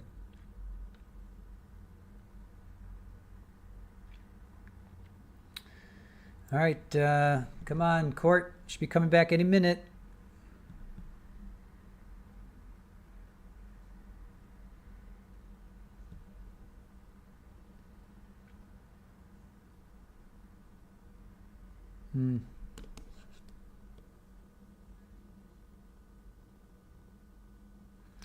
So Gigi says, State handed the judge the jury instruction proposal to read to them once they get back into the courtroom. Judge tells Hughes he is not to mention the, what do I say now, Kristen? Aggression? What do I say? What's the right word? Help me out. Should I not say that word anymore? What should I say? Vibe? No, sometimes there's just a vibe, and that vibe is in this one. Kristen, what should I say if I shouldn't say aggression? All right, anyway, Judge tells Hughes he's not to mention the word. Hughes said he would do his best, said he put his hand on the Bible. Hughes says he's confused. State says he's defying your order. Judge says if there's another violation, they'll have to discuss how to proceed. Defense is having a brief recess to talk to Hughes about his testimony. All right, so seems like they're going to come right back into this. Oh, say whatever word you want. No, don't apologize. I was just wondering if I was saying something wrong. CSAM? All right, we'll go with that. CSAM? CSAM works for you guys? All right. CSAM it is. Rachel B., my vibe comments was not about the aggression thing, CSAM thing. It was about the relationship between Mello and Hughes. Yeah, no, I know. I know. I'm just pulling words out of the ether right now. CA, CSA, CSAM, all of the above. Okay. Fala says, I mean, he did put his hand on the Bible, and this could be his truth. If it is the truth, then. If it is the truth. There's a difference between his truth and the truth. Uh-oh. Irish Amy, you got botted. Uh-oh. You got botted. What happened? What did you say? Are we certain it was the Bible? Oh. You got botted for that. That's ridiculous. I know. It was a book title. I know. Yep, YouTube. What are you going to do? Irish coming in hot. Let's see. Lily Wayne, I still say bring in a piano and have him swear on that rather than the Bible. Irish Amy, I mentioned the book title. Yep, I know. We saw. All right. Looks like we got some movement. Hand on a piano. I know, right? Let me read Brat's. Brat, my guess would be no, but if Hughes were to decide at some point to cooperate, the odds would go up. He might be able to point them to evidence somewhere.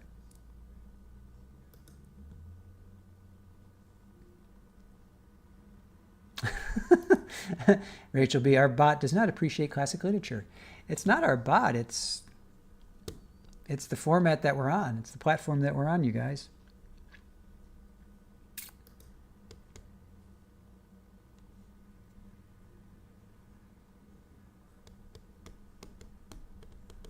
Moby Richard. But apparently I can say pianist all I want. So there.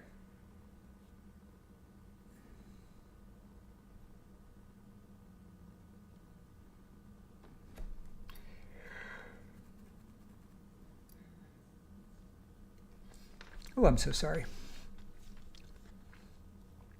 All right, they should be back soon, hopefully.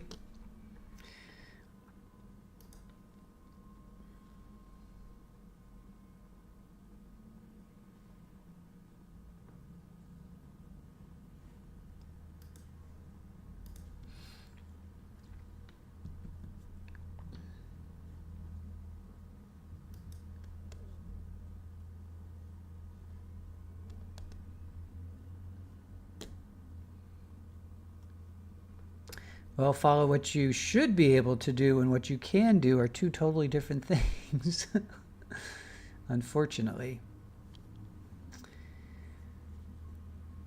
There you go, Irish Amy. I feel like a true member now that the bot has slapped me for my choice of literature. Yarnwork, it's the fact he did it. He can come up with whatever reasons he wants. He admitted he did it. Yep. Fowler says, Irish Amy, we are all judged by Boonbot. Pammy welcomes you in, Irish Army. Irish Amy. Pammy welcomes you into the Irish. Welcome, Irish Amy. Irish Amy, imagine if your name is Richard shortened. The bot would eliminate. I'm sure there are people out there that are named that. That's their handle. Robin, yarn work, exactly. There's no charge for, but I had a good reason.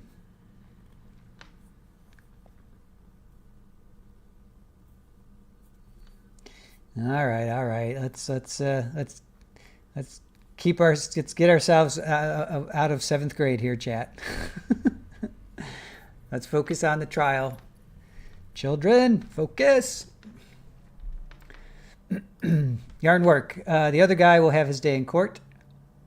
That's Brad Post, I guess you're talking about. Brad Post. Over 16,000 videos and photos were found on his devices.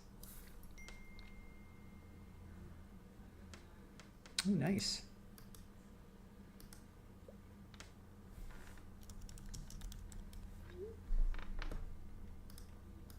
Jennifer Lowry, hey, been following you since day 1. Awesome. Thank you so much. Appreciate that. Dana, Nicole, boo, I don't want to grow up. I know. Sometimes we don't want to. Sometimes we have to.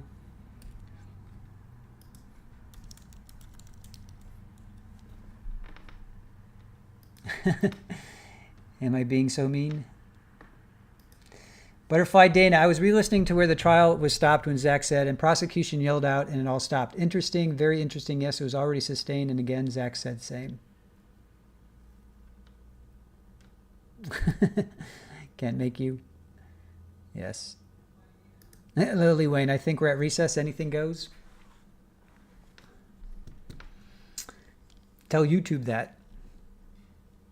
All right, let's get back to the trial. Shamrock, Truth, Facts, Justice. Were any of the pictures of the daughter?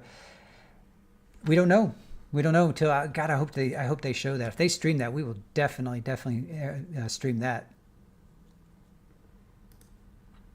Robin says, I forget when did the judge say none of the CSA can come in because it hasn't been proven convicted. This could be seen differently in defense. If defense was allowed to say, here's the proof of daughter. He ruled on that, I think, yesterday, right? I think it was yesterday, where they only had like one. Yeah, I think it was yesterday because they only had one witness, and I think he ruled on it yesterday. Let me go back.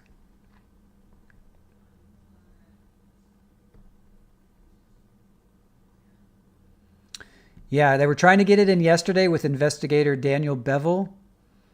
They were talking about the website. Okay, looks like they're back in court. I think it was yesterday he ruled on it because they were talking about the escort website and were there pictures of Christina on that other website, and that whole thing. Yeah, I'm pretty sure it was yesterday that the judge ruled on that. All right, Jennifer, we just got to be careful with our words. It's YouTube, but I'll read this out loud. As a mom whose kids were by their father and convicted federally for 10 years, I applaud him for saving this young girl. If my kids didn't need me, I would have done it too. So if you were in Zach's place, Jennifer, would you have done the same thing? Or would you have called police, called the child protection agencies, services, or would you have taken matters into your own hands? Daniel Barber, prediction, Zach is found guilty. It's probably a foregone conclusion at this point. Post is found guilty. Probably a foregone conclusion at this point. Mello walks into the Italian sunset with his daughter. I think they could get Mello on conspiracy at this point, no?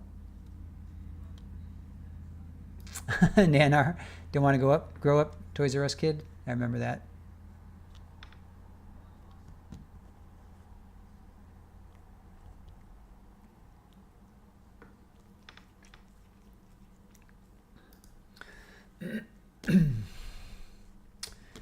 Come on, Judge.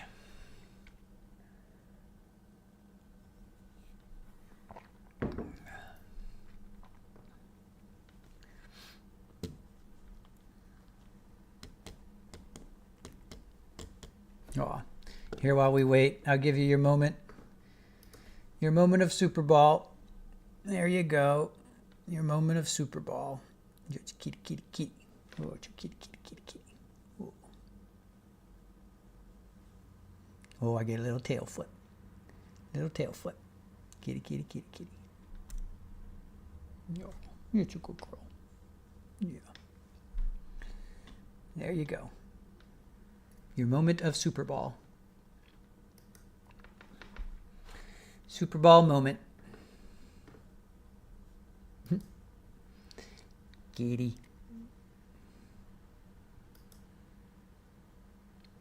Oh yeah, Robert Durst. We watched that one. That was, yeah, that one was infuriating.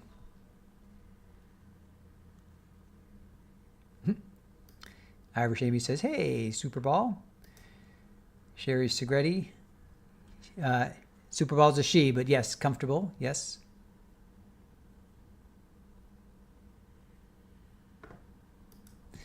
Missy Russell says, "We all need Super Bowl." Little Super Bowl moment there. Every once in a while, we need a Super Bowl moment. Jennifer says his girlfriend found the material and reported him to the authorities. They arrested him, and he was released for about 8 months, where DSS could no longer uphold the protective order due to a delay. Yeah, terrible. Brenda Meyer, Super Bowl is so sweet. I know, she is. Irish Amy, thing is, he didn't even know for certain that Christina did anything to the daughter. He was only basing it off of what Mello was saying. Did Mello have any... And Mello's the one that's taking pictures of Christina in the nude. So who's the wrong one here? Or who's at fault? Nunya Bitness, our black and white kitty, has more black. His name is Henry. Oh, he's around 20. Nice. He's an old dude. Child Junkies United. No child should have to face that. The problem is he red rummed the mother, never met her or had it confirmed the mother did anything. Oh, only Mellow Yellow's word. That's some truth right there. Brat says, as far as I can tell, he only had Mello's claim. His own experience with the sister was he considered evil. If he'd walked in on it happening, I could understand. Someone told me, no. Yep, I agree with that. Jennifer says, I was forced and court ordered for supervised visit, which infuriates me to this day. I can't imagine. Yeah, I'm sorry. Julie BME, it's cold here in North Carolina, and George Kitty is laying on my lap. Keep your core warm. That's what cats and dogs are for. They keep your core warm. Nan R says, Jennifer, I'm so sorry, and I hope you and your kids are getting mental health treatments for everything. Carol O'Neill, Hughes telling a story does not make it true. Facts. Just shows to Goya who the actual perv here. Yarnwork, him retelling the story is hearsay, right? Well, we have that discussion all the time. Ken, you care to weigh in? Where's Ken? Where's our Ken when we need him? Ken, is this whole story considered hearsay? I guess not, because the state would be objecting about that, but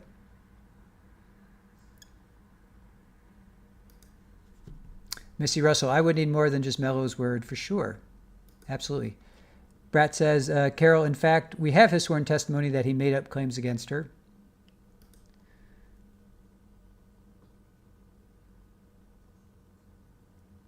Yeah, Drunky the Bear. Yeah, and there's the trauma for the daughter to have her mom taken out, you know. Yeesh.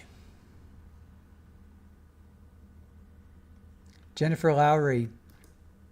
If you dig deep in court records, it's all there. She just never admitted to it. Brooklyn Pasola. Authorities do have more than Mello's word. The daughter was involved in the creation of it. They have been reported via several media outlets. This has been reported. Yeah, we had this conversation yesterday, right? You said the same thing, I believe. I want to follow Brad Post's trial. You know, I hope they air that. I hope they stream it or they do something, because now I am totally invested in this. Lily Wayne says he may have seen pictures when he was in Italy. But he hasn't said it yet, right? He hasn't yet said, I saw pictures, you know, John Mello showed me pictures. We haven't heard that yet. Irish Amy, Darn whack a judge gets my hopes up every time and then nothing. I know.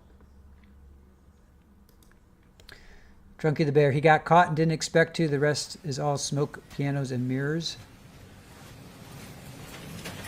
Ooh, okay, we got court.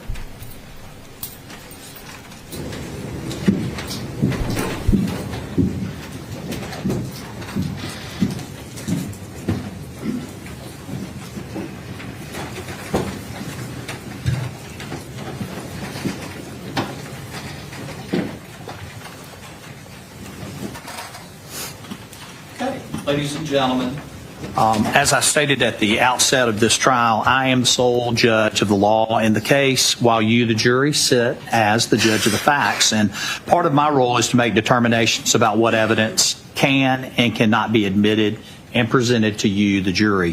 The gatekeeping role rests solely with me, the judge on the law, and I want to instruct you that you're not to consider any testimony that I have instructed you to disregard. Furthermore, you should not even mention or discuss any testimony that I've instructed you to disregard, and I instruct you not to discuss any topics that have been ruled improper when you go to do your deliberation room, okay? All right, please continue, Mr. Mormon. Yes, please, the court. Will incorporate. Zach, before we broke for lunch, we were in the time period of end of September, beginning of October of 2021. You remember that? Yes.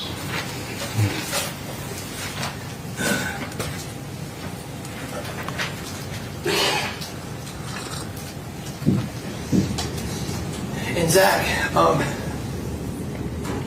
you testified before lunch about 2 offers John had made you to kill Christina Parcell. Do you remember that? I remember. And do you remember, after the second offer, telling John something to the effect of, you would never do that for money, you would only do that if you believed it was necessary to rescue Aida?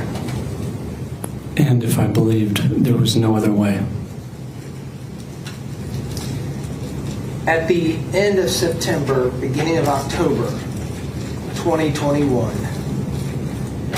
did you conclude that you had to rescue Aida and there was no other way? Yes, I did.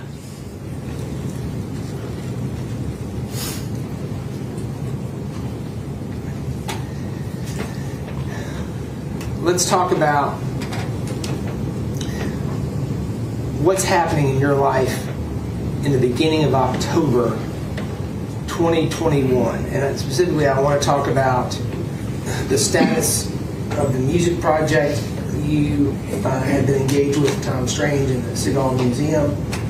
I also want to talk about other employment opportunities. So tell the jury what was going on in your life on that front at the beginning of October.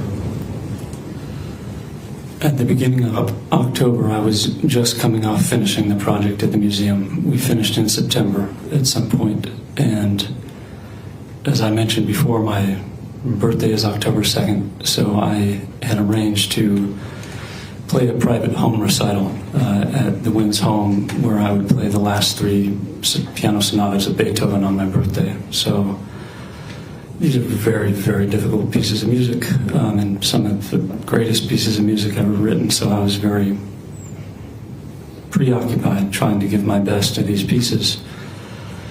And shortly after that, a friend of mine reached out who had done some work performing on cruise ships. There's an organization called Lincoln Center Stage that recruits conservatory-trained musicians to form either a piano quartet or a piano quintet to play classical concerts on cruise ships. And they had a pianist drop out at the last minute, and long story short, I interviewed for this job and got this job, I think on October 12th. but it was about that time, maybe a little earlier.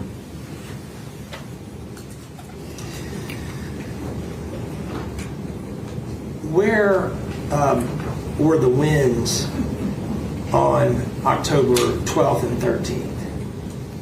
They were in Europe.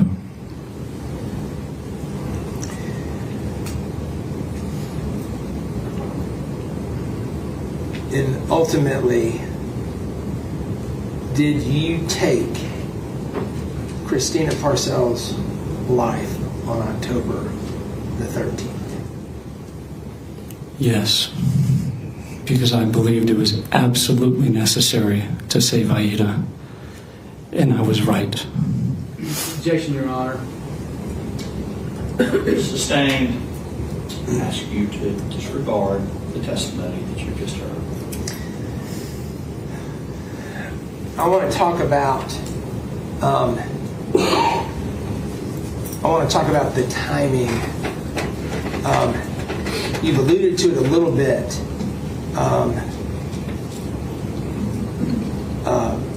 but I want to be more specific. October the 13th.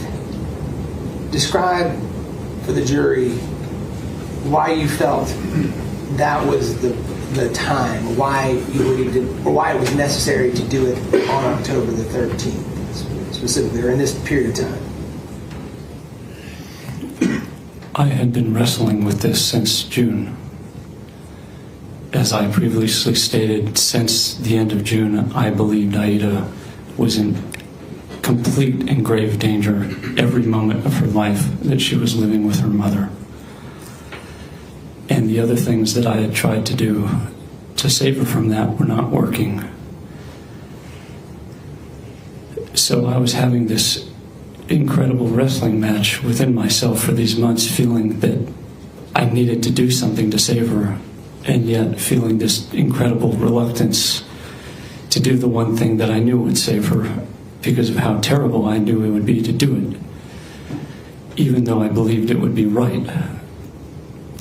So by the time October 13th rolled around, I had been grappling with this for a long time, and I was experiencing a tremendous amount of guilt that I had waited as long as I did, because I should have acted sooner, and I didn't do that. So I had come to the realization that I had gotten this offer to go on this cruise ship, and I would have been leaving the country for a long time. Essentially, it was now or never. I had an opportunity to save her from a danger that I knew she was in, and that I knew was not going to cease. And I just couldn't go on with my life and leave her to drown. I mean, I had a great life. I had everything. I made money doing what I loved. I was going to be going to the South Pacific to play concerts for rich people on cruise ships. I mean, but how could I go and enjoy that and know that I was leaving a kid to her fate, a kid who thought that I was her friend? I would never have been able to look at myself in the mirror again if I had done that. So, specific to October 13th, I believed that there would be a period of time at the house when Christina Parcell would be alone. And I wanted to make sure that absolutely no one was there. Not Aida, not Lutina, not Brad Post. Because again, this was not about revenge or retribution or anything. I wasn't angry. The only thing I was feeling that day was pity. And I wanted to make sure that no bystander or no one else would be involved in this, which could have happened if someone else was there. Zach, let's talk about that. So, once you concluded, believed absolutely this was what you had to do, did you go about planning? Yes, I planned very carefully to make sure One, like I said, that no one else would be involved in this. And two, I knew that if I tried to do this and failed, it would only be worse for Aida. And consistent with the court's instructions, why did you believe it'd be worse for Aida? Because I believed that if I was discovered doing this, it would connect me to John Mello. And I believed, and I still believe, that he's a great father and he is Aida's best shot at having a happy and safe childhood. Let's talk about the planning. Did you get a gun? Yes. At the time, were you also carrying your own firearm? Yes, I had a concealed weapons permit at the time, so I generally would always be carrying a 9mm concealed weapon on my person for personal protection. Did you get another firearm for this? Yes, I did. What type of firearm did you get? It was a .22 caliber revolver. Where did you get it? At a gun show. Where was the gun show? It was here in Greenville. How long before October 13th did you get the .22? Maybe a month or month and a half earlier. Did you also get a knife? Yes, I did. Where did you get the knife? At the gun show. At about the same time? It was the same day.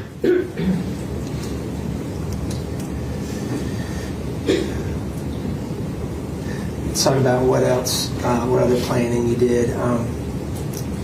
Did you obtain gloves? Yes, I did. Okay. Do you remember where you got the gloves? No, I don't.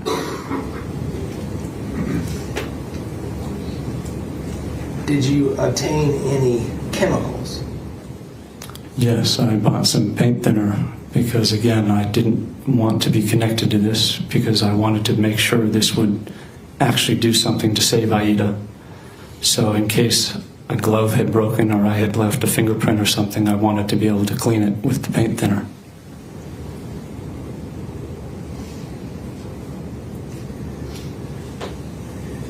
Zach, let's talk about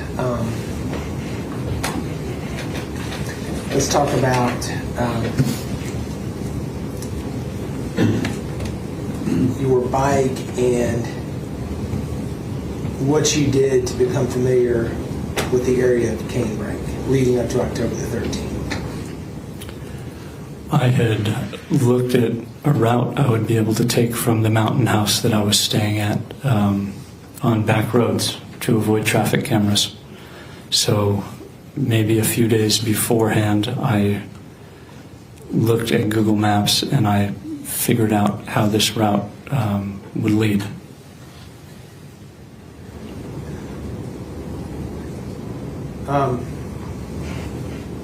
Let's talk about October the 12th. Did you originally plan to do this on October the 12th? Yes. Zach, consistent with the court's instructions, describe to the jury why you didn't do it on October the 12th. I woke up that day and I just felt such reluctance, and something in my gut told me it wasn't the right day. And I waited one more day. Let's go to October the 13th.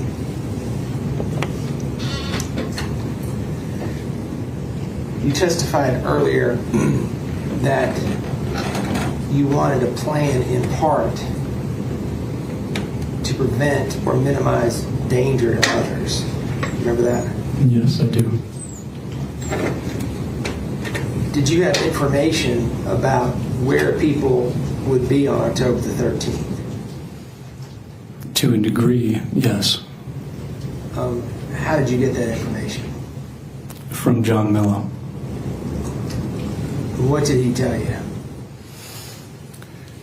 He told me when Aida would be at school, and he told me that he believed Christina had a job interview at some point that morning.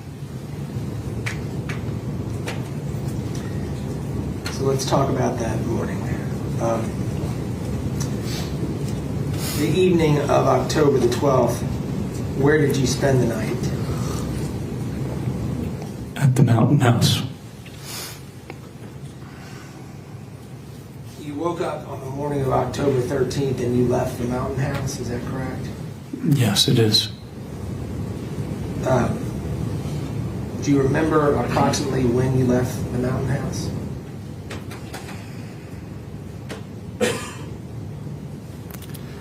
It was much later than I meant to. I think it was about 8 or 8:15 in the morning. When you left the Mountain House, in which vehicle did you leave? In my Ford Ranger. What was in the back of the Ford Ranger? My bike. That bike right there? Yes. And just for the clarity of the record,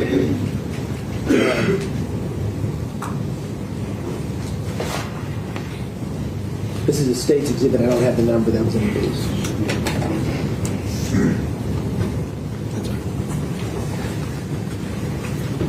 What else did you put in your pickup truck in addition to the bike? I brought the gloves, and I put this in a backpack. I brought the paint thinner and the gun I described, the .22. I brought a knife, and I brought a box that was made to look like a gift-wrapped box, and a bunch of roses that I had bought the day before.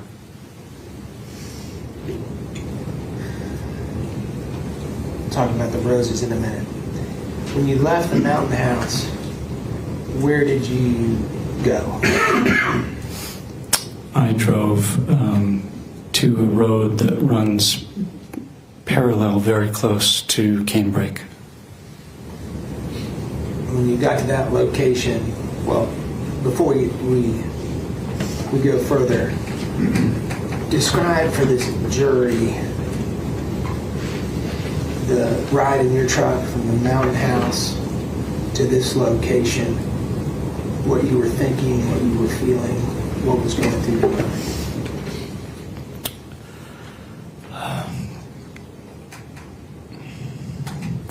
Like I said, I had wrestled with this for months. I had come to the point where rationally I knew that the only way Aida was going to be saved from what she was enduring was for me to take this route. I knew that. But there's another element, a human element, which is just so reluctant and revulsed by the idea of taking a human life. So I had prayed a great deal about this. I had prayed like I'd never prayed before, because even knowing that logically this was the right thing to do, it didn't satisfy that emotional and human aspect where I felt that I needed permission to do this. And I was so terrified that somehow I might be doing the wrong thing. Like I knew that it was right logically, but there's the emotional aspect was just reeling against this idea. And more so because she was a woman. I was raised to always protect my sisters and mother, and I opened doors for women growing up. So this idea was just repugnant to me, even though I believed it was necessary to save a child. So on that morning, I had prayed earlier, a few days earlier, and I had felt that this was the right thing to do, no matter how terrible and difficult it was going to be. So like I said, I didn't feel anger. I felt pity because I realized that this was just the only way to save a child. And it felt like a foregone conclusion because I knew that I had a duty to do this to save a child. So physically driving my truck there, I was experiencing a level of anxiety and physical illness that I had just never experienced due to stress before. My hands were shaking, I was in a cold sweat, and I was fighting the urge to vomit before I even got close there. A few times I thought I was going to have to pull off to the side of the road because I could hardly keep my truck straight. My hands were shaking so badly. But the whole time I was just thinking, if I don't do this, if I turn back, then I'm consigning Aida to her fate, when I know that I could have done something to stop what was happening. So I just tried to take my mind off of it, and I tried to just go and drive a little bit farther and a little bit farther and not think about what I was going to have to do when I got there. And when I finally got to the point where I parked my truck, this feeling only increased. I knew the plan, but I was having so much difficulty going through with it. So I took my bike out of the truck, and I had a mask on and clothing that's been described already. And I just tried to focus on putting one foot in front of the other on my bike. And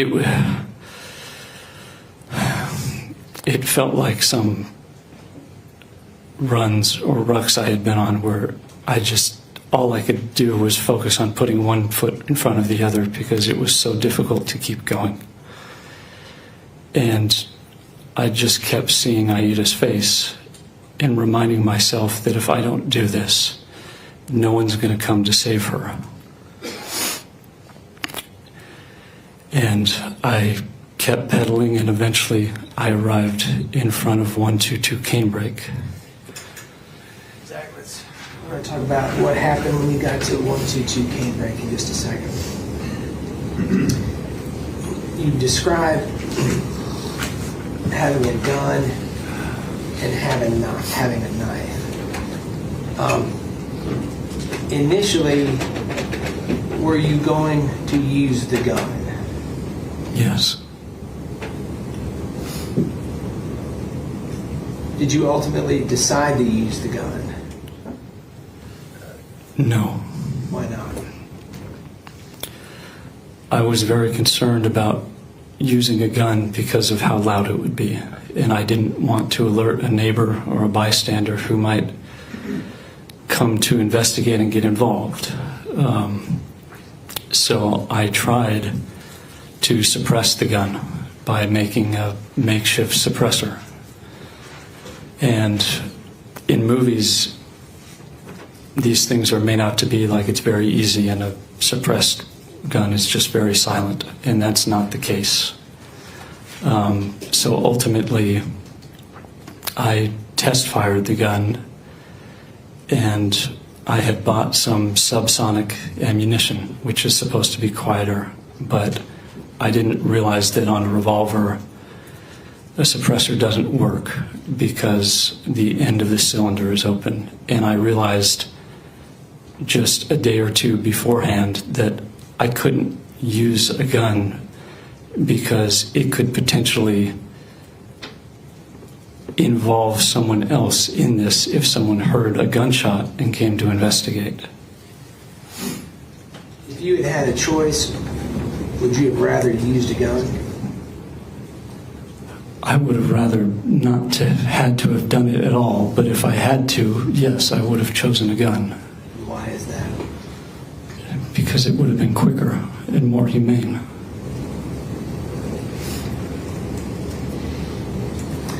All right, let's talk about, you arrive at the house in 122 Canebrake. Do you remember about what time you arrived there? I think it was a little after 9 in the morning. And you arrived there on your bike. Is that how you Yes. And you testified about this a little bit, but tell the jury what you're wearing. I had on black pants and a black thermal and a gray shirt over that. I had on a black beanie and a white medical mask, and I had on black gloves and a black backpack.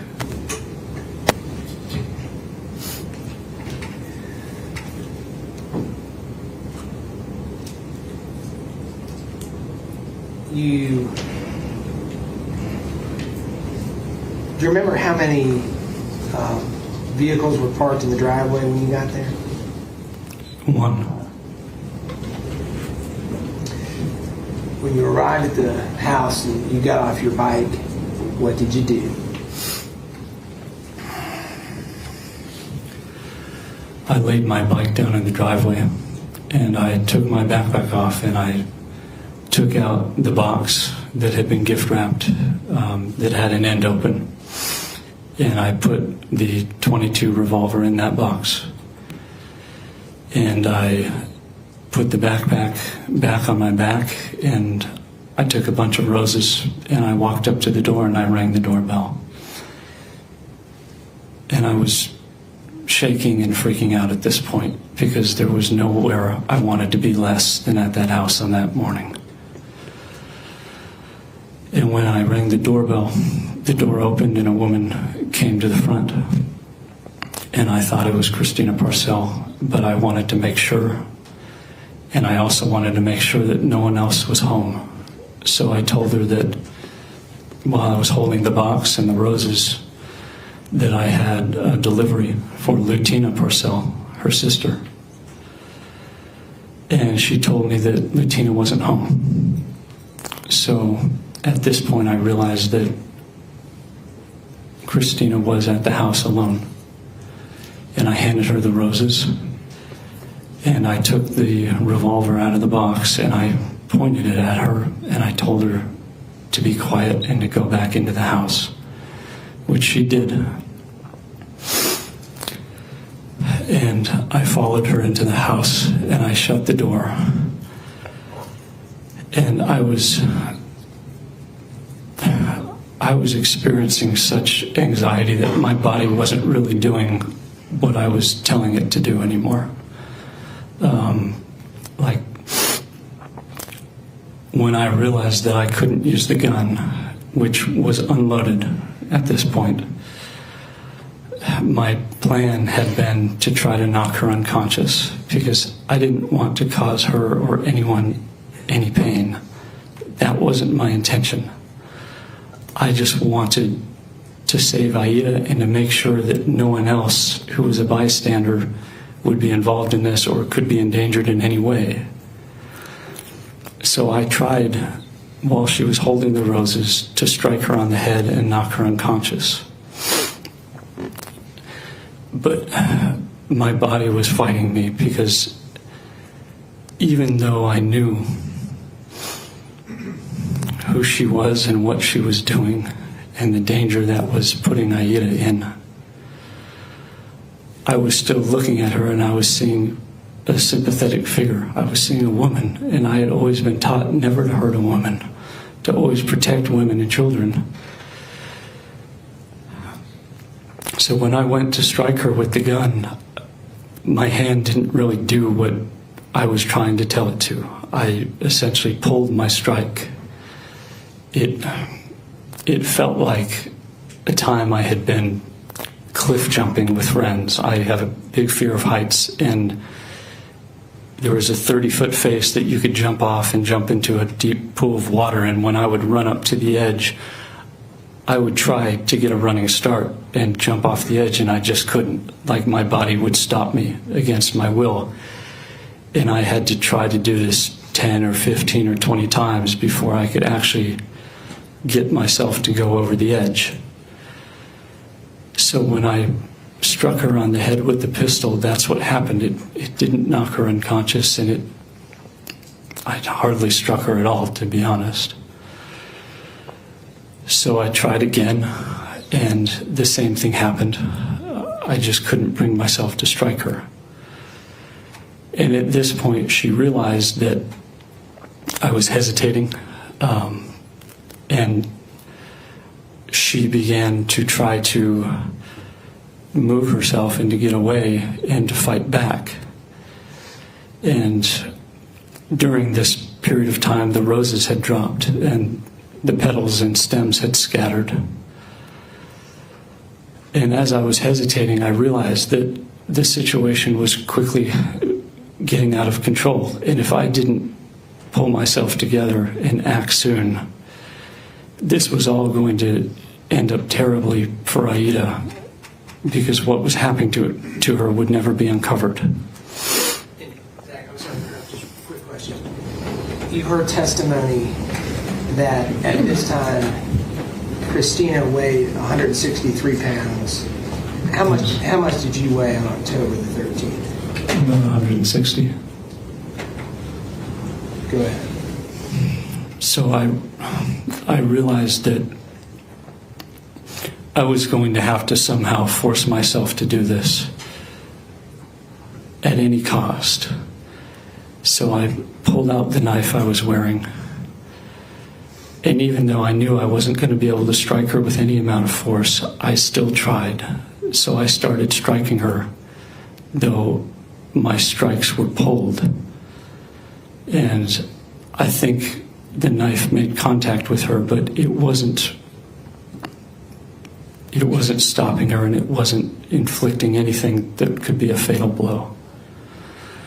And she started to fight back. She realized I was hesitating, and it became a struggle.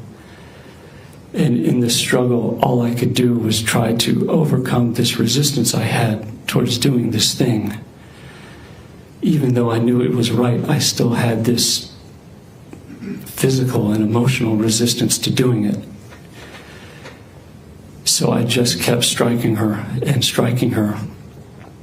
until finally we fell on the floor. And at this point, I had just tried to take my mind out of it and just try to get through this and finish it as quickly as possible, because I realized that it was only becoming prolonged, and I had to do this in order to save Aida. So I don't remember how many times I struck her. I just remember that when it finished, we were on the ground, and I stopped striking her when she stopped struggling.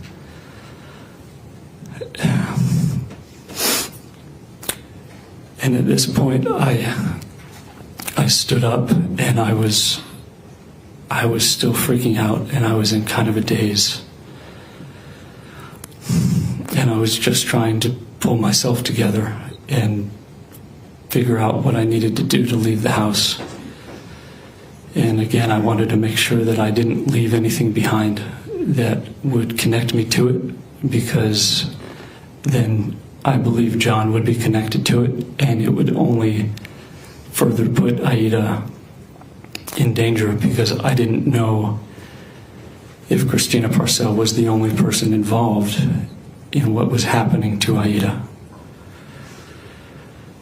And she wasn't.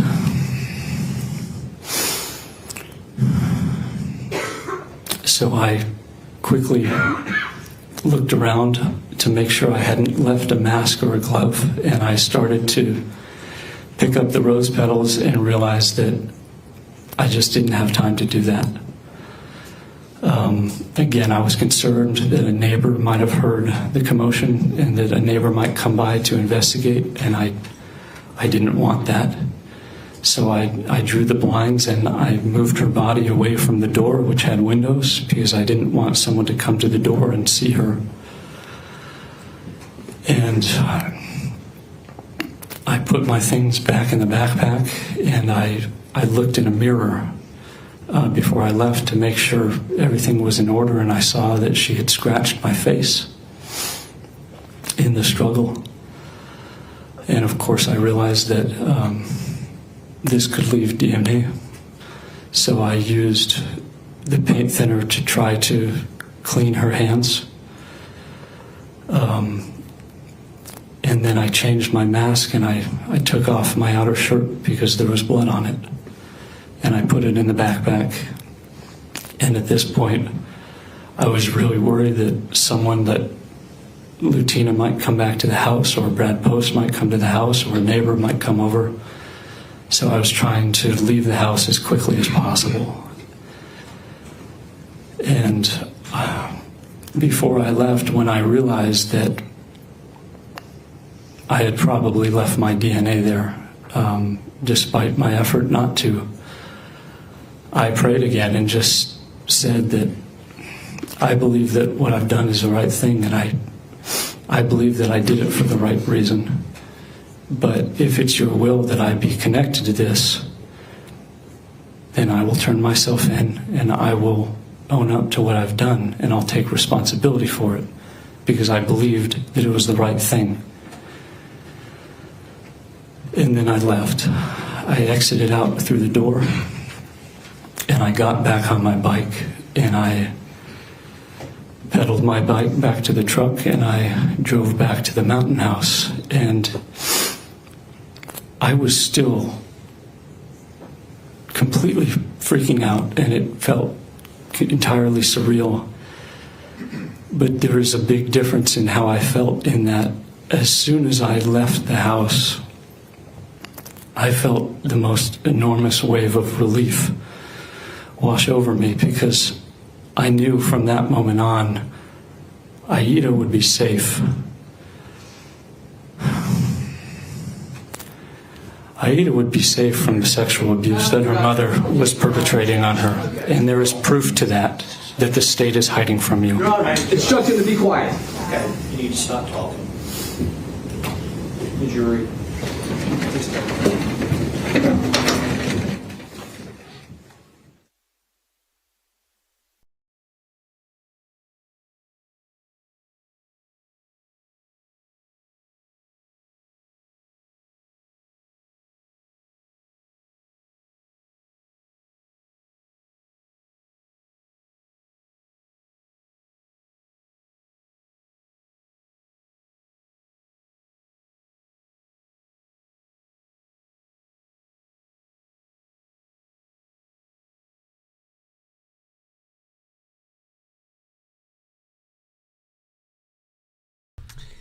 Wowzer, wowzer, wowzer. Yeah, he's got nothing to lose. He's just letting it fly at this point. He's just letting it fly. Holy smokes. Wow. Wow. Well, when we saw this one, when we saw this one and we started to write our description, we thought it would be an interesting case, an interesting trial. I had no idea, no idea we would uncover this. This is just bonkers, right? Again, wow. Wow. Right? He should just get contempt of court right there. Just contempt of court right there. Wow. Snowy hoax.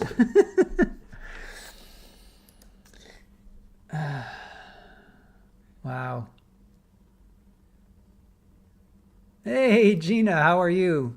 Or Jenny. Jesus, I'm so sorry. It's been that long and it's been that kind of a day. Jenny, I think the judge should just make it a bench trial now and throw him in prison.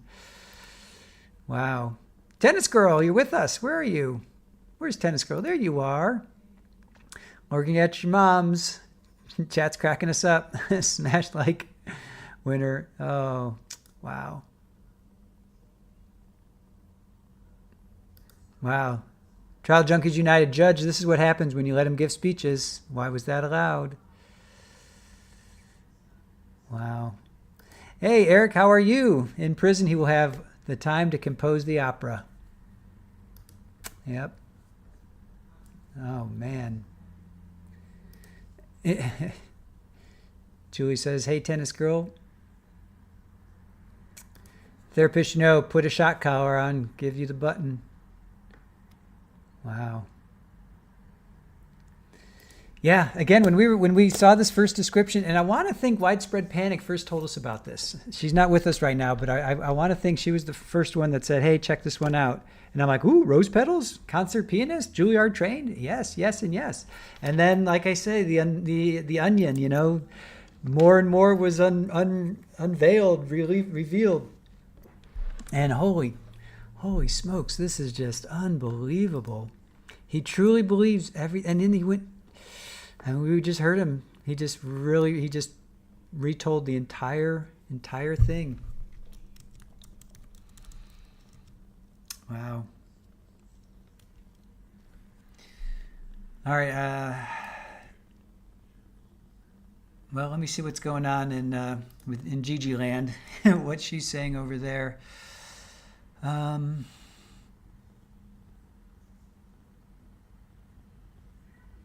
Oh, wow. Fitz News just reported John Mello has been arrested by Greenville County Sheriff's deputies. Wow. John Mello has been arrested. John Mello has been arrested. I'm going to repost that.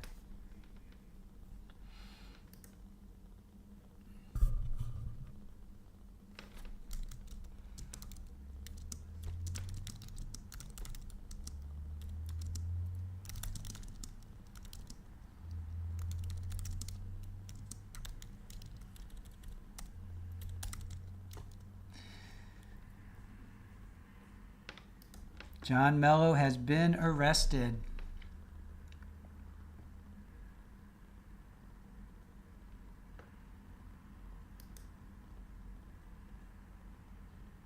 Wow. Wow. I have no words. I'm stunned. I'm absolutely stunned. I don't know what to say. I don't know what to say. I've never seen anything like this. This is just bonkers. All right, let's get to what you guys are saying. Not sure. I don't know. Rachel B., I don't know. Wait, hold on. They're called Selfies for Life. Yeah, Rachel B., I don't know. I'm just going off of what Gigi has said. Let's see what we can find.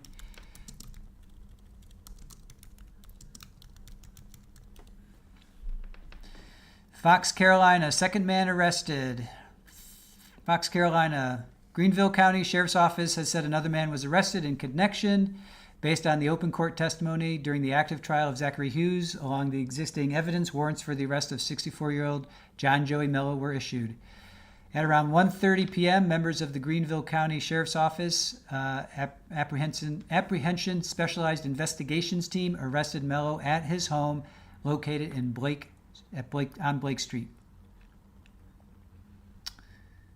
All right. We'll post that.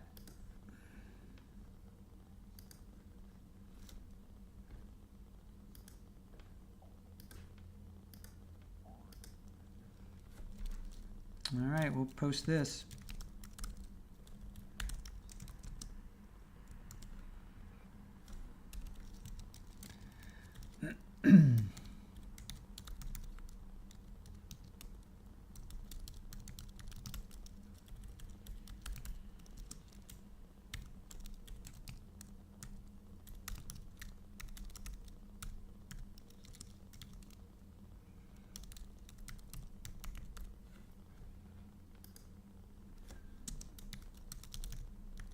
Well, we knew it was only a matter of time. We called it, you guys. It was only a matter of time.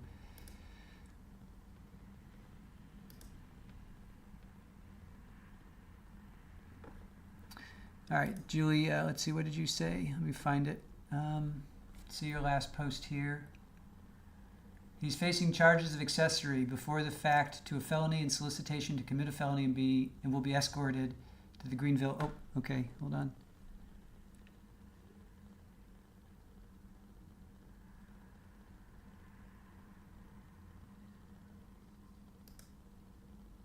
We didn't know it would be that fast. So Julie says he's facing charges of accessory before the fact to a felony and solicitation to commit a felony and will be escorted to the Greenville County Detention Center to await a bond hearing. Yeah, good one, Julie. Is my mic on? Wow, that was just unbelievable. Nanar, we knew it was a metaphor and it was a perfect, Pammy, something good from all of this, hopefully, but that poor little girl. Oh, I know. She's going to grow up. She's growing up. She's growing up in this. Butterfly Dana, they will have to take his passport and such. He can't flee now to Italy or elsewhere. Yeah, no, he's in, I just posted this. This is from, well, I can't post this, but Greenville County Sheriff's Office said another man has been arrested in connection to the murder of Christina Parcell. Based on the open court testimony during the active trial of Zachary Hughes, along with the existing evidence, warrants for the arrest of 64-year-old John Joey Mellon were issued. At around 1:30 p.m., members of the Greenville County Sheriff's Office Fugitive Apprehension Specialization Investigation Teams arrested Mello at his home located on Blake Street.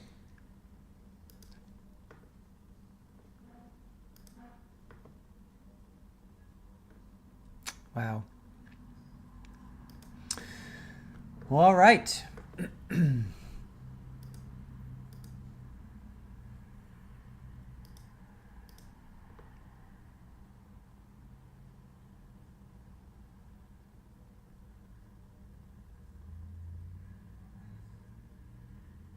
right, let's go over what was said in court. Yeah, Butterfly Dana, this news arrest of John Mello is the best part of this trial. It just shows to go. Yeah, judge is in chambers banging his head on the desk. All right, Daniel Barber, he shouldn't get bond. He is a flight risk. 100% agree with that. 100% agree with that.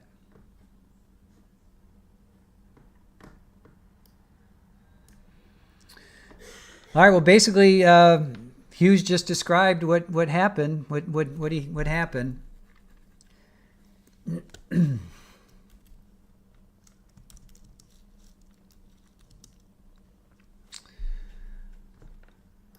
Nanar, I need a drink. I don't drink, but I think I should start. Wow. Nunny Bitness, I'm guessing he didn't know his BFF was going to throw him under the bus. Kelly White, I can't believe that just happened. This is crazy, you guys. We've never, ever seen anything like this. This is just amazing. Eric Lieber, flight risk, he won't get far with his piano. Yeah, Dream of Landry, we will all need a drink after this mess. Yeah, Mel, I hear you. And the daughter will have to live with the guilt for what happened to her mother. Oh, poor child. Jenny says, I would love to hear what's going on in chambers. Can they hold him in contempt for repeating what he's been told not to? I would think so. Yeah, absolutely. Nunya Bitness, at least we got the details first. Yeah, Brooklyn Pasola, wonder if they were trying to shake Zach up in the midst of testimony. I mean, he's just straight out saying the state is lying to you. I mean, you can't say that. You can't say that. There's no way. Butterfly Dana, Zachary Hughes said he prayed different times and also at the scene. It sure wasn't to anyone I prayed to, that is for sure. Oh, yeah, it's not anyone you pray to. Yep, Shirley Roth, poor girl, now she has no parents. Britt, what was John Mello arrested for? He was just arrested for... He'd already been arrested for the mailing, but now he's been arrested for... he's facing charges of accessory before the fact to a felony and solicitation to commit a felony.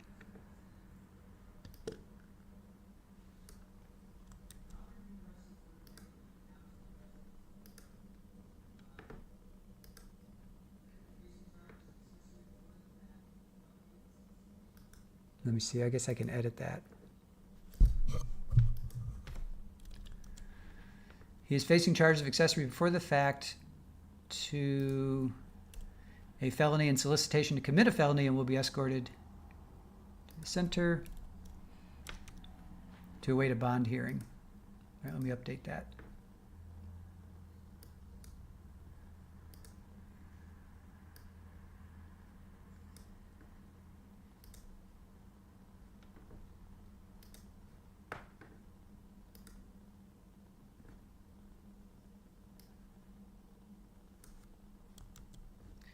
Let me throw that up here too. Holy smokes. Just when you think you've seen it all, right? Why are you doing that to me?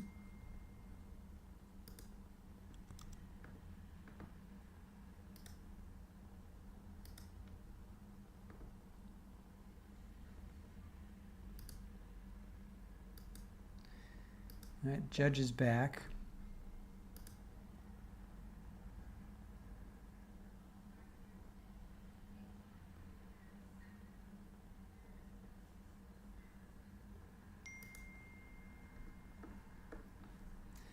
All right, Aaron's trying to find something.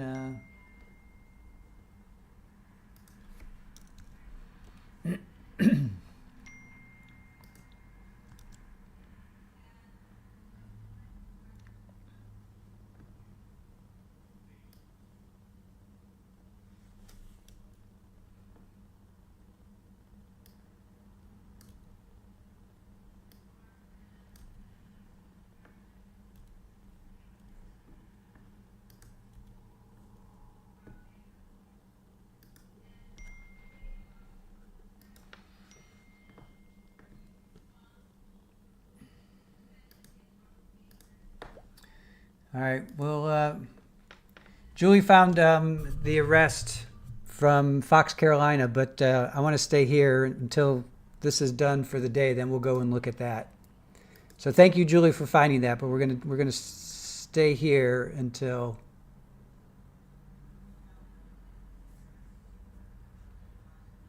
I know that they're gone for the day.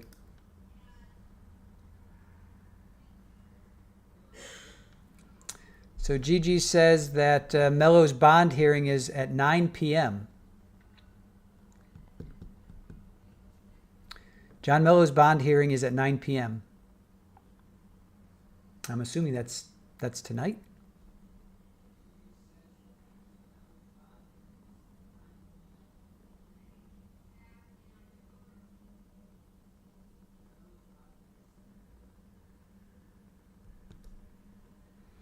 All right, so we're gonna stay here. We're gonna stay here.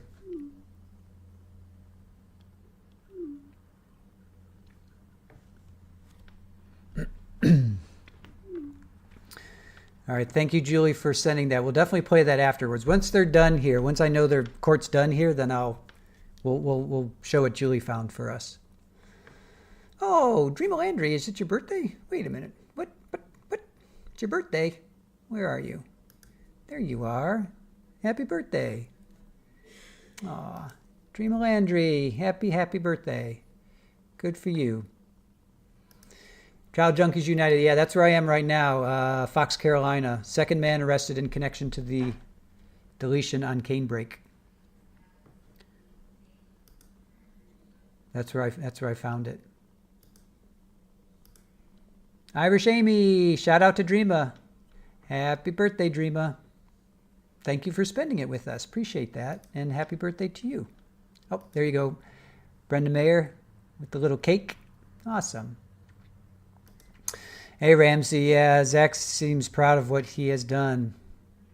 Well, he said he was shaking. He had anxiety. He was stressed out. He prayed to whatever he prayed to.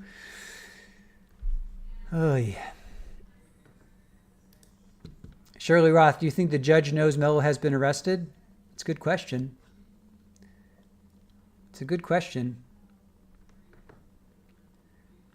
Oh, Mel Stiller, today is also your dad's heavenly birthday. Very nice. Yeah, my dad's birthday is the 22nd. So, there you go. Oh, Eric Lieber's birthday is the 25th. Very cool. Pammy, oh my gosh, I'm pumped. Where's the juror's eyeballs? Don't let me jump down on one of them.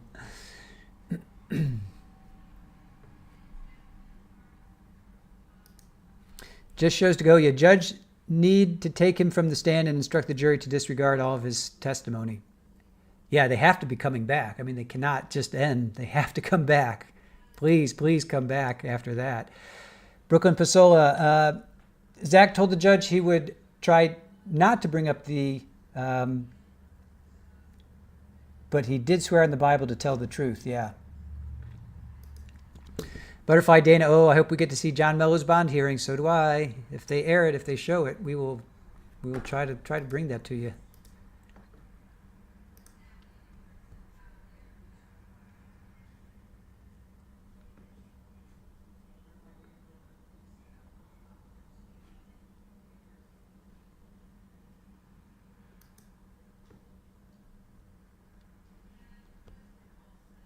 So nothing that they're back in court yet.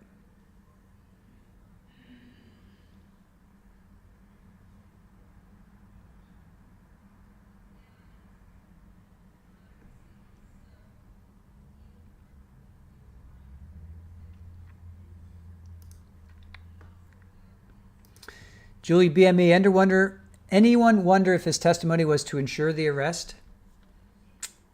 I'm thinking, I mean, what else does he have to lose at this point? He's going to jail. He knows that. There's no way this jury is going to find him not guilty. Lily Wayne, I bet this is done for the day. They have to figure out what to do now. Yeah. I just hope that the judge comes back at least to tell us that they're done or something. I don't know.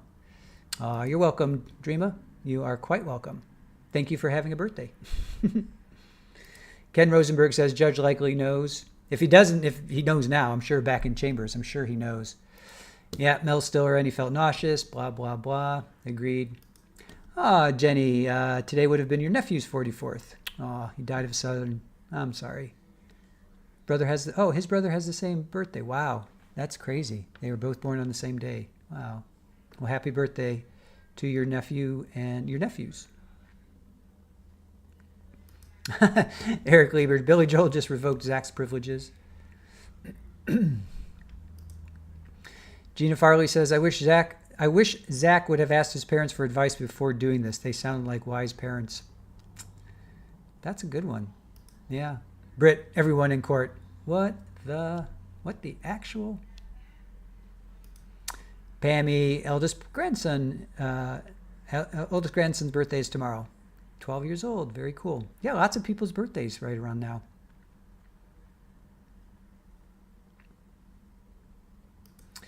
Jenny says, the bad thing is 90% of his testimony is him laying out the whole Red Room and his in-depth plans. Well, they can probably just strike those last things he said. But you can't unring the bell. As they all say, you can't. That horse is out of the barn. You cannot unring the bell. Brooklyn Pasola, did the defense have Mello on the witness list? I have no idea. I haven't seen the witness list, so I don't know. Lily Wayne, Zach intended to do that all along. I think so too. I think so. He said it, that's like about the third or fourth time? It's about the third or fourth time he said that. The first time he said the state doesn't want you to know that or hear that, but he has brought up the daughter's situation at least 3 times before that, I think. Britt says, judge's hair is all messed up. Looks like he wants to pull his hair out.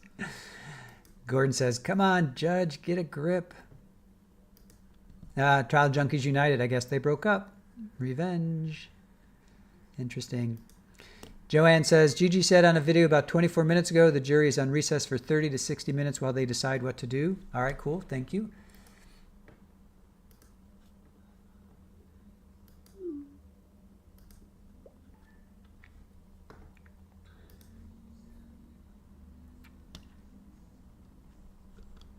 So 30 to 60. Okay, so she said that in, was it 18 minutes ago? Was it that video? Okay, let's see. So 22 minutes ago, Gigi did a Mello arrested. 22 minutes ago, she said explosive moments. So maybe that's when she said they're on a break for 30 to 60 minutes. All right, so we'll keep an eye on Pretty Lies and Alibis. Gigi is our go-to court reporter on this one. And if you guys are on Twitter, go give Gigi some love. She's doing some great stuff over there.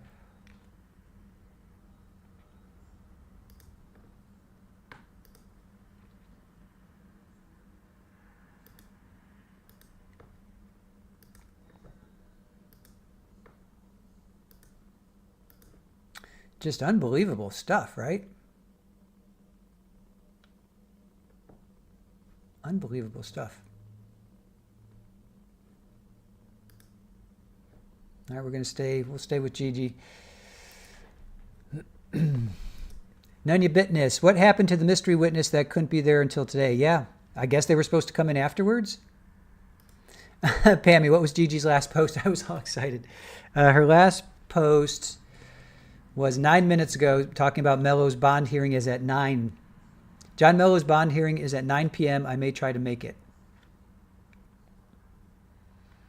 And then before that was Mello's facing charges of accessory.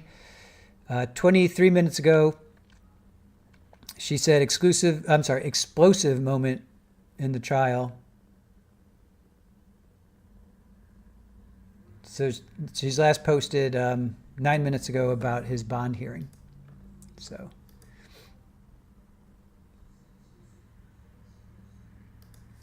Lily Wayne, they can come back to dismiss the jury for the day. Yeah, they did that yesterday, right? We waited around, and then we're like, oh, court's done for the day, so we bounced off. But sure enough, judge did come back, and they showed them being dismissed. So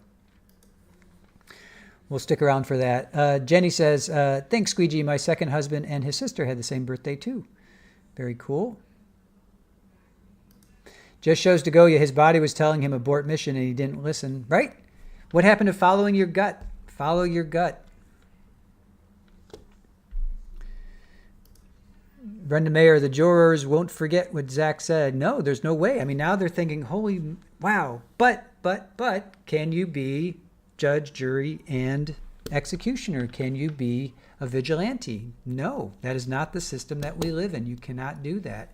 No matter how justified you feel, you cannot have this. This is a hard line in the sand. We have to draw this line. You cannot do this. Because then what's the next level? What's the next level? What's the next level? This is a very slippery slope. You cannot, as a civilized society, we cannot have this. Trial Junkies United, I think they need a court audio guy so they can cut his microphone. I think the jury would still hear because he's probably only like 5 feet, 10 feet away, right? Mel Stiller, I have 3 friends who celebrate their birthdays this month. Yeah, I've got a lot of family members that are celebrating this birthday month as well. Hey, Julie BME, happy birthday to you.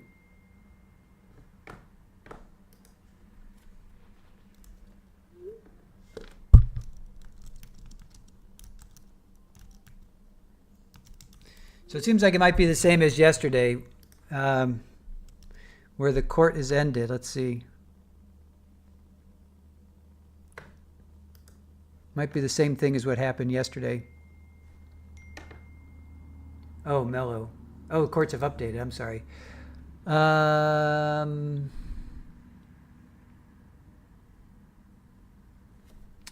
right, so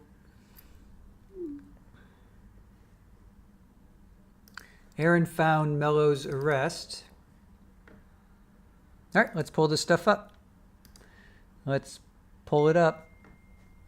Let me pull it up. Let's take a look at Mello's arrest.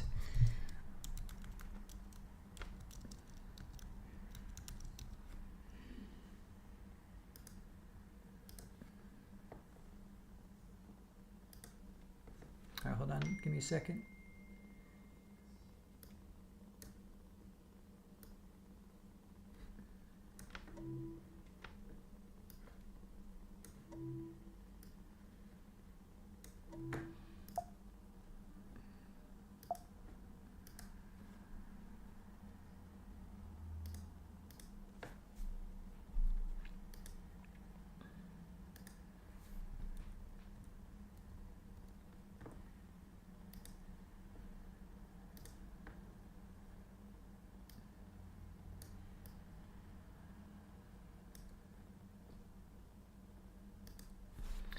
All right, so here's Mello's arrest. Pending initial appearance. Arrested, today's arrest. So they arrested Mello and Sparkman. Jared Sparkman. Why does that name sound familiar? Who's Jared Sparkman? Oh, he was the arresting officer. Oh, yeah, right there. Okay, party type. Okay, so Sparkman arrested him. Sparkman also testified, you guys. Sparkman was the day 4. No, Sparkman is the officer. Sparkman is the sergeant. He's the sergeant. He was, let's see, Sparkman, he brought in the text messages. So he was on day 3 and day 4. So Jared Sparkman was the officer that arrested him. All right, so Jared Sparkman arrested him. So that's that. And then there's also, here, let me see. What's this? No. All right, so there's accessory before the fact to a felony, violent charge, accessory before the fact of a felony. So there's his arrest.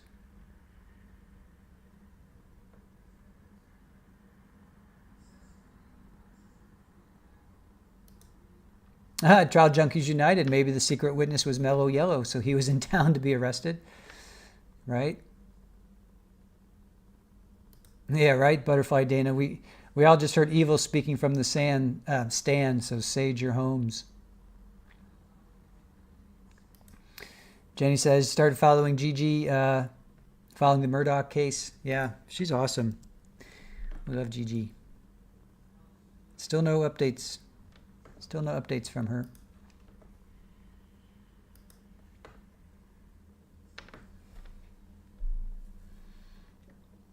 Oh, is he not here? He's sleeping. OnlyFan is going to be so upset. Yep. Oh, that's funny. He misses all the good stuff.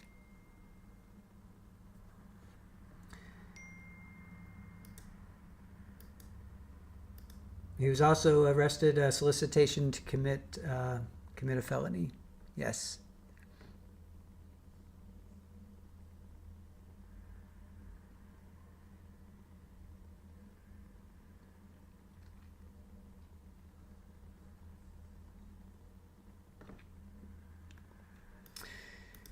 Yeah, Brat says to Dana, in many jurisdictions, first offense would not normally get DP. No idea in this specific state and case. Yeah, they look at aggravating factors. They look at, what's your history? Have you done violent crimes in the past? If this is your first offense, a lot of times first offense will not get the DP. So, but you don't know. I mean, we don't know for sure until we find out. Trial Junkies United. Objection. No updates because they're all drinking back in the judge's chambers. Nice. Gigi's Twitter is Pretty Lies and Alibis. She's Pretty Lies and Alibis. I'm sorry, Pretty Lies and Alibi. Well, Pretty Lies. Oh, no, it is Alibis. Pretty Lies and ampersand. Just put in Pretty Lies. Capri, you should be able to find it if you just search. She hasn't posted anything. Last thing she posted was 17 minutes ago, and it was Mello's bond hearing at 9.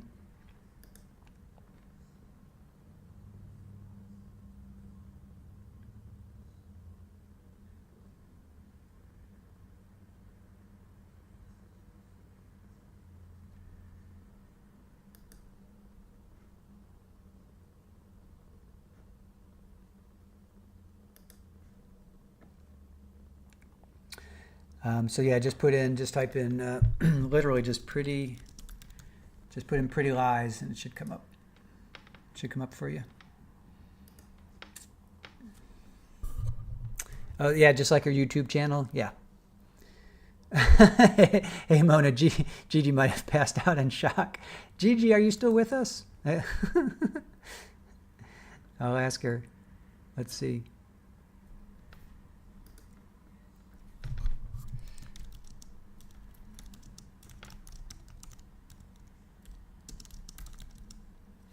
Here, wait a minute.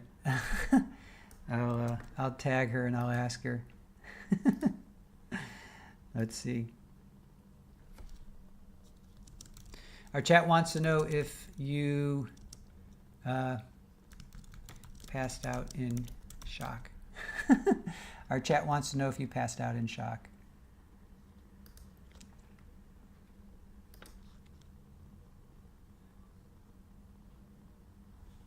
Oh, did that work? I hope it worked. Oh, wait a minute. Oh, I sent it to her directly.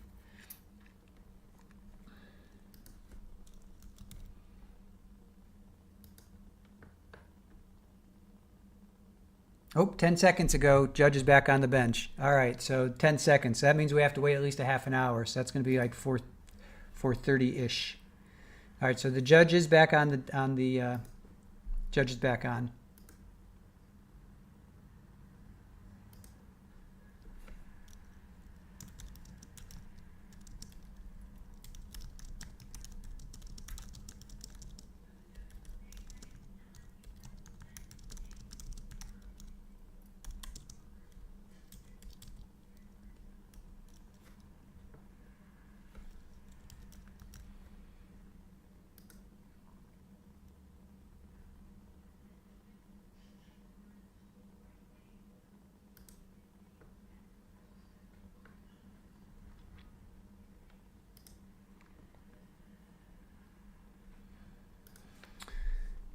All right.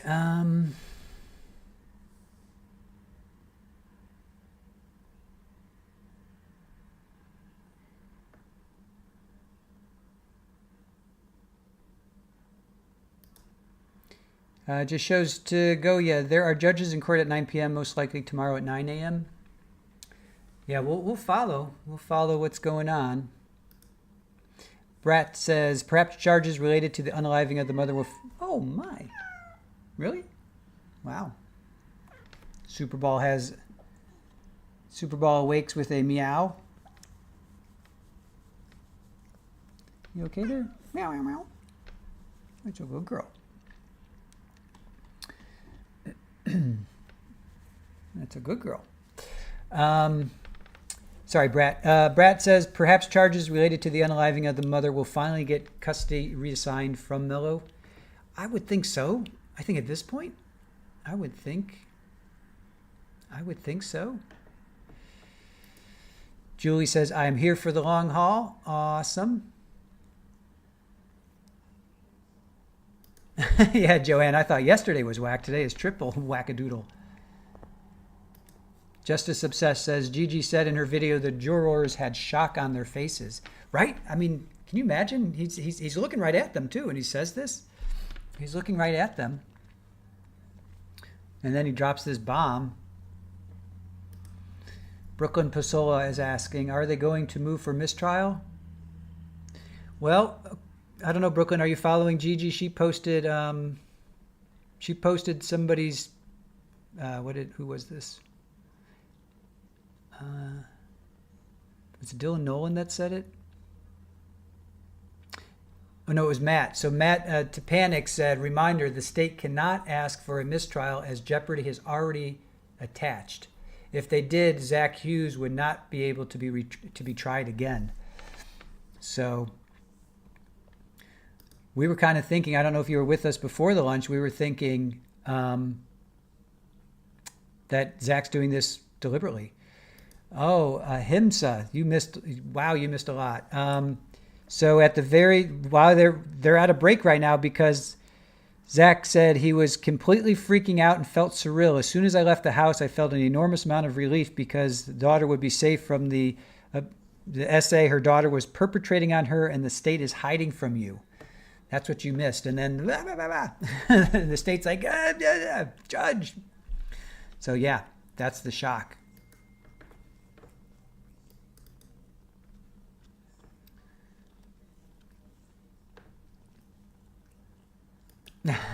Nice.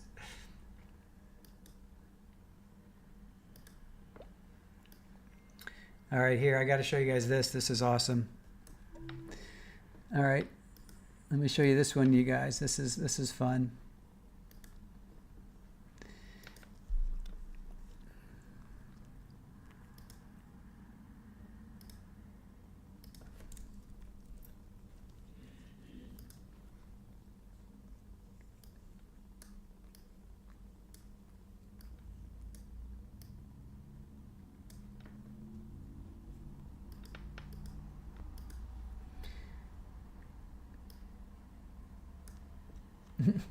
So I asked Gigi, our chat wants to know if you passed out in shock. Gigi was this close. She was that close. I can't even imagine. Can't even imagine.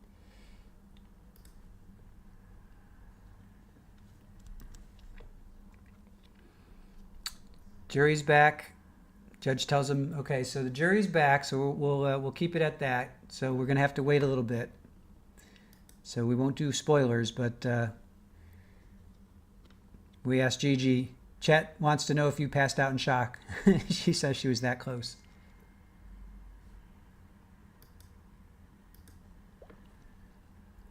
So thank you for responding to us, Gigi.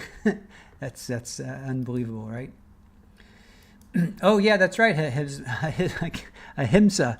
Sorry about that. Mello has also been arrested.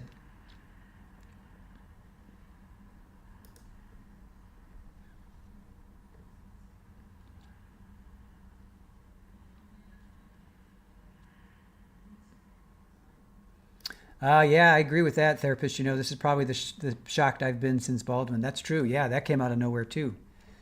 All right, so we're just keeping an eye on Gigi just to see if they're still in court, and they are. So I'm not going to. The jury's back, so seems like they are continuing on. So we're going to wait because we know it's a 30-minute delay. So no spoilers. We're going to wait.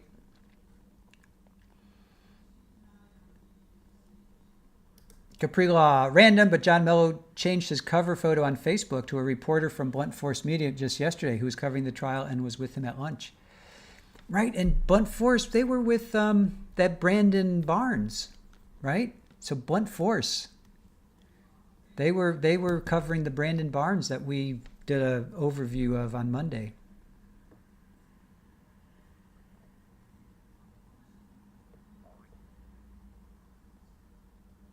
Yeah, Brooklyn, save it, save the spoilers. No spoilers, please. No spoilers, guys.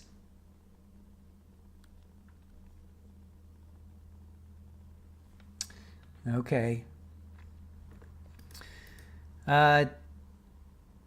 Tina Vida, or Tine Vida, Mello is a little police officer now. Yeah, bond hearing at 9. Yes, we know. We know.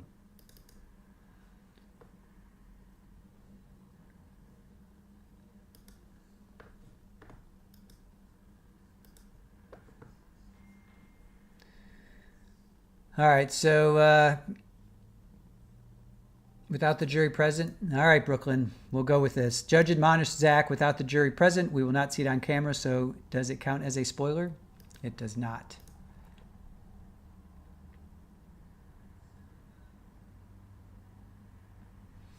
All right, so I guess with the jury, okay, so we will read these. These aren't spoilers because Brooklyn is right.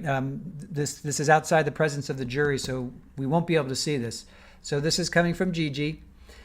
Judge holds Zach Hughes in contempt and sentences him to 6 months in jail.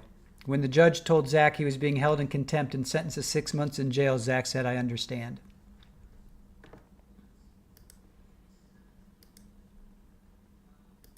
So we will not see that, unfortunately, but then the jury did come back in. So we that doesn't constitute as a spoiler. So I'll go with that, Brooklyn. I'll go with that.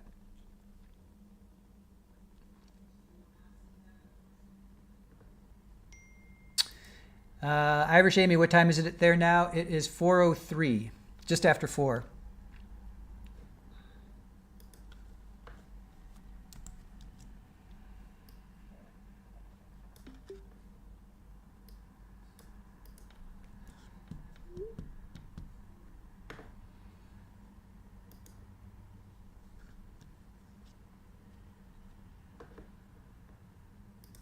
Yeah, Joanne. It'll be 6 months plus life?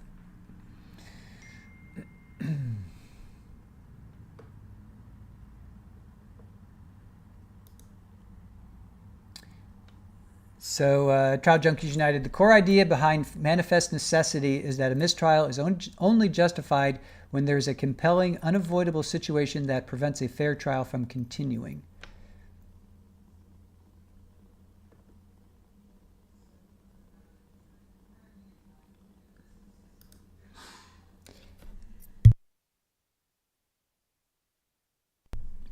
So Hey Mona says, how many 6 months can he get in a row, and how long has he been jailed?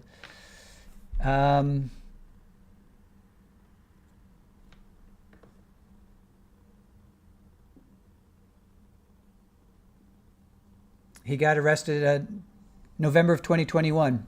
So 3+ years, 3.5 years. Irish Amy, Darna's hearing will be 2 a.m. They may not show it, you know. If they show it, that would be great. We'll see if we can grab it. But Jenny, so will he continue on the stand or is he done?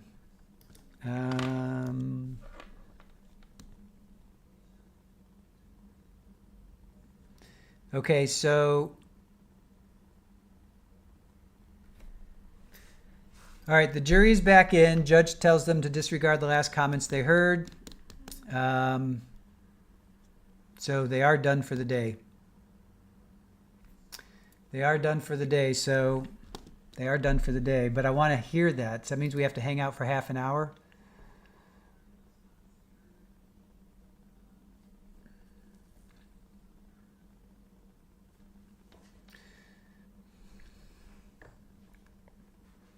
All right, hold on a sec. I got a question to ask.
Hey, Mona, then everyone in the jury goes home to have it echo in their minds all night. Yeah, exactly.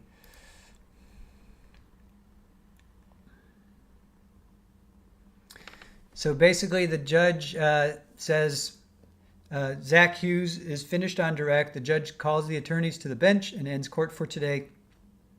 10:30 return time tomorrow, and the court is mindful there could be snow here in the morning. So that's that. Probably Cross. Oh, yeah. You thought it was spicy today. Just wait for Cross. Just wait for Cross. Kickboxing Mom. Hey, how you doing? Why are they so secretive with this case? Great question. That's a great question. I don't know. Whenever the jury is out, we don't get to see any of it. I dislike that as well. I dislike that as well.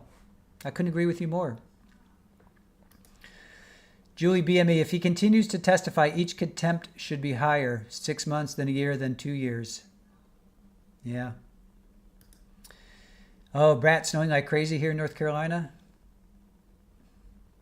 Why are we chanting Baca's name?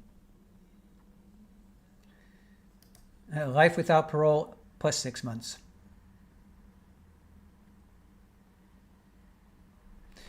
All right, so this happened to us yesterday where we, do we sit around and then just have the judge just dismiss the jury? I think we're going to, all right, hold on a sec. Hold on a sec.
All right. Hey, Gordon, hope RA doesn't get snowed in, right? All right, so this happened to us yesterday where court ended here early, so we're going to go over to Monica Cementili instead of waiting for another half hour just to have the judge say, we're sending you home.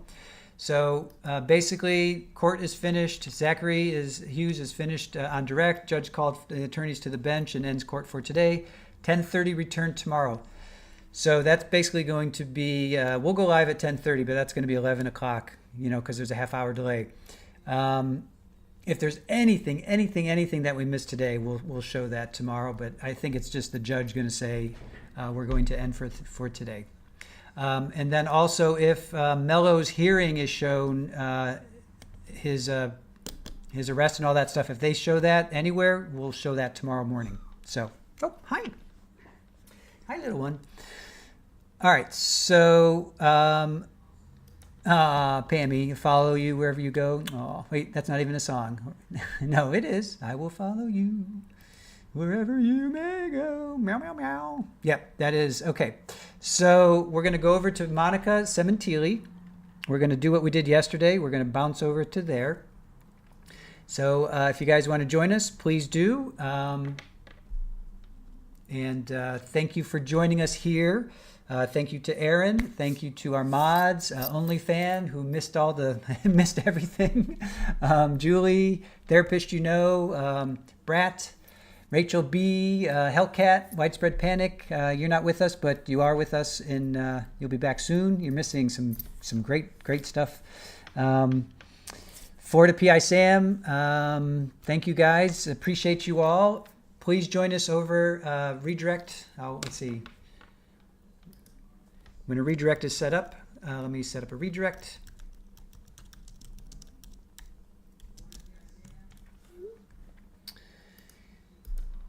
Let's see here. Oh my goodness. What are you meowing about? Little meow meow. Oh my goodness. I got a little meow meow behind me. Okay, so Aaron has set up a redirect, so we're ready to go. Okay. All right. Thank you, guys. I will leave you with Aaron's new thumb that she created. Aaron's new thumbnail. Pretty cool. Yeah, so join us tomorrow. We'll pick back up on day 7 for Zachary Hughes, South Carolina versus Zachary Hughes. What a day. These last 2 days. Man, this has been unbelievable, you guys. Unbelievable. So please join us tomorrow. And for those that want to carry the conversation over to Monica Cementili, please join us there too. Hey, Green-Eyed Cat. So good to see you. Yeah, you had a snow day. Awesome. Super Ball. That was actually, that was Paulie.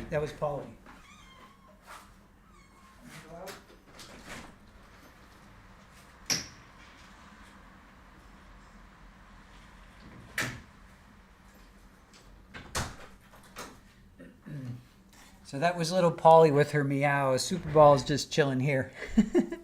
All right, guys. Thank you for joining us. We will see you tomorrow at 10:30.